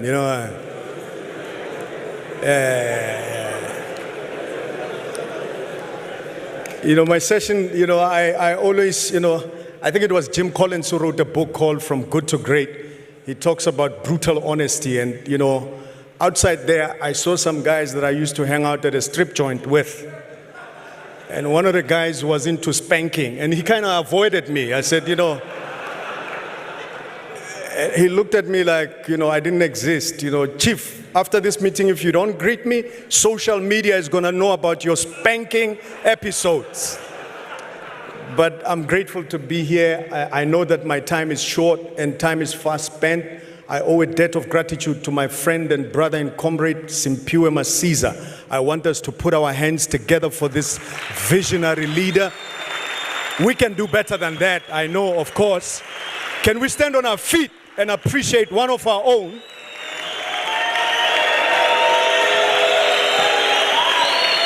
Yes. And thank you so much to my brother and friend, the MC for the day, Milton. I follow you. I appreciate what you represent in the community. Your reputation precedes you. And to all my platform associates, thank you so much for affording me the opportunity to be here. I have a lot to say around the issue of substance abuse. I'm a recovering drug addict. My drug of choice was crack cocaine, ecstasy, and alcohol. I not only speak about it, it's interesting that when I first did a badge of 2,000 books, I decided Simpiwe invited me to Orange Farm. I took 150 of them, and in my Christian language, I saw a seed of 150. And today I've got 250 books left of the 2,000 badge. So thank you in advance for supporting the work. I've got an organization of young boys. Unfortunately, I couldn't bring them today because the entire week I was distraught with the death of a friend and a partner, an associate, and a covenant brother, Hamilton Ratsafula, who ran IBM for 8 years and ran IBM Kijima for about a year. And we ran our own spaza shop privately, which is a microfinance business, and he passed away, and yesterday we laid him to rest. And I want to ask if we can put together our hands for Hamilton Ratsafula. Some of you might not know him, but he's my partner, my business partner. So I'm standing on shoulders of giants. And yes, I want to introduce you first, before I say a few words, to a video of the work that we do. Now, since I printed the book, before you play the video, since I printed this book, we've done so much. I've partnered with Talks Media, Tokozani, and he took my book digital, and I'll be running we're finalizing a podcast. So we'll be going national. They want to do 100,000 digital copies that will be sold. And I never thought in my wildest dreams this is what I will do. And hopefully with the Market Theatre, we're exploring the possibility of putting this book into a play. So hopefully next year you'll go to Market Theatre and see the book. So I'm grateful, and we're looking at television, a whole host of other things, and this is just by the side of me. And I'm grateful that we need to turn the tide of substance abuse. Our country is facing challenges of epic proportions, and I think when we band together, it used to be that substance abuse was something external. Now all of us are affected, and in here are addicts, I am sure, to something. Whether sex, gambling, alcohol, social media platforms. Look at your neighbor, please tell them, I think Ubu Akawena. Please tell.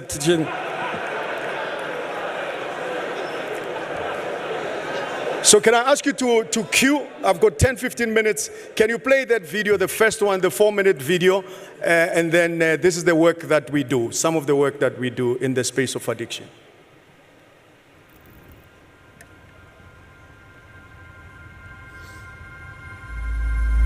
Addiction is an ever-intensifying crisis that consumes individual lives, devastates families, and adversely impacts all of society. In South Africa and across the world, substance dependence has reached epidemic proportions. Behavioral addictions to pornography, gambling, and gaming are also sharply on the rise.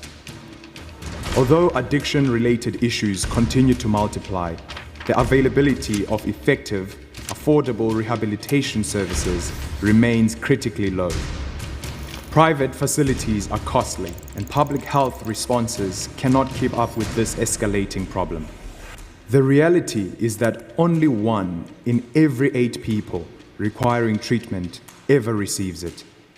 87% of addicted individuals never get the help that they need to recover. For the burden of addiction to be reduced, it is clear that innovative new solutions are desperately required.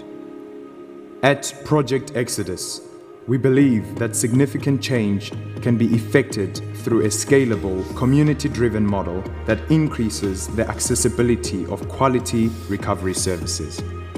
Our vision is to see transformational, cost-effective addiction care available for all people in all neighborhoods. To achieve this, we develop evidence-based, resolution-oriented recovery strategies and empower others to replicate these strategies at a local level.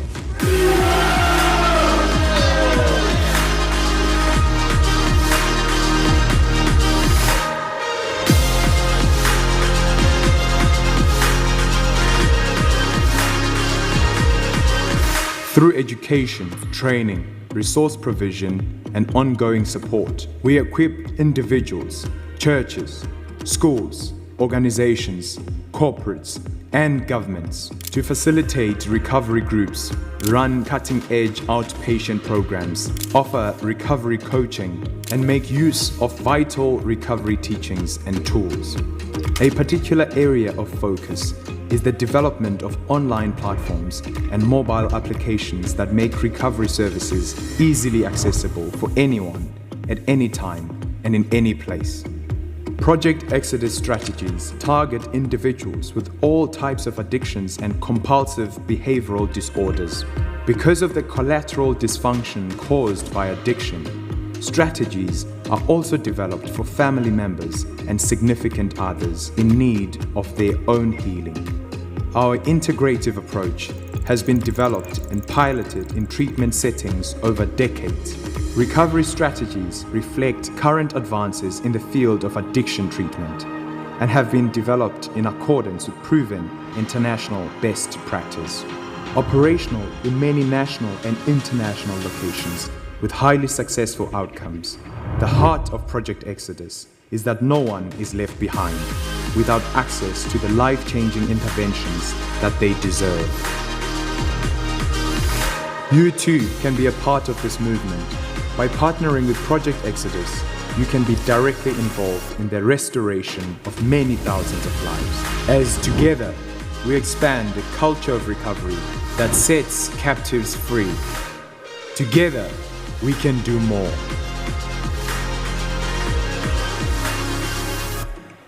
Thank you so much. My time is brief. I'd like to start with a poem that has been a source of inspiration every single day as I make my recovery strong. It's called My Name is Cocaine. It's found in my book. My name is Cocaine. Call me Coke for short. I entered this country without a passport. Ever since then, I made lots of scum rich.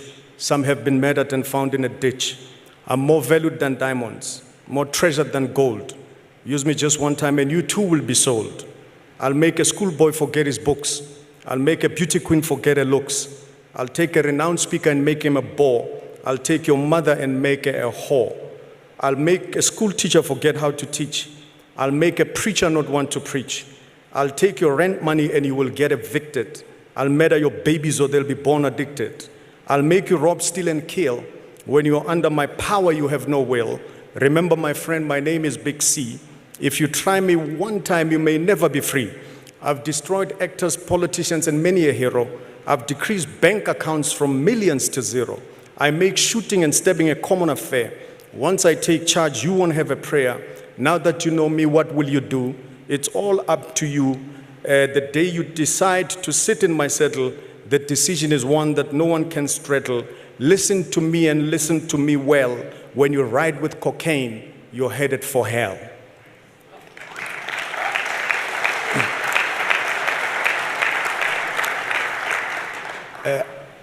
I never thought in my wildest dreams I'll stand in front of any audience and tell them that I was addicted to drugs.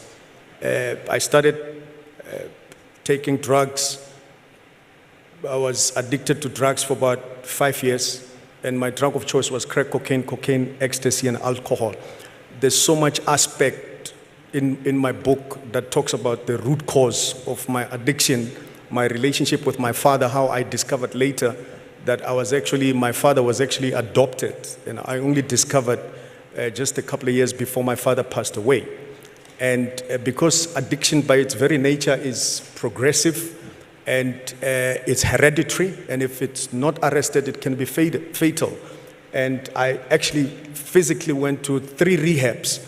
My first rehab was at Crescent Clinic. I relapsed while I was inside. The second rehab was a rehab in Kempton Park called Elim Clinic. And my third rehab was the rehab that I went to at South Coast Recovery Center, where I spent approximately 9 months trying to recover from drugs. I tell you, when I got there, and the principle that I learned when I got to rehab is that drugs was really never an issue, because after 2 weeks, crack cocaine, which was my drug of choice, was already out of my system. What was the issue was my behavior, my history, and my home environment. And I had to process that, and I don't have time to go in it. I had to process all that while in recovery. And I'm grateful that I stood there. And now we are crisscrossing the country, talking the message, engaging men, especially smaller groups of men. But I was addicted, and I started, I remember I was at the wrong place at the wrong time. I'd gone to speak somewhere, and I got invited. After speaking, they said, "What do you drink?" I said, "Well, hook me up with some wine and whiskey," and they hooked me up. And it was Tuesday, and in the evening, when it was around 9 o'clock, I said, "No, I'm going home." But I asked for a restroom. I was slightly tipsy. And they showed me a restroom and said, "Go upstairs and you will find a door on the left." Instead of going to the door on the left, I went to the door on the right. And in the door on the right, I found approximately 9 or 10 people, and they shut the door instantly. And they shut the door, kicked, and they started to argue amongst themselves. And of course, I was slightly tipsy. And 2 guys I knew in there. What attracted me in there was half-naked women who were in there, who were half-dressed with their titties showing up, and those nipples kind of hot and stuff like that. And I didn't want to leave. And look at your neighbor, said, "I know what he's talking about."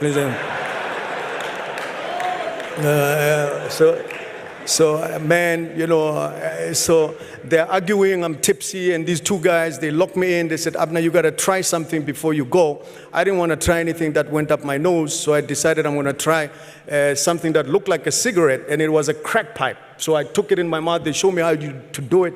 And the first 10 minutes or so, I coughed profusely, and I couldn't inhale the smoke. And they started to joke around and say, "Look at him," and bang lapa and stuff like that. I said, "I'm going to do it better." After 15, 20 minutes, I decided, this is not for me. I got in my car and drove off. When I got on the M1, the drugs started to kick in. It was like a new world was open.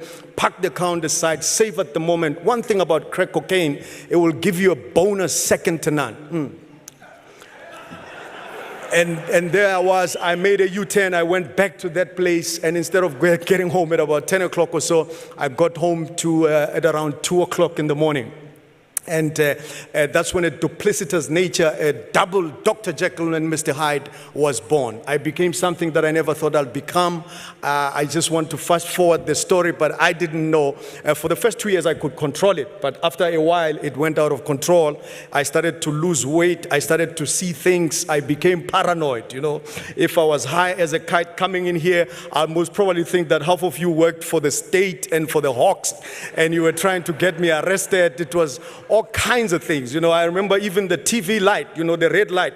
I thought it was a camera. I would switch off the TV, put gum, and gum somehow the TV light will still be protruding. And before long, guess what? Screw you. But be that as it may, I became decadent. I lost weight. I became emaciated. I was full of grandiosity and pride. I was arrogant. I was self-centered. I didn't know I had the strength to pick up a microwave and walk 2 kilometers to go and cash it for drugs. And my son, who at the time was very little, asthmatic, it's amazing the things that I did. I became broke. I hit rock bottom, you know. I thank 2 friends who came to the house. I think my wife called them. It was the late Brahim Masikela, you know, who came to the house, knocked on the door with Lebo M. Yeah, we need to talk about his marriages, but Lebo M, you know, and who came through and said, Chief, you got to go to rehab. And they sent me to Crescent Clinic. And at Crescent Clinic, Brahim came to visit me. And after 2 weeks, my roommate was using drugs. And instead of reporting him, I joined him, you know. So for the balance of the week, I was high as a kite and nobody knew it. So when I came out, you know, Mpuma endlini yabazalwane, and my wife had organized some prayer people to come and pray. Man, they were calling fire down, man. I was high, man. I couldn't wait to go and score for some more drugs and things like that. Went to my second recovery, and guess what? I relapsed 2 days after and decided to go to South Coast, and that's where I processed all my madness. And to tell you the truth, on the 5th of May this year, I celebrated, or I'll be celebrating 12 years clean time from crack cocaine, ecstasy, and alcohol. You know, that's right. And so, yeah. So if you want to see a miracle, you are looking at one. Truth be told, I should be dead, buried, and gone. Had it been not be for the grace of God, I am still standing, and I'm standing strong. So whatever addiction, you know, every time, you know, I tell Masisa, I said, Masisa, give me an opportunity, because the more I talk about it, I disempower the stronghold of addiction, and I become even freer every single day. So you will hear my story everywhere. You will hear it on television. We are coming out with all kinds of projects and processes. And I partnered with Patu Makwarela, and we're looking at bringing some stuff on television. Pray for us that it does come, because there are many young people who are affected and impacted by drugs, and we need to reel them in so that they can be clean. I run an organization called Warriors in Recovery. Who you call, the kids that you call Nyaupe kids, they are my ministry. Those are kids that I flourish, and we've grown from 12, now they are 48, and I mentor, and we meet with them once a week. So as I sit down, because I know my time is very brief and I know there's quite a bit to do, I'm grateful that I'm standing here today, that we can talk about it. There's so much elements to talk about, but I've got a tool that you can download now as I take my seat. Can I ask you please to play it, and I do closing remarks, and then I go. We've got something that we have developed. Our team got some analysts and say we need to go global on that, and because you use a device, and some of you guys, I wonder what kind of pictures and videos you have on your phones, but be that as it may, at least you can download this. It's positive. It's something that we can do. T-Man, come on, can you play?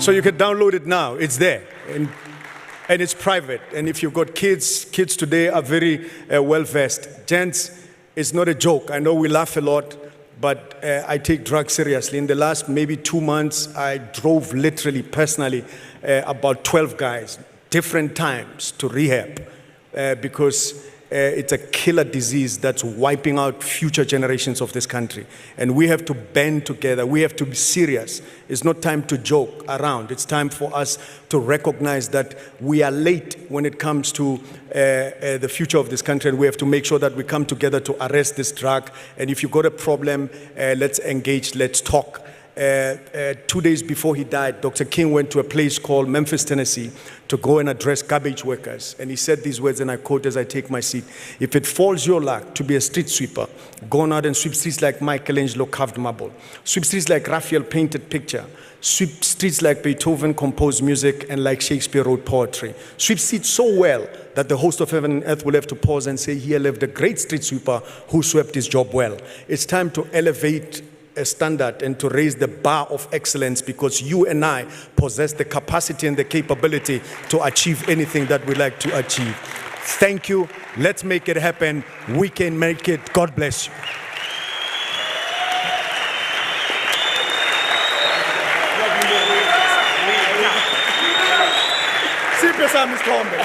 Oh, guys, Romeo. Romeo, sipe sami Tombe,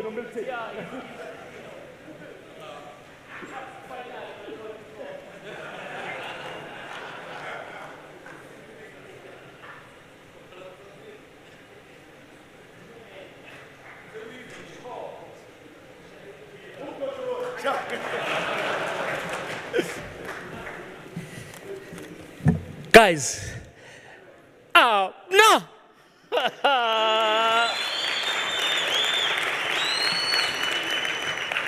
He left me with a lump in my throat. Ngathi singaba manufacture abantu abanje, for our country. The stuff we see in the news every day. You want 10 times of this firepower.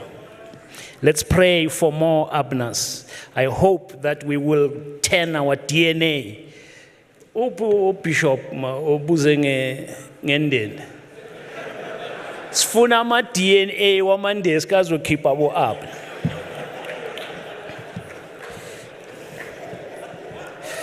Tshela umngane wakho ukuthi sifuna iDNA la. Ladies and gentlemen, it's a good time now to have our panel on the changing role of men in society. We're pumping today, guys. We're pumping. Shayizandla, man. Shayizandla. Huh? From morning, Baba, spetenge na tau 5. We are few. So we're doing changing role of men in society.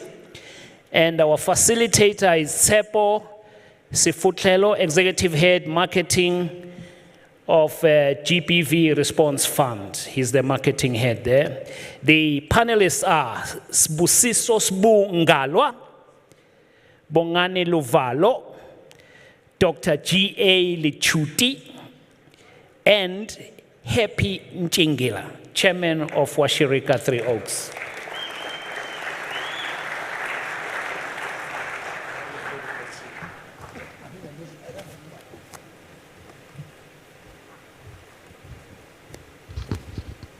Machita? Shakunjan Machita? Igama njengoba bekashilo uMilton Tsepo Sifutlelo. I must say, having been here since this morning, there's a lot that has been discussed. And it makes one reflect and ask themselves a lot of questions. But over and above the challenges and the issues that were discussed today, there's an expectation of how we engage society, or what society expects of us. So hence this topic of our changing role in society. And I'm glad that I have this very versatile and esteemed panel, because as you look at these men that are on the stage, they are leaders in their respective chosen field, but in different aspects. So they are going to be able to give us a very meaningful conversation, and hopefully there's a lot that we can pick up and learn from, so that when we go out there, we can understand what this topic means, and because I know that we battle with a lot and with the changes. So if I can start with you, Mr. Njengela, in terms, as a preamble to the conversation that we're going to have today, in terms of our role as gentlemen and as men, is the role of men changing in society? And if it is, how is it changing? I'm sure, like with everything else, the role of men is changing. In fact, I always use this example that everybody knows that expression that we all use as parents, that just when I thought that my parents were right, my children tell me I'm wrong. And I mean, I grew up with my grandparents, and my grandfather was the man of the house, as in the head of the house. And then later I stayed with my mom and dad, and my father was definitely the head of the house. And then one day I became a married man, and I was told it's equal rights. Suddenly the head of the house thing was gone out the window. So the role of the man is definitely changing, because the modern man, so to speak, is that guy who's imputed with all labels before he even does something. For example,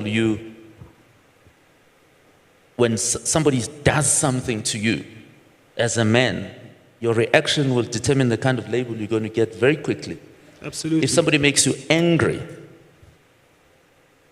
and you react in an angry kind of way, then they impute the label that you are toxic to you, when in fact you are just being normal, someone's just made you angry. And the same thing happens, and you do nothing and they say he's weak. And then you don't know, but because you're a man, those labels are imputed to you. So yeah, here we go. Absolutely. Bongani, your views? Are the roles changing, and how so, in your view? Roles are not changing. Definitions are. Labels are new. What do I mean? As a man, you are still expected to be a provider, whether for your partner, for your kids, for your mother or your father or your siblings, which is an instruction from inception. Those who go to church, God sits with a council, and I would assume he sits with the council of men, and he says, let's make a man in our image. And what does God have? God has got authority, which is the same authority he gives to Adam when he creates Adam. He says, go and name these things that you find here. But one thing that we need to understand as modern men is that we need to start bringing accountability closer to ourselves.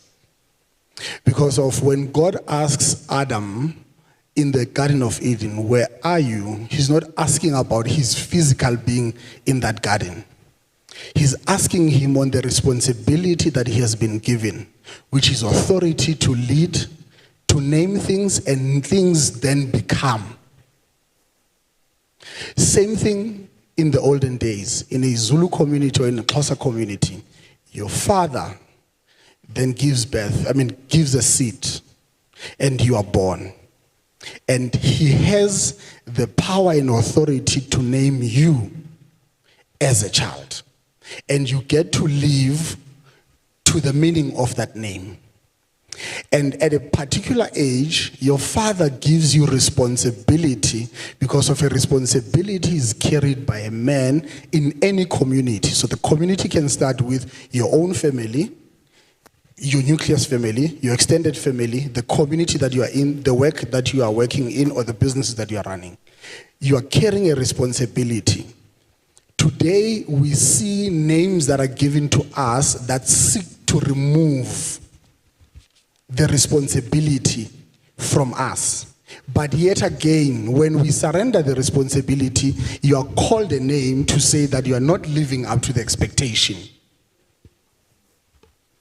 So a modern man is a man who still provides leadership, takes responsibility, but most importantly, you start to be accountable to yourself. And after you're accountable to yourself, you then become accountable to your family. Because at the end of the day, when everything else falls apart, society looks back at a man and asks, where art thou? So there's no change. A modern man, the only thing we need to bring to ourselves is accountability, because of we have been given a responsibility to name, to provide authority and direct how things should be. And you're only going to give those instructions, you're going to name those things because it comes from a place of love and compassion. A man will always have that because of that's what God is. So there's no change for me.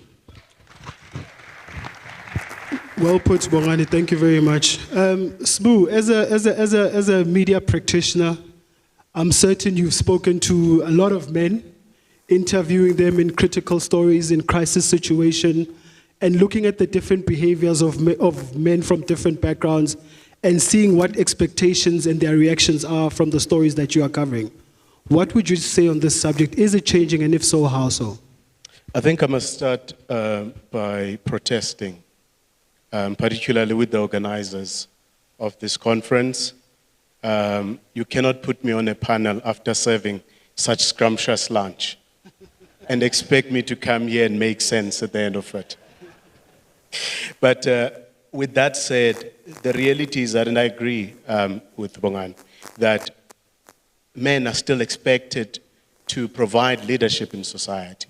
The role of man has not changed as a protector, but society does change, you know, and there's, we always talk about, we like to hark back to the days of what our forebears were, of how men behave. The reality is that time moves on. You know, time is not stagnant. Society moves on. And I think what is important for us as men is that at all times we ought to realize, in fact, to ask ourselves the question, how are we moving ourselves and the society forward? And I think that's one important thing that we need to be mindful of. And in my profession, in the media space, actually, I mean, there's always references to concepts like toxic masculinity. There's issues of violence, gender-based violence, which is perpetuated by men. But also, there are gender stereotypes that still dominate the space. I mean, it's not unusual. I know this is a men's conference, so you'll mostly see men here. But it's not unusual to see experts being men, you know, and that's seen as normal in our society until somebody points it out to say, but it's not how it should be. You know, if you look at how we are raising our children, all the heroes, Batman, Superman, who else? You can name them, but they are all men. So the idea of a man being the dominant figure is also perpetuated by ourselves as the media, you know? And I think there are positive and negative things about that, but we should not lose sight of the fact that we are men, African men in Africa, and part of the conflict that we have is our traditions and modernity. In that, uyindoda, umebhlanti, representing your father, and at home, your wife earns more than you, and how do you balance that, and you deal with that fragility, you know? But what is most important is that we have to accept that in as much as there may be things we may be uncomfortable with, we may have a dark history of apartheid and colonialism that has broken us as Africans and as African men, but the reality is that we must always strive to be better versions of ourselves and actually men that treat our women better. Thank you. Aaron, can I bring you in? Your thoughts, the roles, your view? Look, I subscribe to self-discovery, which means whether you are a man or not, until you have discovered yourself, you cannot give best service in any space. So the fact that the modern days that we live in places a demand on a man to exhibit or display a function that is modern with regard to societal mindset and norms, for me, that is limited by one's ability to discover themselves. So any person who has discovered themselves will not struggle with adaptability. And to adapt means the material conditions places a demand on you to change how you do things. And that speaks to flexibility and teachability. And these two components, which are flexibility and teachability, are almost impossible for a person who has not discovered themselves. So my point of departure and emphasis would be, whether it's modern or whether it's past or old, what would make a man effective in any setup is a man's ability to discover themselves.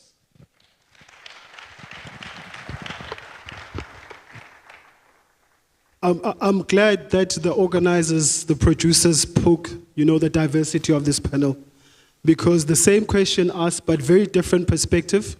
But there are things, but what is common is that actually, as a man, you remain the same. It's about adapting in the landscape, right? So words coming off, there's an expectation of a behavior. There's labels that came out, such as provider, accountability. So regardless of a situation, you still need to be a provider as a man and finding that space. But also because you are a leader is there to serve. So this next question I'm going to direct to Bongani, you first, and then Happy, you'll come in, is that with these changes, right, and that we need to adhere to, or maybe understand that it's happening, how do we navigate that landscape without losing ourselves? Bongani, we'll start with you, and then Happy will go to you. Don't be weak. Full stop. And it's as simple as that. Look, I think we've got to be wary of concepts that are introduced to destabilize a black community. A black community, men in a black society love and respect women and acknowledge the leadership of women. I've said to people, when I grew up, I had utamkhulu who was working emafemini and a grandmother who was a nurse. My grandmother earned more than my grandfather. But there was peace and harmony in the house. My grandfather understood that his wages were coming to his wife because of the wife has got a responsibility of ensuring that her household is functional. There was no ambiguity in that. So today, somebody wants to destabilize our thinking capacity and say that men fear women who earn more than them. I have an uncle who is a priest. Uncle is a priest in a traditional church. And they've got a stipend, they've got a phone allowance, they've got taking medical aid. But the wife is a principal, was a teacher, HOD principal, who earns more? The wife. But my aunt acknowledged that this is the leader of a household. And my uncle understands that the person who must direct the functionality of this household is my wife. Why then today do we want to find ourselves arguing with our partners on whether the couches should be pink or blue in the house? It's the wife's responsibility. Yours is to define and say, our capacity here is 30,000 rands, and baby, you can do what you need to do with this 30,000 rands. So I'm saying there are foreign concepts that are brought into a black community so that we are taken or shifted our mind from the real business that we're supposed to be taking care of.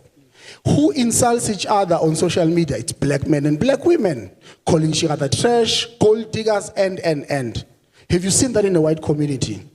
Have you seen that in an Indian community? No. Because we have got to be trying to grapple. I think Upramzi earlier on was asking, what is this concept in Zulu or what is this concept in Sotho? Because these are foreign phenomena that are brought to us so that this is oklagega. And if you can ask many people, Nilwelan, what are you fighting about? We honestly don't understand. A man would ensure that kids arrive at school because of my wife left first. On a weekend, my first stepfather in my mother's marriage, on a weekend when my mother was washing, he made sure that boys sit over ingubo because of blankets are more heavier than laundry. So what is this thing of roles? My father did it. My late dad would cook poki because he didn't know how to cook, but each and every time he had time from work, he would come and cook isopo or ipoki and say, he will call me and say, come through, I have cooked for your mother. We must all enjoy this thing. So love, respect exists in a community of blacks.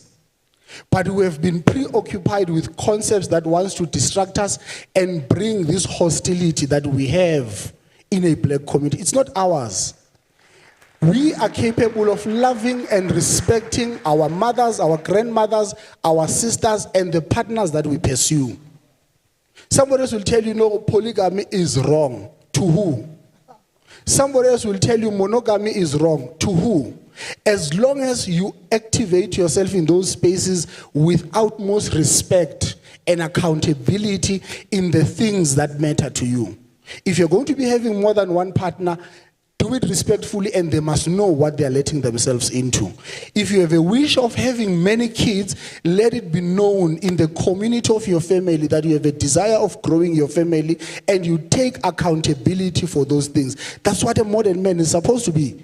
You take accountability of your actions, and you take stock first from you. Because we are capable as black men here to love and respect one another. That's why, in closing, in the olden days, there used to be Horoya Banna. Horoya Banna, it was called by a chief or Induna. Ne? And all men, whether wealthy or poor, they all took their jackets and had a call from this one man that said, Amadoda mawahlangane sizothetha ngengxaki zomzi.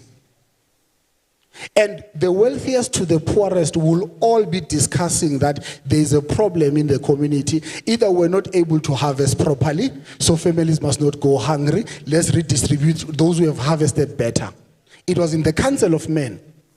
If a man was abusive or is now having shenanigans of a mistress that makes him unaccountable, it was going to be brought to Horoya Banna.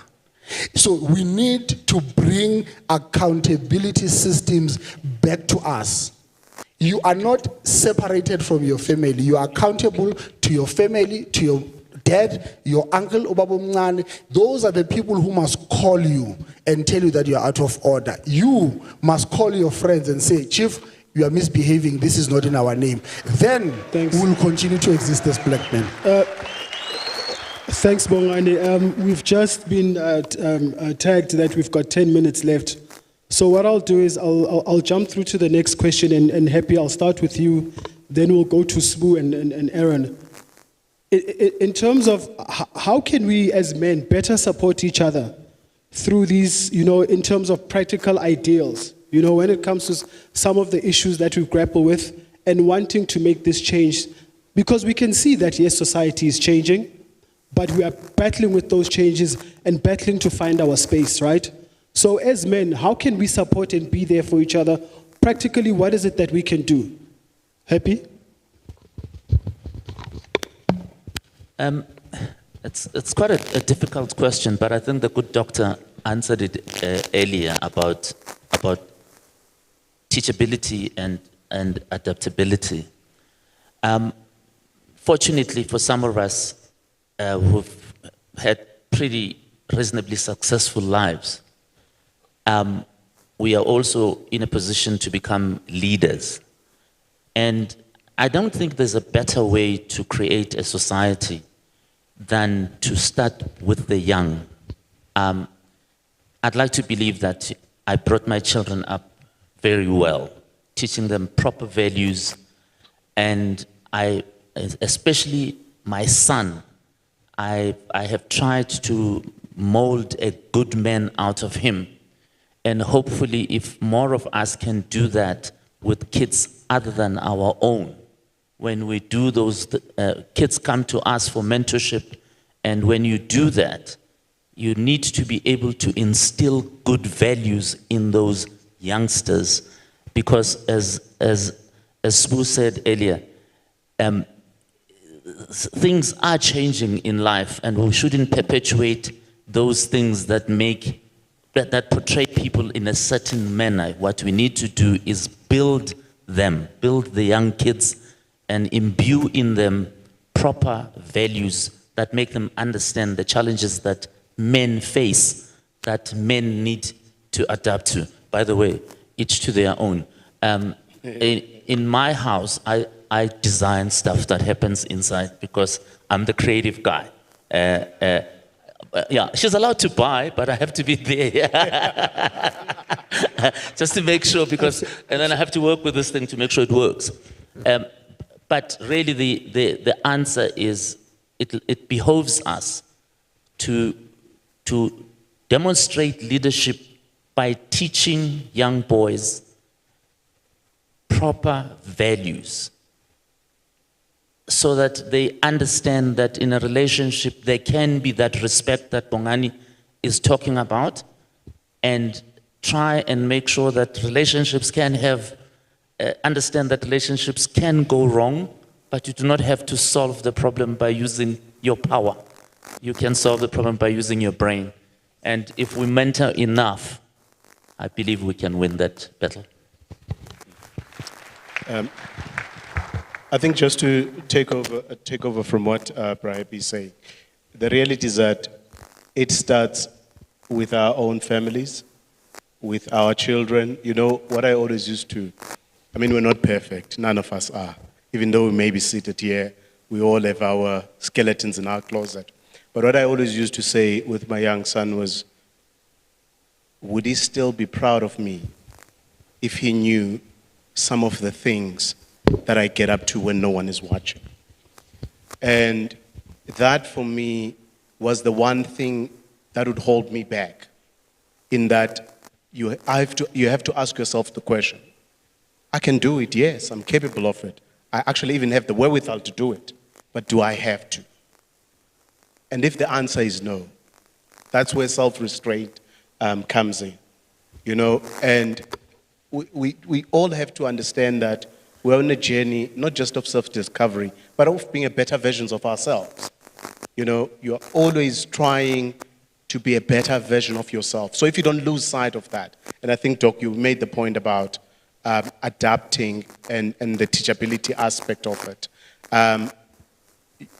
It's okay, and I tell this to my son, it's okay to cry. I can still carry you on my back, but I can still be the man of the house. It's like masculinity is not a stagnant concept, as though just because our forebears used to fish and hunt, we don't do that anymore. But again, to Bongani's point, we still have a central role in society as men, as providing leadership, of protecting and even providing for our families. So being a man hasn't changed, but society is changing. So it's important that it starts with ourselves, and once you are able to have that discipline. I mean, I'm still not perfect today, but I always say that I think I'm a better version of myself than I was yesterday. And I think with that, I'm on the good path until the good Lord decides to take me. Well, in a nutshell, how do we help each other? We are social beings. We subscribe to relationships. So in our choice of friends, we should choose people whose strengths serves as a mirror in our process of becoming. We can only improve when our conscience is constantly challenged by the beautiful development of the people in our circle. So we should relate purposefully. Choose friends who are better than you. Choose friends who have overcome things you are struggling with. Choose friends whose capacity will create room for you to be yourself and still feel valuable. Our social network is a platform to rehabilitate us, to restore us, and to advance us in the direction of being better men.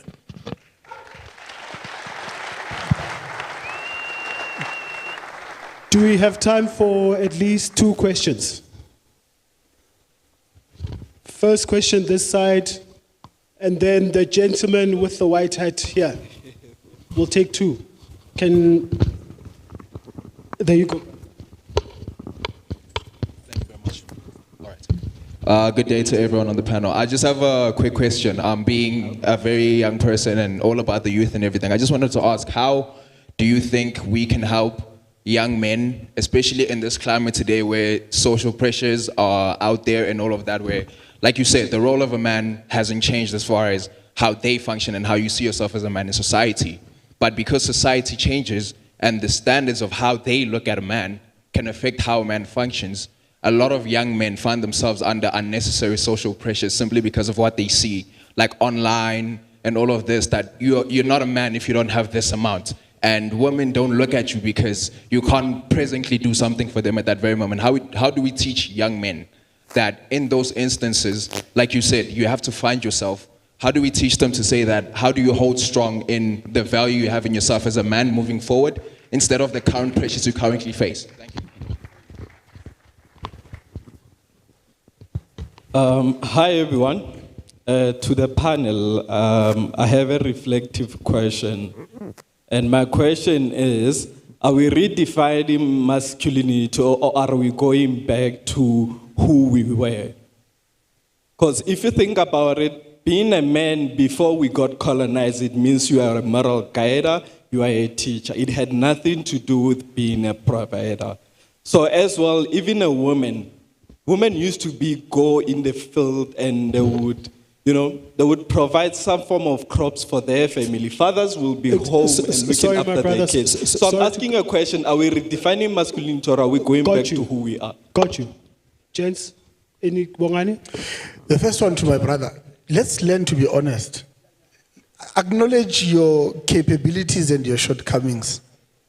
I can't afford ice-troppers, let me not play with those girls. I can't drive in a soft car, I'm still okay in a city golf. There's a woman who's going to choose you for that. Because at the end of the day, remember that those who are flying with those people, Isaac, I think, said, women choose us. We think that we are, no. Women choose. So if you're true to yourself, you are saving yourself a lot of trouble, including with your friends. If you've got 500 rands to spend, tell Mujita or no, if you've got 10, let's spend your 10, Kitatlazaka 500, I don't have any other thing to offer. You'll live a peaceful life. The second question was about are we changing masculinity? Are we saying we are going back to the men we were before colonizers came? And is that the same expectation of women? Okay, then we'll close. Let me add quickly and then attempt the second one. Look, the social world presents the better version of our journey. It is our responsibility to expose our scars which turned us into stars. It's only when we are that naked that our nakedness will translate into value. We can't be so cosmetic that we destroy the very generation we are attempting to inspire. So people should know that we are struggling. We are having it hard. We are standing because we've got brothers pushing us and families backing us up. Let's stop acting without a script.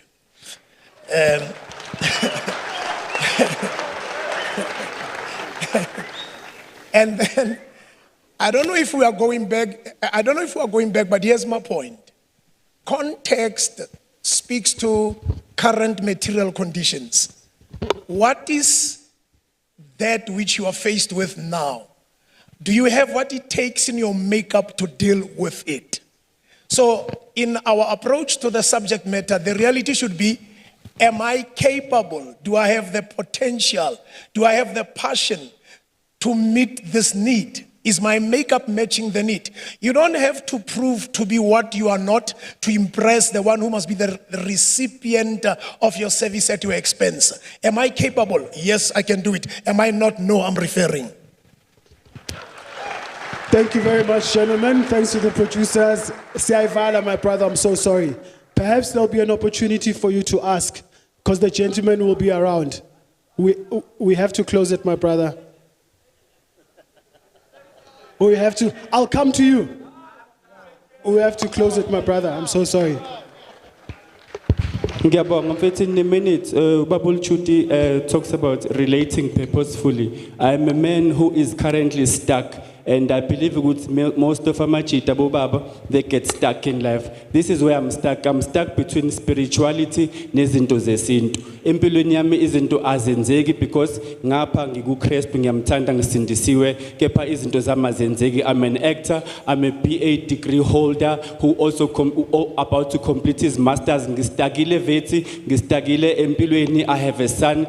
Kuze kuvela nemicabango yokuthi mhlambe suicide is the way to go. That's why my issue is urgent. And also Babul Chuti, if we talk about ama mentors nama coach sometimes bayabiza. I think mhlambe I'll take this opportunity and ask uDr Chuti to coach me, but ngifuna ukuphila ngilwela intwana yami ngilela impilo. Siyabonga.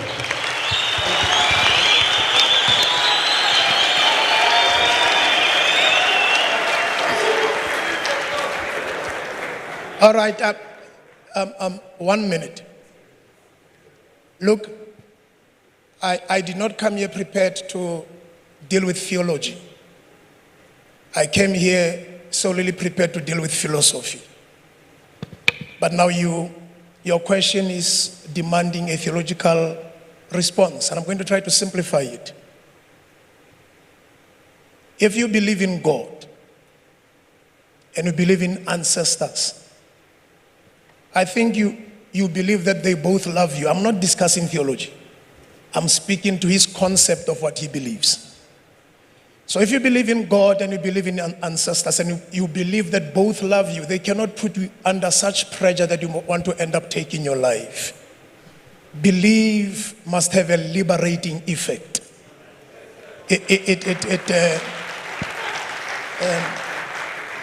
It must not have a breaking effect and place a demand on you to do what you're not capable of doing. So, and when it comes to the pursuit of your dreams, life is composed of seasons, and some are not friendly for our makeup. And when we go through those that are not friendly for our makeup, we must find the necessary support structure that will help us to cope with a phase that we are not engineered to carry ourselves. And that's where mentorship and coaching comes in. I'm not an expert in issues of life. I fall daily, I rise daily because I have a duty to perform. What makes me to rise daily is my desire to do what I'm born for. I will, for 3 months, mentor you on your goals and dreams.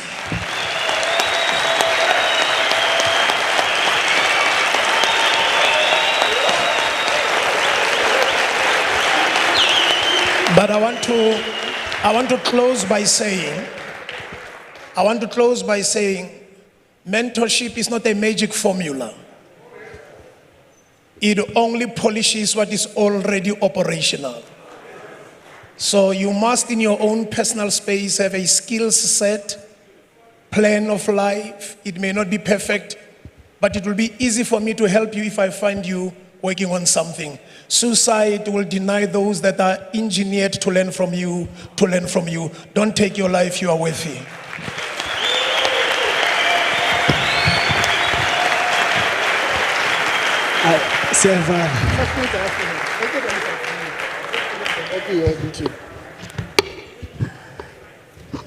Sevala nangu MC. Ayosusa. I don't want to make trouble. MC. Well, listen, we have to close with one another. Thanks.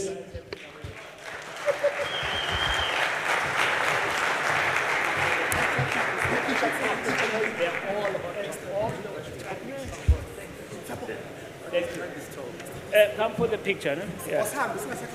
Yeah. Yeah, I did for lunch, yeah.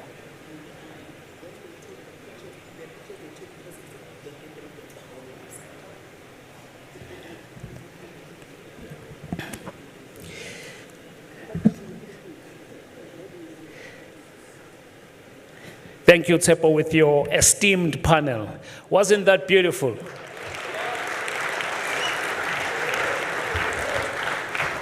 I mean, we're on fire today.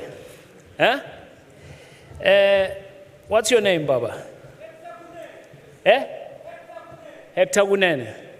Baba, your life is precious. We love you. We want you to be here with us. Not today, not tomorrow, forever.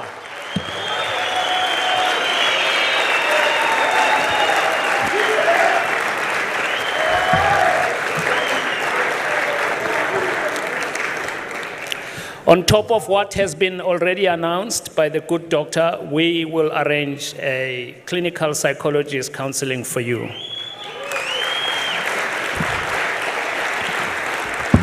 So approach me after the proceedings.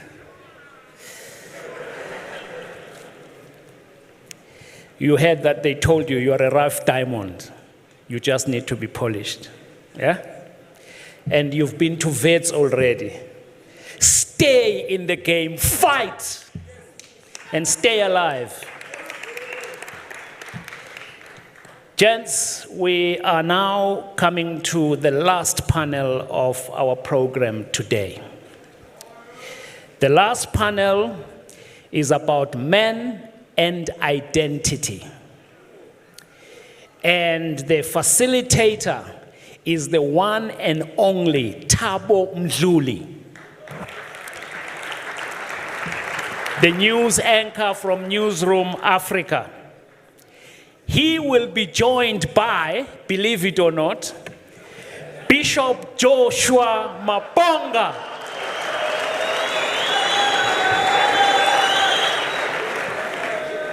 He of the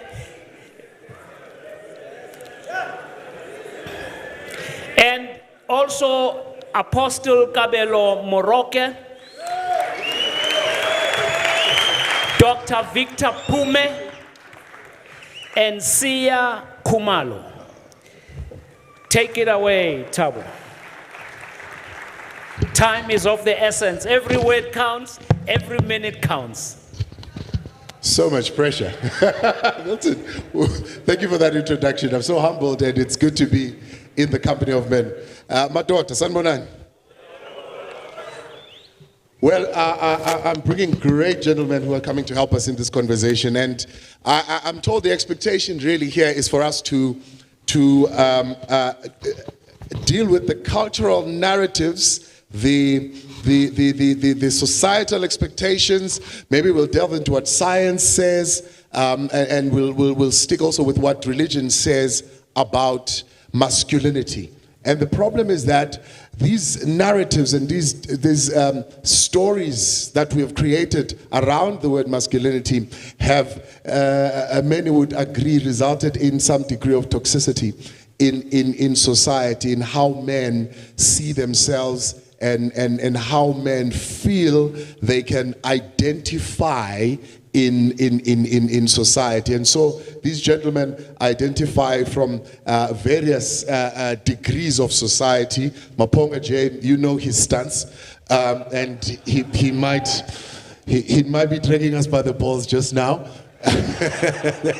We've got Sia, who is an author, as well as Apostle Kabelo Moroke. We were meant to have Dr. Victor. I don't know whether he is still on his way. Maybe he might join us a little bit later. But let's kick it off by, firstly, the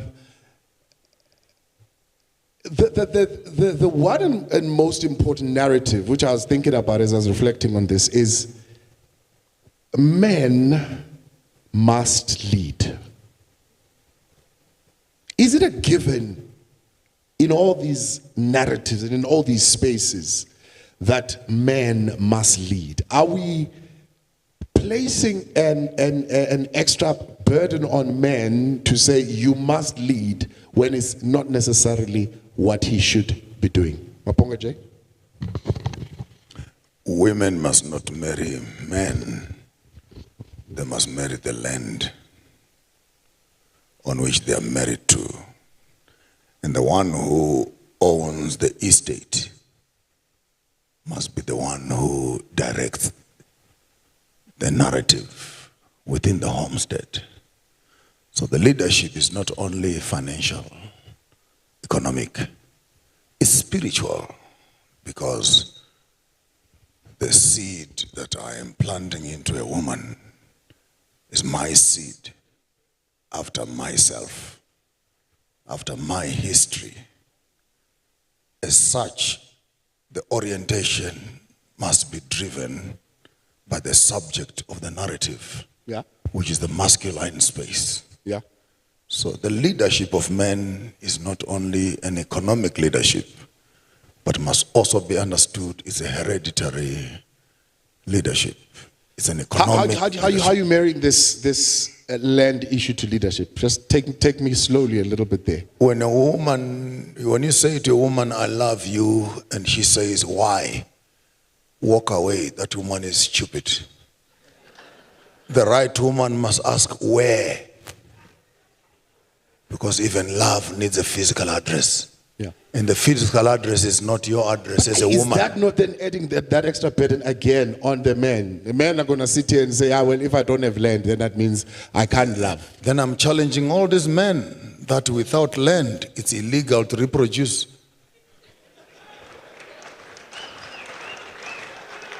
If you don't have land, you don't have right to women's legs. Because how do you reproduce on Facebook and WhatsApp, Twitter and Instagram? That is not an estate. The concept of marriage and women being involved with men, continuity and posterity, needs a physical address. All right, Apostle Morake, come in. Is men meant to lead? Is that the narrative? Is that the story? There should be a mic there next to you somewhere. Otherwise, it's on the other side. I believe when we talking about leadership, at the heart of leadership is the question of authority. It's the issue of authority. And God as our creator, right in the beginning, set precedent and set the right tone for the entire humanity on the issue of authority intertwined with the idea of leadership. That even though he created men, male and female, he called both of them Adam to say there is a male version of man and there's a female version of a man. But still, after having called them Adam, he still selectively called Adam the male Adam. And in bringing men into existence, God further on ensured that as he's presenting them male and female, he brought out the man first to show leadership, and then later the woman. So the formation of the man and the formation of the woman, based on that creative account, builds up to the idea that the main issue about leadership was actually authority. Interesting that you bring authority, because there's authority and there's influence. Which one do you lead with? Because if you are leading with authority, of course, I mean, if I'm your boss, I'd listen to what you're saying because you are my boss. But if you're leading with influence, it's the highest form of leadership that it demands of you. And it speaks to one, your character. Whether your character is believable and constantly believable by those who you say you want following you. It also means to the consistency of your ability to take responsibility for areas in which you've been charged with responsibility. So when you say authority, authority can just come with the position that I'm a dad, or it can come with the position that I'm a husband. Well, I hear your question, Tabo.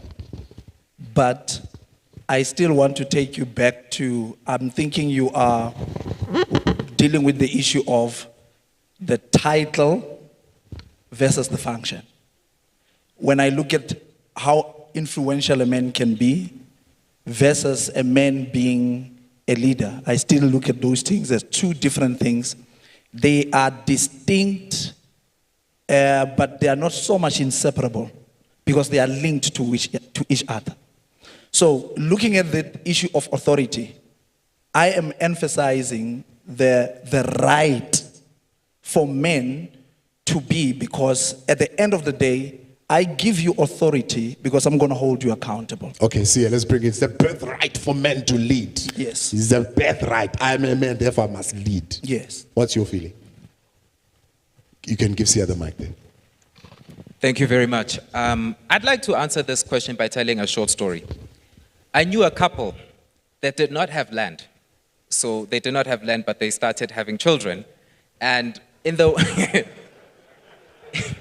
for some of the time, the woman would take on a leadership position at her job, while the husband was raising the children, maybe studying remotely. This is an actual couple I know. And then after a few years, they would switch. By the time their children finished school, the one was CEO of the organization she was working at. The man was senior manager at the organization he was working at. How did they plot that journey? How did they decide, this one day, because you are strong in this, you're going to lead in this? I'm not strong at that. I'm not leading in that. I'm not going to try. They led in their respective fields. They alternated. They partnered. They put their egos aside, and they got to where they were going.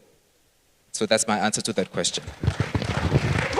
1 minute. Every man must have 2 wives. Why? 2 wives. Because one is not good enough. There's no one woman who can satisfy one man. Why is it about the man's satisfaction? Because the biblical narrative prioritizes men. I'll help you. It's God. And I'm not saying this is a written norm, but knowing that 80% are Christians, let me come to where you are. It is God. It is Eden. It is Adam. And then it is Eve. If you use that narrative, then women were created before men. Because God took Adam out of Eden and then took Eve out of Adam. Therefore, Adam must make Eden pregnant before he makes Eve pregnant. Without estate, without land, without Eden, Adam has no right to Eve. How do you express that? How do you express that in a society now, globally, with a narrative that says men are trash, that says irrespective of that architecture that you speak of, there are women with better qualities of leadership in family that should be allowed Better to qualities are there because of the societal norms that have disenfranchised men to become less than themselves. In our cultural space where I am, Shoko Vuzijena, if I'm in my space and I'm recognized as a man, I don't have to worry about women. Women come to my space. I don't go to their spaces. So the whole issue of masculinity of men must be defined with cultural empowerment. Are we developing men that are empowered enough to multiply and duplicate after their own kind? And if a man is disenfranchised by BEE, Women Empowerment Organization, and etc., and by the time you bring him on to say, why must I worry about the sausage when I actually own the pig? So men empowerment, and I've said this in 1,000 times. After we've developed women in this whole obsession of women this, women that, women are going to end up on the 16th floor. Hallelujah. And then comes a time when a woman must look for a man. The woman is on the 2nd floor, downstairs. Then we need to start afresh to bring up men who can match with the women. My submission to you, Tabo. But you see, hold on. Yeah. My submission is that children, male and female, must be brought up equally.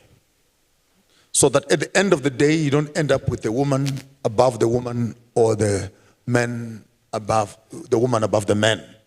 You balance it. Because once you push a female agenda, by the time you're done with a female agenda, you will have left men way behind. 50 years from now, I'm not joking, we're going to be talking about boy-child empowerment. Right now, it's girl-child. Take girl-child to work. Take girl-child to where? Empowerment is one that you can marry, for example, to the idea of a transformation.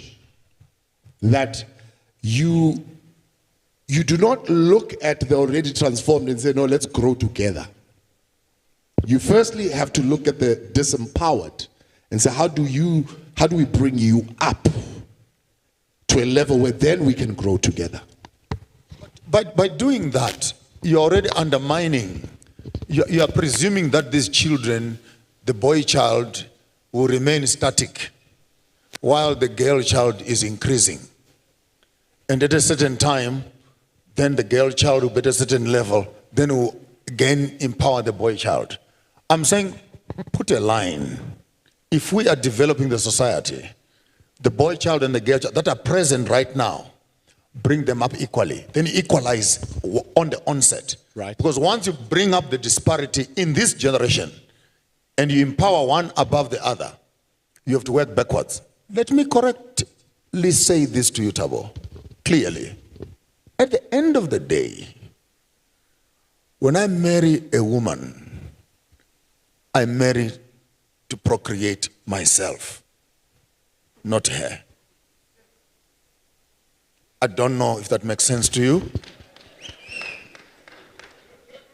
I'm not marrying you to duplicate you. Yeah. When you say I love a woman, but you okay, can never hold on. say you love her until you see your children in her eyes. Let's bring the apostle here. The apostle and the command to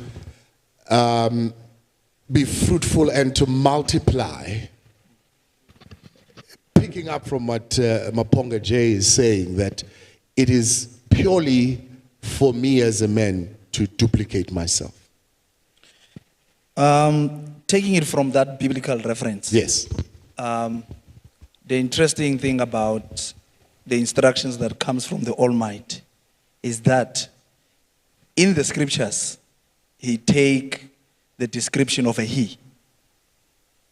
He takes that description. Even though we know that he is a spirit, he's neither male nor female, he takes that. The fruitful and multiply command in the scriptures speaks to dominion, and it's actually saying to the man, you are a king. It's saying to the man, stand up and do your kingly role, or play your kingly role, and do so by dominating your environment. The upside about that is that, unfortunately, when sin came into the context of men and wreaked havoc into humanity, it caused men to dominate each other. So where I want to come in by also highlighting this on the issue of men and identity, Thabo. To say, transformation for me as a boy child and as a man came because in 1987,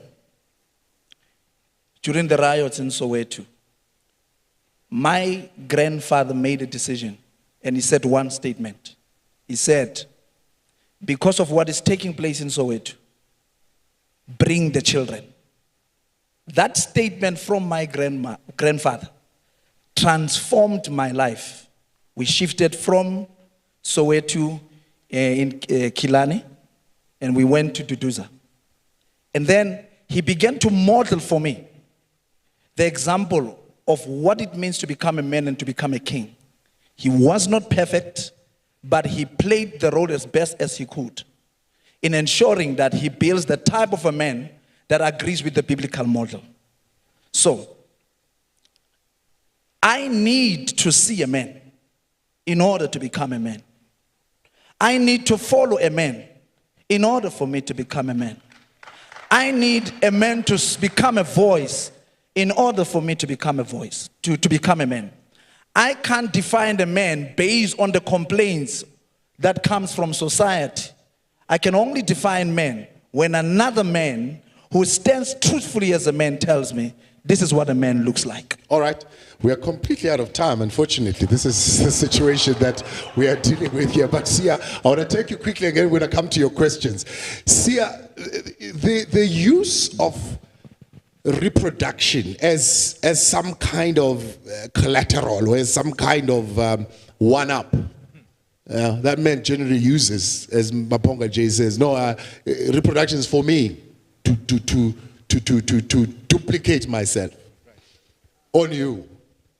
And how that it has also been distorted, I suppose, in society to perpetuate this idea of dominating one to another. Well, I look at reproduction in a very broad philosophical sense. It's not just people who get reproduced, so do ideas. And if we take this idea that men are providers, you are a father, you're reproducing, we get so obsessed with that idea that we ignore everything else that's happening in society, like children are being conceived and born, and then the fathers are not paying maintenance. Nobody said, you also take responsibility. They said, you reproduce. They didn't tell you what the follow-through was. Where the option should be, don't have children and spend your money on yourself, or do have children and spend your money on your children. So men have to be given those choices, and we each have to be very honest about what we're willing to take on. Because that idea that masculinity is tied to fatherhood, it reproduces other problems in society, such as the toxic masculinity you discussed. And I always say, men are not trash, men are trained. There's no such thing as toxic masculinity, there is taught masculinity. What I mean is, if we tell children from the time they're born, this is boys now, boys don't cry. So now we have another idea of what it means to be a man, boys don't cry. Boys don't play with dolls, which incidentally is one of the easiest ways to train a child how to relate to another person, is to teach them to personify objects. Speak to things, like you're teaching them how to look after the children they're going to make. If you teach them all of these things, and then they grow up and they get married, and they were not trained to become fathers, they were not trained to become husbands, to emotionally connect with other people, what kind of society do we really want? We teach people, matric, you get 12 years to train for matric. If you're getting married, you get a 5-hour talk from your uncles. Can I shoot him? Shoot him. Can I shoot him? Shoot him. And I want to shoot you on the head, Sia. You're my good friend. When you get a license, does it determine what kind of car you're going to drive? Well, in terms of transmission, yes. No, when you get a license, does it matter whether you want to end up in a Volvo, in a Mercedes-Benz, in a Golf, or in a Tata? So masculinity is a license.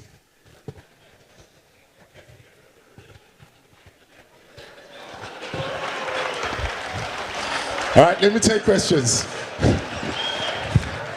Okay, we'll take one here, we'll take one there. Those two, unfortunately, that's all we have. Take one there, come quickly, let's hear your questions. Chair, fast. Mr. Mamponga, mkhulu ngicela ungitshele la, what makes a man? Siyakhuluma njalo, isilungu and all this. I'm a young man. Amasende. No, take it further, Chief, take it further. Okay, give me that question quickly. Hi, everyone. Ms. Puti here speaking. I have a question to the panel. This question, the answer that I need is, I'm looking for a software that can be instilled in all of us as men here. As from the previous panel, they mentioned, we are not perfect, right? In relation to the discussion about a man and an identity, we are aware that we are not perfect, but let's look into this fact that as a boy child, I'm being grown by another family or a father who's not my biological father. Do I remain with that person or to that father to lose my identity, or do I fight as a man that I know where my identity is. So in this question, I'm looking for an answer that can instill the software in most of us as men that says, if we did something wrong, let's take responsibility in making sure that we raise our children. Moving forward, how do we make sure we don't lose our identity? Because most of us, I can tell you, where we are is not where we're supposed to be. Then our true identity is lost on the process. You got that? You got that, right? I want to attend to the first one. Okay. First question. What makes a man a man? I'll give you 4 answers for one question. There is a masculine side of man, which is the physical. I'm sorry if there are, I know my other friend was here who is not sure whether it's male or female. We will leave that for another day. But what makes a man, there's a physical element of being a man. There's a masculine side of being a man. There's a mental side of being a man in terms of the thought process, how you deal with issues. There's a spiritual side of being a man. You are not a head of your woman. You are a presence of the spiritual in the physical. You are the cord, the cable that connects the past and the future. Your balls are the library of the ancestors. And when you open up a woman's panties, you need to look at the ground and say, can I reproduce here? You have that authority to decide. Is this fertile ground? So my daughter, don't switch off lights. When you sleep with your women, you need to look at that thing. You need to look at that thing and see, is this fertile ground where I can go on? And lastly, there's a social dimension of man in terms of association. How do we relate with other men to enforce our masculinity? Yeah. So what makes a man? It's a matrix of managing relationships at a personal level, at a physical level, at a mental level, at a spiritual level, and at a social level. Yeah. How do you deal with that? So for those who don't know whether they're male or female, the him, she's, then the question is, are you able to go through the whole circle and function and demonstrate masculinity without pollution on all levels of interaction? So my 2 cents worth, what makes a man is a toilet. When you are seeing male and female, you decide which one you enter. Let's leave it there. Apostle, is there a software that can be plugged into men to take responsibility? And this is my strong opinion in relation to that question. And it relates to my belief system. My understanding concerning the issue of identity is that we have to answer the question of origins when we deal with identity. And also knowing that in order for us to answer that question, we need to know that understanding the beginning is the beginning of understanding. We need to take back everything back into the beginning.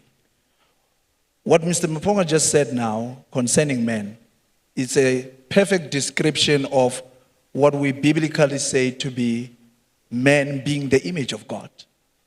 So if we have to look at the software that must be inculcated into men to make men men, we should all now admit that what defines men is where man comes from, and man comes from God. If we take God out of the equation, we do not have an accurate definition of man. We can have a philosophical, whatever ologies that we have or theories we have about God. But the minute we define man as God defines man, just quickly for me to explain that part of the image of God. Yes. The part of the image of God has to do with the fact that God is simply saying, I've created man for my own glory, and that glory, giving God glory, is man's purpose. And he's also saying, I've created man in my likeness, which is a high standard for men. And then he's also saying, he, as God, has created men to represent him. So, the only person that can instill the proper software is the right view of the character of God, of who God is, and our place in this life. When our Creator's perspective is in His place, that will influence how we behave as mankind. All right, clearly. Bramilton, you can come. Let me just quickly steal this one. Tobela, Kalina Gabra. Kine question for Ntate Maponga. For in representation of the youth that have already done mistakes and all, ne? Kinyagore ki botšiša for bao re shotlileng magotla agere of which ko ra gore re tsene ka malapeng a batho e le gore a ra dumelelo, of which Ntate Maponga o ile you have to start with Eden first, then go to Eve. We've already went to Eve. How do we then reconcile with Eden and everybody? Maponga J, how do we, if we've already gone without the Eden? Look for your grandfather's graves. Look for your grandfather's graves. If you don't know what killed them, it will kill you too. Meaning? Explain that, expand a little bit. I'm done. If he didn't hear me, he must ask his friends at home. Look for your grandfather's graves, and you'll know where your Eden is. There's no way you can know who you are unless you know where you're coming from. So trace back your roots, you'll find yourself. And your Eden is inculcated in your past. So stop looking, study yourself, go backwards, then you go forward. It's like a man sitting on a boat, sailing. He does not look where he's going. He turns his back. And while he's focused at where he's coming from, he's going.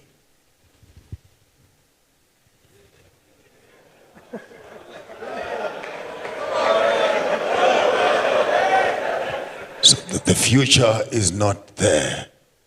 The future is somewhere at the back there. When you focus at where you're coming from, you can have strength to where you're going.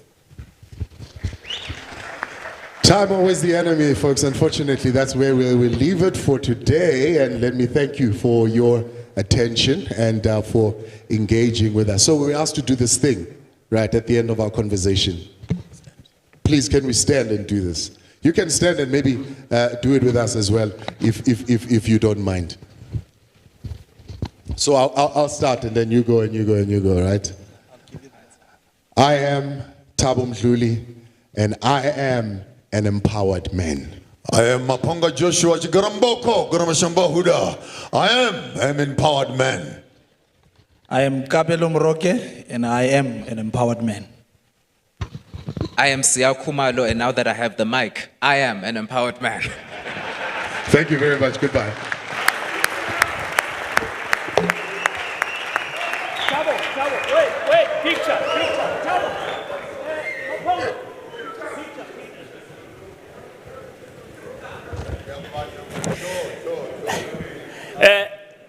We encourage all of you, when we finish, we're still going to do just two more small things.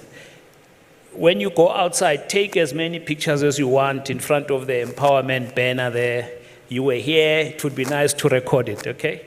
And Abner's book is still out there, okay?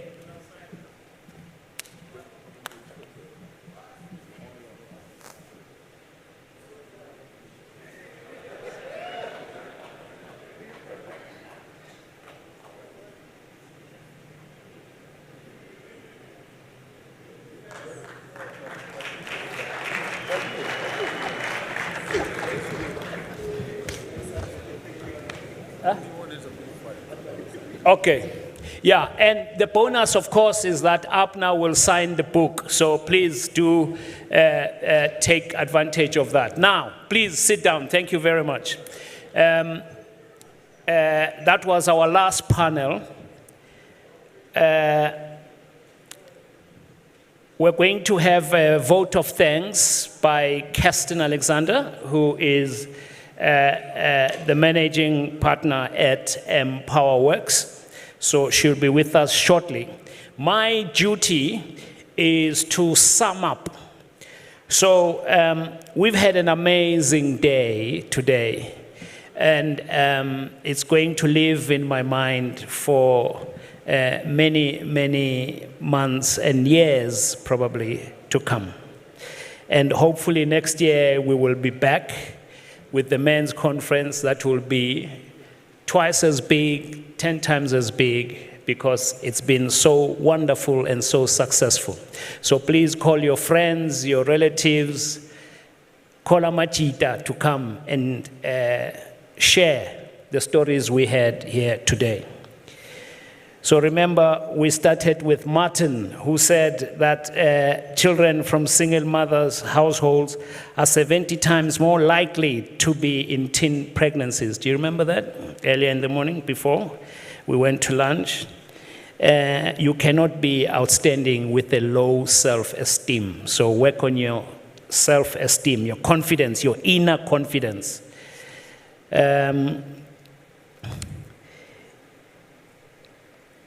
There's no opposite of toxic masculinity. So there's no toxic femininity. Okay, so we must be careful about pumping ourselves with this negative, toxic masculinity. We are here by right, not by chance. A muscular man is kind, remember that? So you don't have to be unkind to be muscular. You remember Sazini Mujapilo?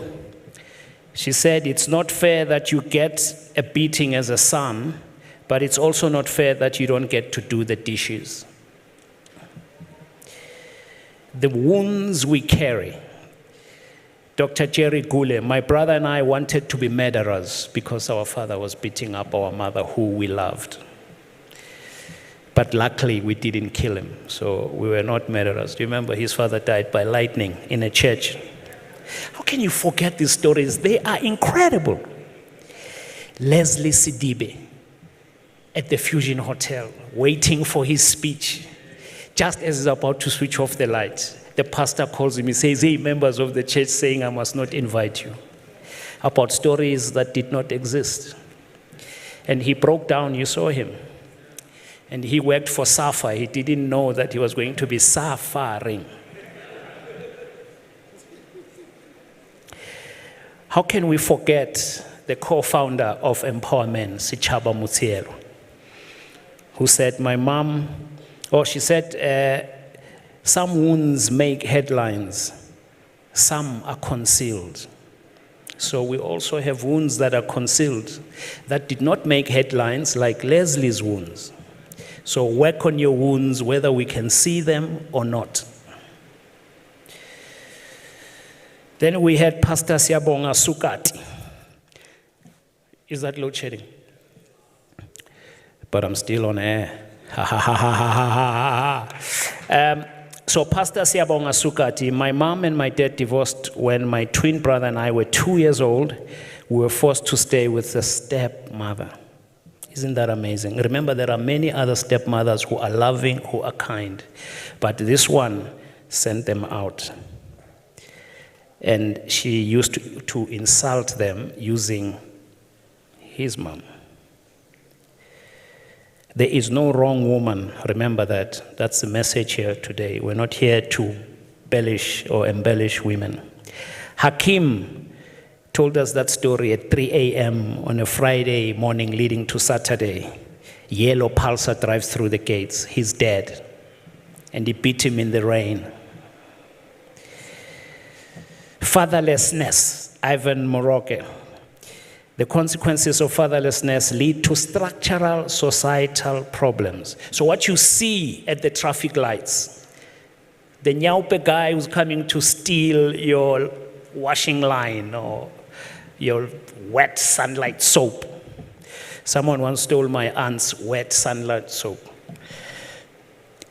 That person comes from the structural societal problems. So that's what Ivan reminded of. The one and only John Carney reminded that we must have the conversation. And he said, before 1994, we were organized. in preparation for 1994.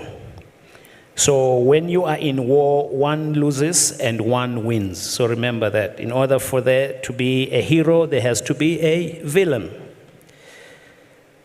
There are people who are destroying the boy child through drugs. Be careful, stop them. Go out there and make sure no one is selling drugs to your children.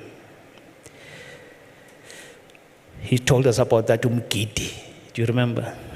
Looked like a fancy function. Was supposed to be muzi kuzwayo, sardines, football. Nidlala masimba. That was so terrifying. He was so good. He speaks with authority. You won't cook the food tribe if you haven't eaten it. If you haven't eaten it. And Tulane Kabashe, who came online, do you remember, from KZN? Boys are brought up to believe that they are leaders. The role of a role model is crucial. And he spoke about what we've been seeing on TV in the last 2 weeks, that for some people, that's a role model because he beat the system. So be careful, not all role models are for goodness. And then Kukule Tukaba. Ay! Inja leya. Inja ya majangele leya. His brother was Mfaniseni, and his father was arrested when he was 6. Do you remember that? Wena uyahamba uyakagogo wakho. How many of us have heard that line? I've heard it myself. Uyakagogo wena ustot.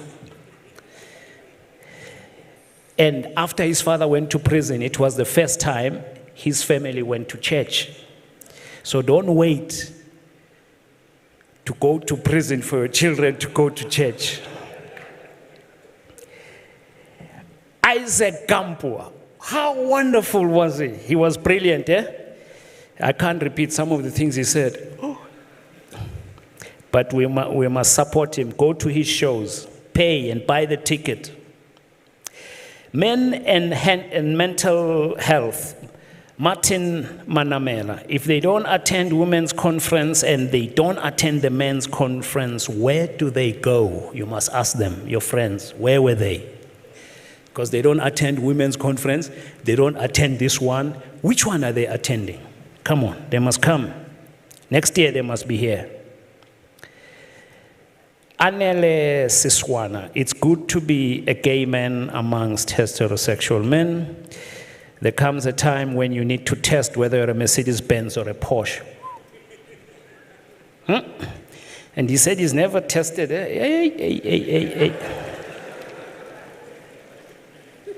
And he said you'll find that you never received enough breastfeeding. That's why you've got issues. That's why you want to all the time.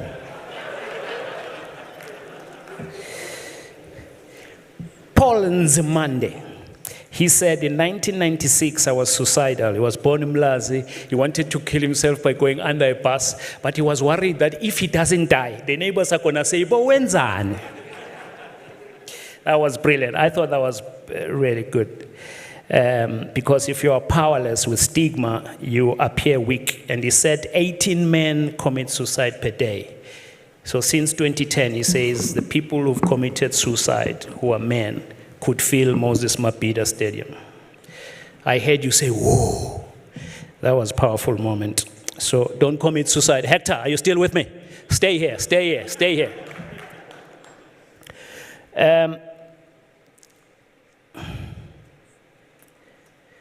Yo, Abna. Hi guys, Abna. Hi.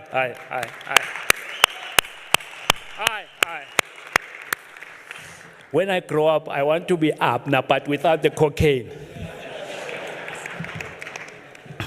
Abna, my brother, with coke, umlilo. Ngihamba nawe mina.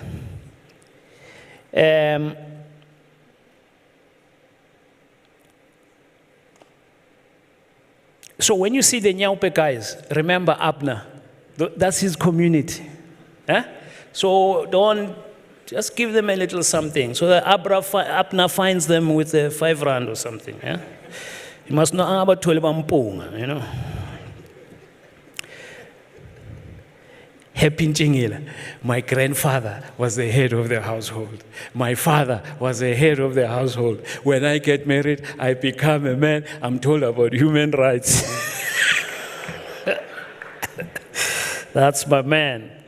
I thought that was beautiful. You must teach young boys proper values. This was under the topic of changing role of men in society.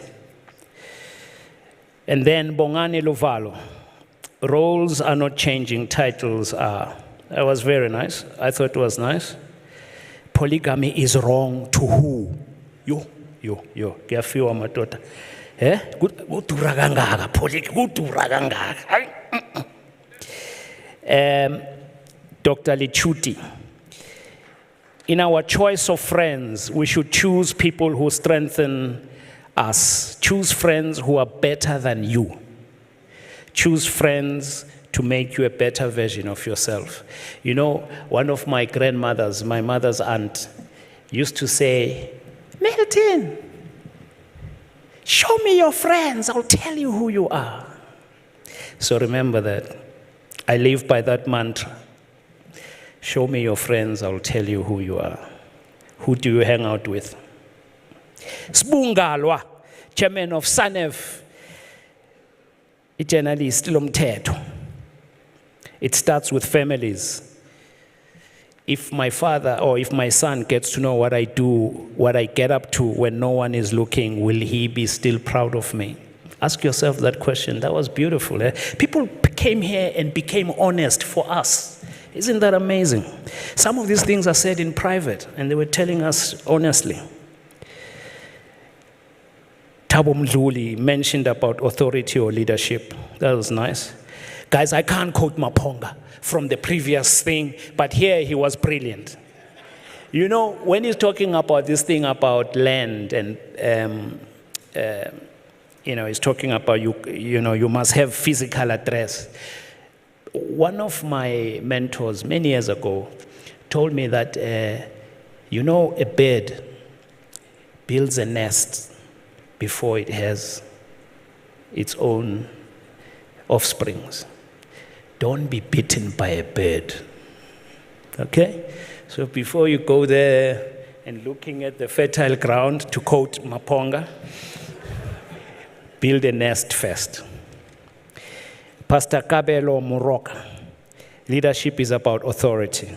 Understanding the beginning is the beginning of understanding.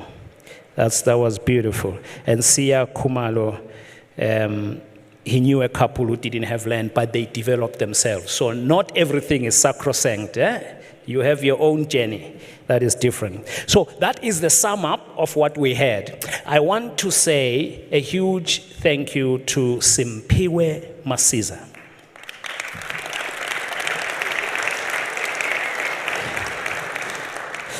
And now I call Kirsten Alexander to give you a vote of thanks. Thank you very much, gentlemen.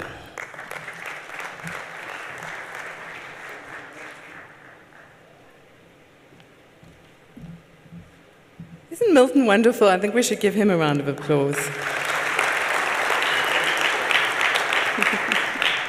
So the first people we want to thank today is you. And I really think you deserve a standing ovation. Thank you for being man enough to be here today.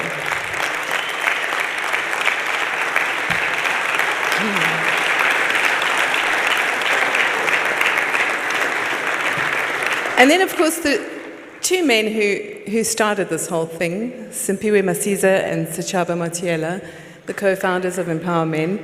We really do owe them a lot, and I know that their vision is to move this beyond today, beyond conferences, into really interesting, in-depth, valuable conversations. And I know from chatting to some of you that you really want to be part of it. So this is not the end, this is just the beginning. Of course, we need to thank all of our speakers. They were incredible.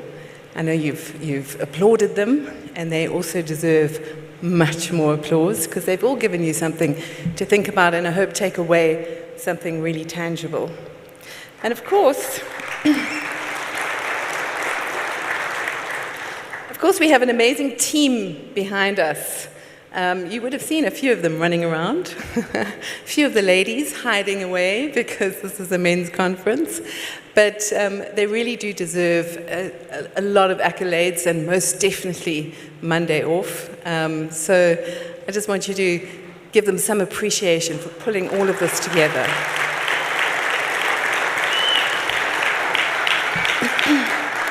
And finally, we want to thank the people who partnered with us, the GBVF Fund, the Mac Cafe, keeping you in coffee, and of course, Empower Works and Empower Youth, who really did make this possible for us to be here today. And I'd like to encourage you to get in touch with us if you want to partner with us in any of our platforms, because we're doing some extraordinary work out there, and I know that you're now inspired to man up and be modern men and do the thing that you need to do in order to make this country, your communities, your families, and yourselves better. Thanks, everyone.